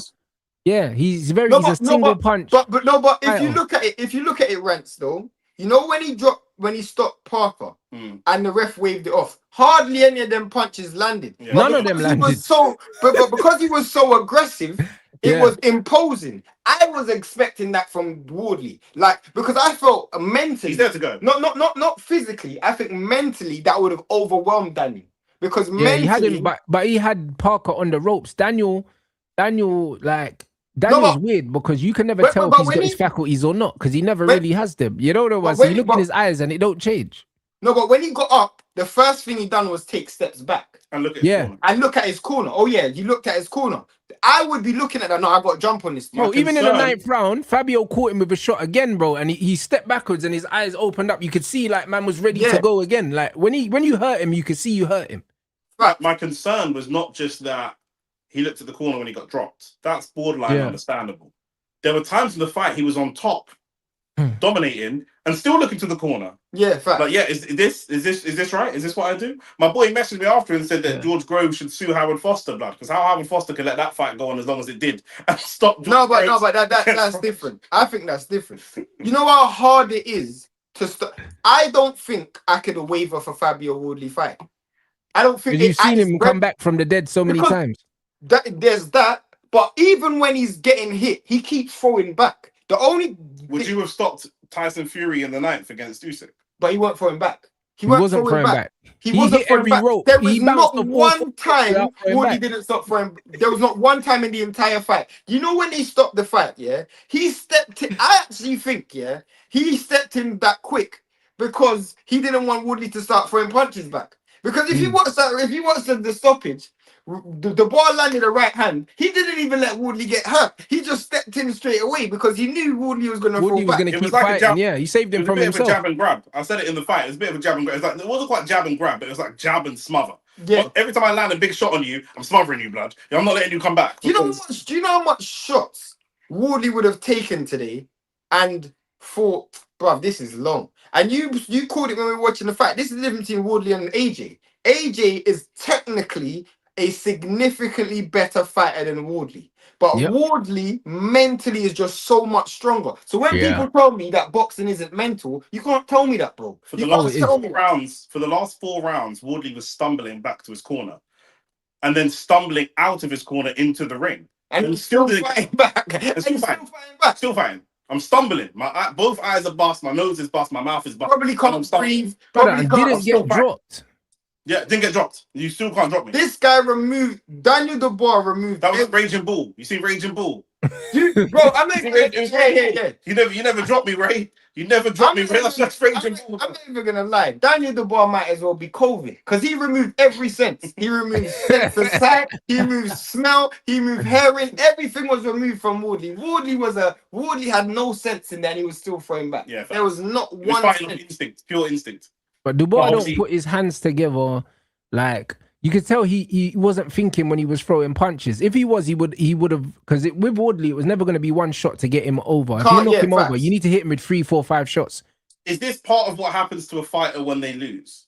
Is this part of that air of invincibility that you see in yourself as a heavyweight boxer now gone? Is there a world? I think it's because he got dropped twice in the first few rounds. We've seen Dubois be like this in previous fights. True. So I mean, so it was before this. It was Joyce. Obviously, Usyk is special, but it was Usyk. I wonder if Wardley still has that same level of killer instinct when he comes back from. I would never question Wardley's mindset ever. I'll never question. I think Wardley goes into a lot of fights knowing that he can lose, but refusing to lose. You know them, man? Yeah, that I can't question a man's mindset like that, bro. It's like I can question anything. You can question his technique. Mhm. You can question the fact that he was telegraphing his punches. You can question everything.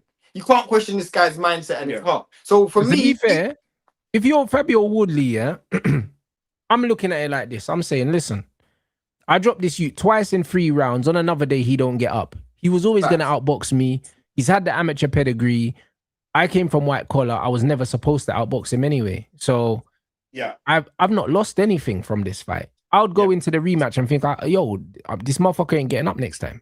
no, but I actually look at Wardley's career moving after that fight. I look at Wardley's career moving forward and think, this guy, yeah, for 3 years in a row, has put on arguably fight of the year for 3 years in a row in this country. He put on him versus Clark. The first fight was a flipping fight. Him versus Parker was a great fight. And this, I'll be honest, I'm not like I'm good at remembering boxing fights, but I have recency bias. But I can't remember a heavyweight fight that's entertaining as much as that in my lifetime.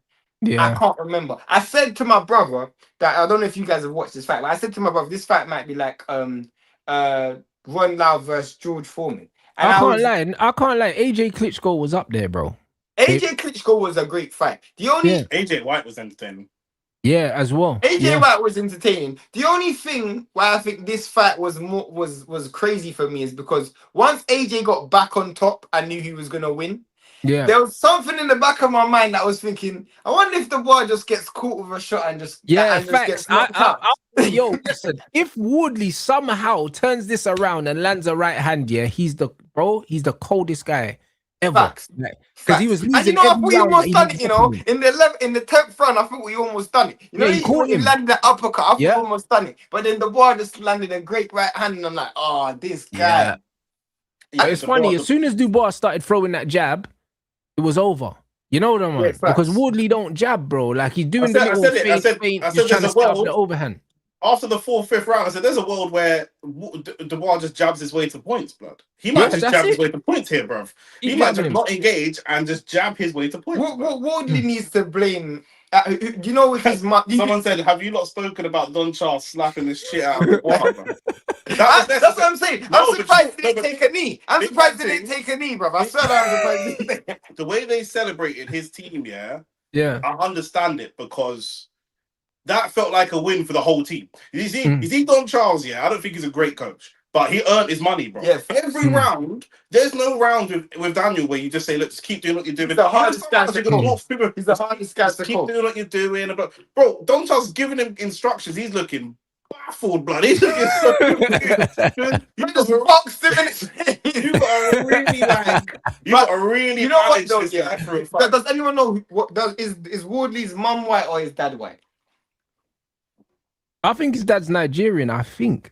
So he has to blame his mum for them poor genes, bro. This guy gets marked up easy, bro. He gets marked up easy, bro. He gets marked up easy, and his face swells and gets cut all the time. His nose gets bust, and bro, I could be wrong, but I genuinely feel like if Wardley never cut up, it's a different fight. Or if his eye never swelled up, I don't think that the fight goes that way. Obviously, you got to give Dubois credit for that. I don't think that happens still. Probably not, but it just is what it is, isn't it? Do you know what I'm saying? If AJ had a better chin, certain fights wouldn't go other ways, but it's what it is, bro. No, but I mean, like, if a chin is a chin, but I mean, like, Wardley got hit with some shots that Dubois got hit. Dubois' face was actually relatively clean. Because that's just the Grenadian genes, isn't it? Yeah. Whereas Wardley got hit with the first jab that Wardley got hit with his eyes bust. If you look at you might have been fighting an Irishman. Literally the first he looked like Katie Taylor at the end of the fight. Facts, the first four rounds, Wardley really landed all the punches. The bar didn't really land anything significant. The first significant punch, my man's eyes bust. I'm like, bro, this is mad, bro. Man, literally looked like Katie Taylor after the fight, bro. It's actually I think that a building fight, I feel like, is it too much of a gamble to say Wardley versus Itama? Because I feel like if Itama can come they got the same coach, they won't fight. No, they won't fight. And personally, I think that's all wrong for both of them.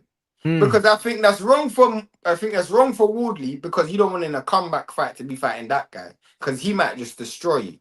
But then also, It's wrong for Moses because you don't want a guy who's got the bit between his teeth after a loss. He's gonna go in there with mean intentions. So for me, I don't want my first step up to world level to be against the hardest hitting heavyweight or one of the hardest hitting heavyweights because that's just diminishing returns. I could be perfect and end up like Morell.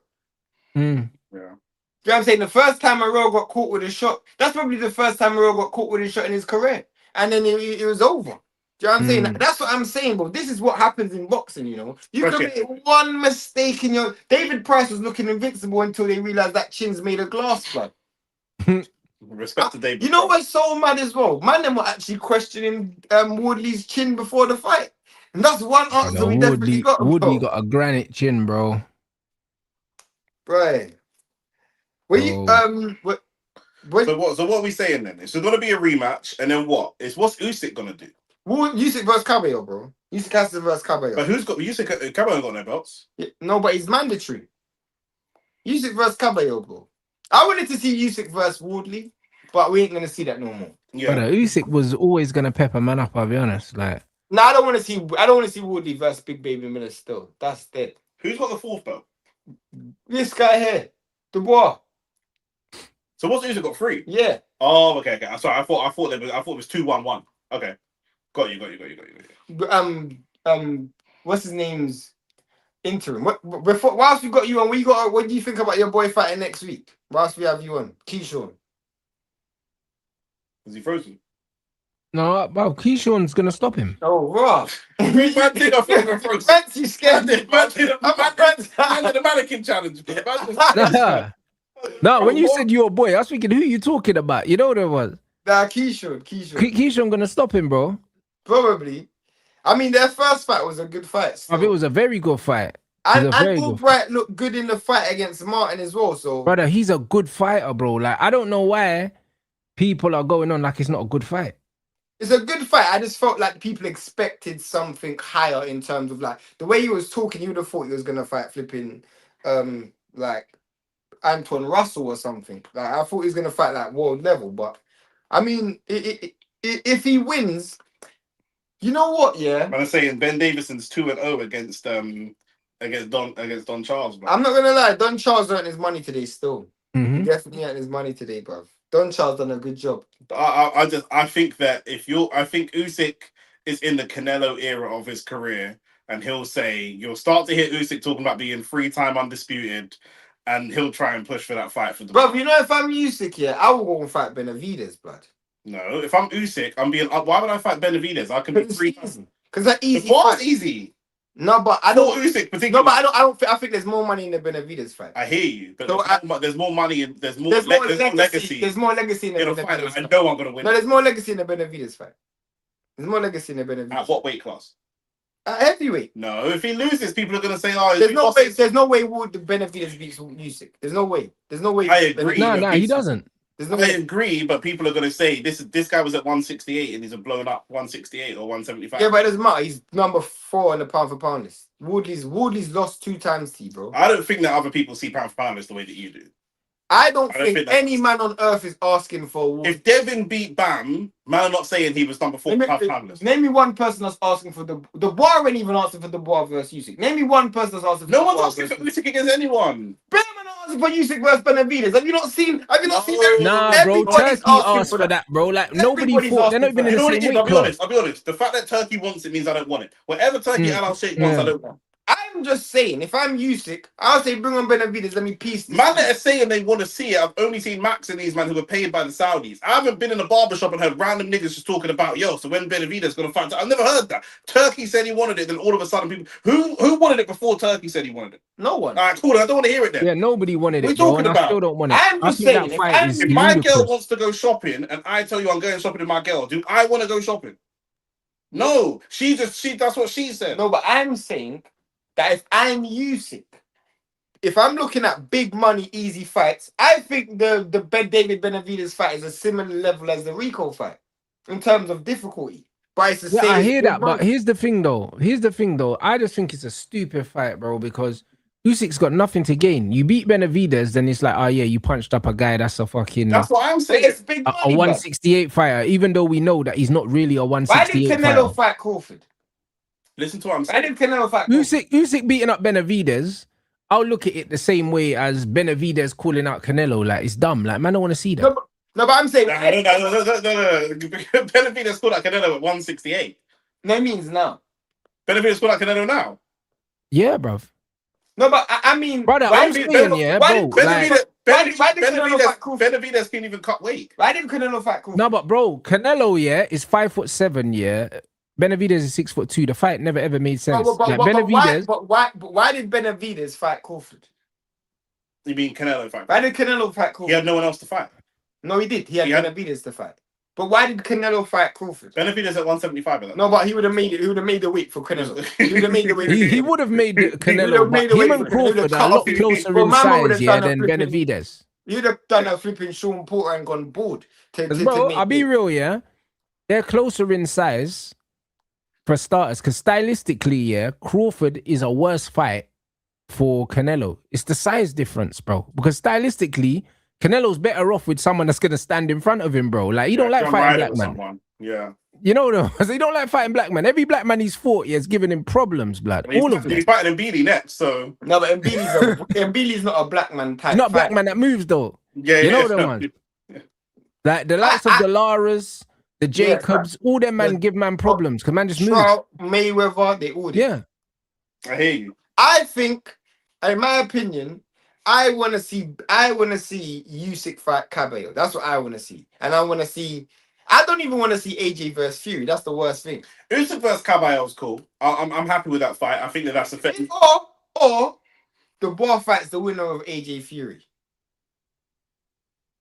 And then we have AJ or Fury back at World Cup. Then Usyk's gonna love that I don't fight want to as well, see bro. Dubois fight AJ again. I want to see. Dubois versus I would Fury. like to see Fury fight Dubois anyway. Yeah. Just because it's I'm a not clash mad, of styles, innit? I don't mind that fight. No, but I think Dubois will get scored though. So do I. You get his head jabbed off, but he'll always have a puncher's chance. And then Fury can fight Usyk. No, but I actually think, though, there's a part of me that actually thinks Dubois loses before he goes in the ring. I was gonna say that. Mentally, Fury will play with this dude, bro. Fury will give me like a dude, jigsaw bro. or a colouring book at the weigh-in. Like Fury will play with this dude, bro. Like mentally play with this. Do you know what Fury will do? Because Fury's smart. He won't rattle Dubois. He'll rattle Don Charles. Don Charles, and that will filter down to Dubois. Facts. He that was a mistake that Wardley made. Still, he should have rattled Don Charles. Does Rance still not rate Benavidez? Thank you for the super chat, by the way. It's not even about not rating him, bro. Like, he's good at what he's good at, innit? Like, it just is what it is. But I don't rate him the way man are rating him, bro. Like, I don't rate him the way man are rating. I think man are getting carried away still. I think man are looking at him like Superman. As I said, Benavidez still to this day has never been the best at any weight class. We can speculate whether he was, but he's never been the best at any weight class. I hear you. I feel like you're not being a bit unfair because some of that stuff's not down to him. That doesn't matter. Has he been the best at any weight No, class? I already said no. Okay, so then that's all I want to hear. But the point of the belts is that these guys are the world champions. Even if you're not the one, like beating. Okay, Bivol is the world champion at 175, but beating Beterbiev means something. The belt or no belt, beating Beterbiev means. Beating Yard doesn't. I hear you. I'm just talking about your argument about being the best. If somebody went through a division, if somebody went through a division right now and they beat Boots at 154, who's not currently a world champion, and then they beat someone at 160, and then they beat Shiraz at 168, who's not Shiraz got a belt at 168, no. Who's not currently a world champion, and then they beat Beterbiev at 175, who's not currently a world champion. That's a No, you're right. resume. Benavidez ain't got those kind of names. That's what I was gonna say. Benavidez don't have those. Bro, the reason why he don't have those kind of names is because when you actually look at Zerdo's one of those names. Zerdo's the only one. And he's the heaviest one. He's the biggest one. Okay, but Zerdo's the only one. For me, man. To be fair, his win over Morell is now aging really badly as well. That's true. His win over Morell's aged badly, and his win over Plant. And to be honest, he took that Morell fight. He took that Morell fight because he thought that it was a good time to take that fight as well. Because Morell's still fucking green, blood, and you saw it today again, naive. Trust you know what I'm saying? Like, two of Benavidez fights have aged poor. The Plant fight aged poorly because Plant got knocked out by Resendez, and then he went the distance with Plant as well. He went the distance with Plant. Plus, he went the distance with, and now he's asking Bivol to fight at 190 category. That's an idiot thing. I told you. I don't care. I don't care what you told me. No, but I'm telling you what Benavidez. No. I don't care what you told me. I don't care what you told me. I told you before. Benavidez told me. No, but I told you got to stop trusting man. Like, you're moving like a single mum. You got to stop trusting this what man say. Just 'cause you told me, oh, I thought Conor Ben was gonna do this. What are you listening to Conor Ben for? Man got tattoos on his forehead. Listen, I told you Benavidez is gonna have a problem with the weight, bro. He weighed in at 196. He couldn't even make the full 200. Brother, he's fucking bro, but this is another reason why I'm not giving him the ratings, man. I'm giving him, bro. Caleb Plant, yeah, is small, blood. All these men that he was fighting are small compared to him. I don't know how he was making a weight. I don't know if man was.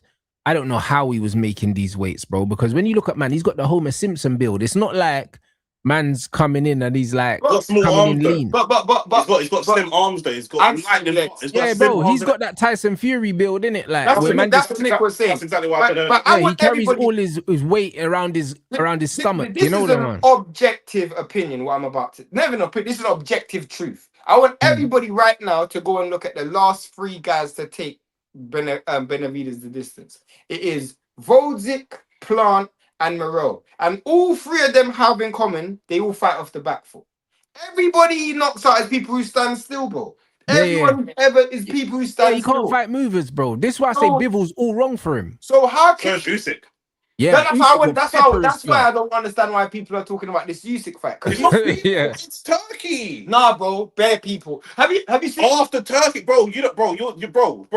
Have you got any friends that's celebrities, rappers? Alright, cool. Have you got no, not alright, cool. Answer the question. Do I have friends that's rappers? Or like ballers or anything? Yeah. Bro, I've been in a club and man say they don't drink vodka. And the baller says, yo, let's order some vodka. And I says, yeah, let's order vodka, man. That's what man do, bro. That's Turkey, isn't it? That's Turkey. When Turkey says he wants something, half the boxing world starts sucking him up and saying, that's great. But what you're missing is... I didn't even want Crawford versus Canelo. But what you're missing is Benavidez fans are now the Canelo fans. So the Mexicans homeless Mexicans. The Canelo fans that were gassing Canelo are the same fans are now diverted to Benavidez. If you read the comment section, I was literally looking at it. Listen. When Chelli just knocked out Morell, you know what everybody's saying?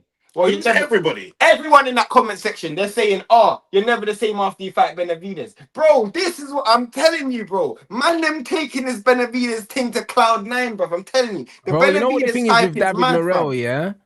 I've been a fan of his like since he first started fighting, and I've always been perplexed that someone that's got such good footwork and head movement just neglects it, bruv, on purpose, bro.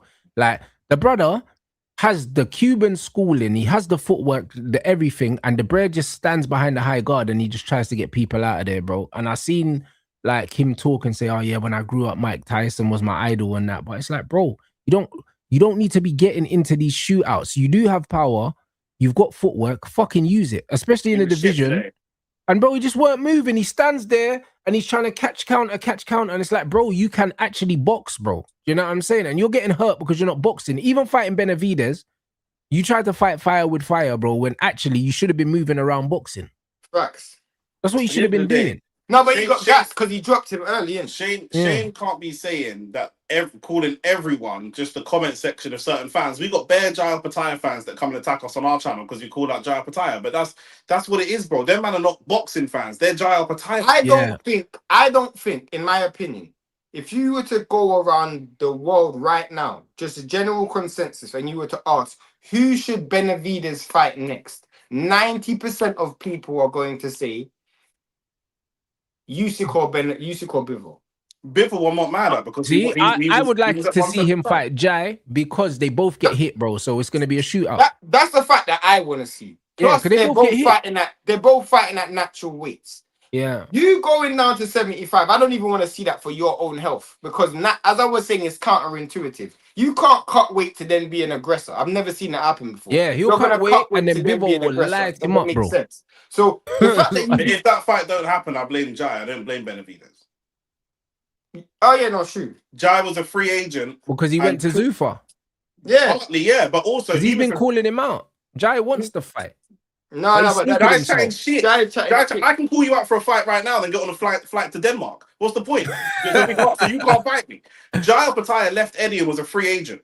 There were 2 belts that were sitting with Zerdo, and he could have easily signed with anybody in the world. He chose to sign with Zuffa, even when they said they're not. Their whole game plan was to not recognize the belts. He's an idiot. And now you're surprised that you ain't got. And now he's been stripped. So now you're not going to generate the money that you would have generated before. He's a clown. He's stupid for that. I would like to see. He didn't think. He just saw the dollar signs and So from a boxing perspective, I'd like to see them fight. Rants. I don't know if you've ever done this. I know Nick's definitely done this. You ever told a person that it's on site, and when they see you, they're trying to friend you, but you just bang them in their face anyway? You must have thought I was joking. You must have thought I was joking, bro. Now you're surprised that you don't have no belt. I told you when you got I don't have no boxing credentials in the management game. Yet I knew you were gonna get. I'm not Michael Offo. I don't have a boxing license. You know what I'm saying? I don't have a boxing license. Hey, Michael Offo needs to go and get a new suit, fam. That green suit was moving mad today, bro. Bro, that's what it is, bro. That's exactly what it is. You must think that I was fighting you because we're brethren. Well, we're not brethren. I was fighting you because you had a belt. Literally. Now you don't have a belt. What am I fighting you for? Because whatever guy goes and fights for the vacant IBF, guess what? After I fight you, I gotta go and fight him anyway. Literally. Yeah. So what's the point? My man, and it's so mad because I saw bare people saying, "Oh, Jael Pattaya is #1 contender for WBA." I'm like, my bro, how are you #1 contender and you just had a belt? That is the deadest thing ever, bro. That is so dead, bro. That's a downgrade, bro. That's like when you see a man whose wife is a 10 and they cheat on him with a 6. It's like, bro, where's the logic, blood? Was it worth it, bruv? Was it worth it, bro? Do you know what I'm saying? Some man just want to be a contender. Man just want to be a contender. He wants to be a contender more than he wants to be a No, but you know what, though? You know what? It's different. Because sometimes, you can cheat on your wife with a 6, but still go back to your wife. He cheated on his wife with a 6 and got caught. That's what makes it even worse, bro. You can't even go back to your wife no more, bro. Your wife's taken. That's fact. Your wife is taken, bro. You are now banished from the house. You gotta see your kids through the window, bro. It is so peak, bro. Your life is done, fam. Yeah, I can't lie. Jael Pattaya, you're messed up still. But I'll be honest, man, I'm talking about Zuffa. The facts are, Zuffa or no Zuffa, if fighters want fights to be made, they will be made in it because Turkey's involved in Zuffa, so he can make the fights on Riyadh season if he really wants to. Or ring. The ring. He can. So the fact is, if the fight doesn't get made, it's because one of them man don't want it, bro. Do you know what I'm saying? Like that's the reality. Only one of them's got a belt, blood. So you know what I'm saying. So that's what it is. Do you know what I mean? I want to see Benavidez is a great fight stylistically. Both fighters get hit. Jai moves his feet more than Benavidez, and he can crack, and he's bigger. Do you know what I'm saying? Benavidez throws a lot of volume though, but Jai don't really fight. Jai see no volume. So if Bivol don't fight Benavidez, then who does Bivol fight? I mean, Bivol's got a little man silly fight, and he might even fight a trilogy against Pattaya. But who? Because right now Bivol's actually in a situation where there's literally nobody at the weight class. Pattaya no fight. I've got a name. Who? Zach Chelli. You're chatting shit, fam. He doesn't speak Morell. I actually want to see Bivol fight. Is Bivol for Callum Smith yet? No. But I think it's too late for Callum Smith that fight. It is, but Bivol's going to be the clear favourite against everybody. He's the clear favourite against Benavidez. Going to be the clear favourite against Pattaya. He's the best, but what are you going to do? Bro, what are you saying? Bivol versus like Hamza Shiraz or something? Hamza Shiraz. Like Hamza Shiraz comes up one weight class or something. Hamza Shiraz needs 1 or 2 fights at that weight class before he can fight Bivol. Who's there for Bivol to fight? I mean, it would have been someone like David Morell. That's why I slightly don't respect Benavidez, in a small way. I respect him, I'm lying. This is why I slightly don't respect the decision to go to 200 pounds. Because you told me that you're gonna, Nick, yeah? I said on the show he's not gonna be able to come back. Let me tell you why. I say that on but he went up there knowing he couldn't come back down, brother. Now you know why Nick's being a hypocrite. We do the show every week at a certain time, yeah? And every week I say I'm going to come at a certain time. And when I'm late, Nick will say, brother, I thought you were going to come at a certain time. Here's the issue. Benavidez said to you and to everyone that he could come back down. So I should never believe you. Huh? So I should never believe you. No, but you don't want to believe Benavidez. So why you don't? Why? I don't know Benavidez personally. What are you talking about? What are you talking about? You that. He told you. If you see me late every week, why are you surprised? Why are you surprised? If you see me late every week, why are you surprised, bro? That's what I shouldn't believe you. In that situation, no. Fuck. If you don't want to believe Benavidez, then You're the hypocrite. You believe that this guy was shocked that Conor Ben's not fighting for world titles. I was shocked. You're I idiot. was You're idiot. 100% shocked. Nah, but Who's Conor the Ben did donkey? say. Conor Who's Ben the was donkey? saying adamantly that he wanted to fight for the belts and all that, but then again he Bro. said that it But was you the got to be able eggs. to look So through the bullshit, blood. He You got to said be it able was to the look eggs. through the bullshit, bruv. If What did you say, Rance? he said it was the eggs. We didn't believe that. So No, he didn't. I didn't if believe Michael that. Carrick tells you, man, you're winning the Champions League next year, you got to decide whether or not you believe it, bro. Do you know what I'm saying? You've got to decide whether or not you believe it. That's up to you. God gave us all free will, blood. I believe that. Yeah. So I don't know about Jermaine, but Benavidez, I don't know, man. I don't know. It does, when you put it the way you man put it does seem like he's picking the easiest fights at certain No, I don't to, think so. to maneuver. I don't think Not the Benavidez. easiest, but a Venn diagram of what fights are going to make me look like the guy without me having to be the guy. No, I He's the battle of narrative. No, He said he's never been the guy at any division. No, but I think he's tried to be. That's what I said. No, but I'm not going to give him credit for that. Just because you're trying don't mean nothing. Blair Cobbs is trying to be the best. I ain't going to give him credit for that. I see Bearman try. You can't get effort for trying. I've seen you not get a gal's number, but try. Yeah, I'm not going to get... guess what? I got to go home without no gal. So I got to deal with that pain, fam. What are you talking about? You think I can't get credit for that. You can't say, yo, you tried to get that gal still. Well, who's getting credit for that, bro? That's an idiot thing. Hey. But for me, I want to see Benavidez fight Jairo Patel. That's the only fight that makes sense. But it means Bivol don't have an opponent. Bivol's not going to have an opponent anyway. No, but if Benavidez didn't move up to cruiserweight... But that's already done. That's already done. If Benavidez doesn't fight Jai, it don't matter. The fight with Bivol's not happening regardless. He's already put on the weight. What about a catch weight out of 178? Why would Bivol? Bivol don't need to go up, bro. Why would he do that? Benavidez move up? Because you don't have no opponent. I'm the best fighter at 175 pounds. I fighting? let anybody on the planet fight me at 175 pounds. Why am I moving to 180, 175 and a half? But he don't have a. But he don't. He does have opponents. He don't have a name me two opponents. Who? For Bivol. For Bivol? Yeah. Zach Parker. You're chatting shit, bro. Come on, bro. Name me two opponents. Jesse Hart. The only person I can say is Beterbiev trilogy. But again, why did Benavidez move up without fighting Bivol or Beterbiev? That's what I want to know. Man done a Shakur Stevenson, bro. Man moved up before he needed to. That's what Shakur always does, bro. Shakur's always chasing the fight. Yeah, but Beterbiev ain't got no friends. I mean, what's his name? Benavidez ain't got no friends down there to say he's not fighting. He was chasing Canelo, but then ended up at fucking cruiserweight. Yeah, that makes sense still. That's true still. How you chasing Canelo but going in the opposite direction? But that's what I mean. And he's still calling him out. After that last fight, he still called out Canelo. You guys want to see me fight Canelo after you've just beat a cruiserweight? Get the fuck out of here, man. This guy's not serious. True. That is so true. I said, if you got a knife, I'm not fighting you. All right, cool. Well, I'll bring my gun instead. That don't make no sense. Literally. That makes me less likely to fight. My man literally said, I can fight Canelo, but then move to cruiserweight. You're moving in the opposite direction, man. G. You're literally... But Canelo was never going to fight. Canelo won't fight. I'm holding Benavidez to that still. He has to make 75. He has to come down and make 75. But he won't.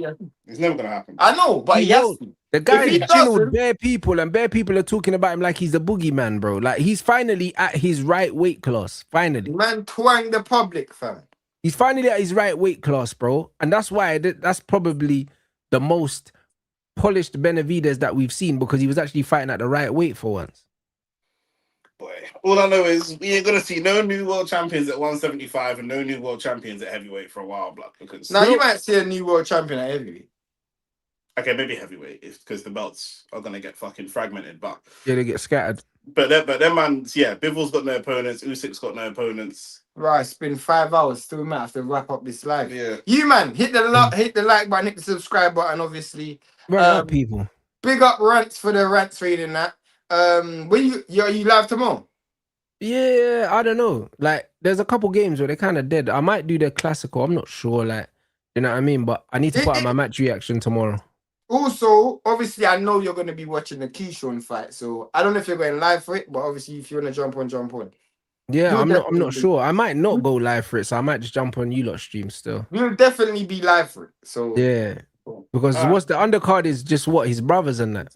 Yeah, his brothers. And yes, I'm not gonna go live, bruv, because there's no brothers, and there's one other fight on the card which is decent, but I can't remember it. Yeah, I don't care about the undercard. If anything, I'll jump on you lot's live stream because I'm gonna watch it for sure. I'm not gonna ask your opinion for this, but earlier on, Shane was saying he would rouse Caroline Dubois. I never said that. That's all I'm He's gonna say. lying. On the I street. never said. It's on the street. I never It's said on the street. he's It's lying. on the street. Bro, In fact, you know he's it's lying. on the street. You know he's lying. It's You know, on- I it's know on the he's street. Yeah, you know It's he's on the lying. street. No, he's It's on the lying. street. He's lying. It's He's on the lying. street. He's It's on the lying. street. You don't. I said she looks like a dinosaur, but it's fine. That's what he said. That's what I said. You're definitely. Man, them like the video, subscribe to the channel. Thank you for the rants raid.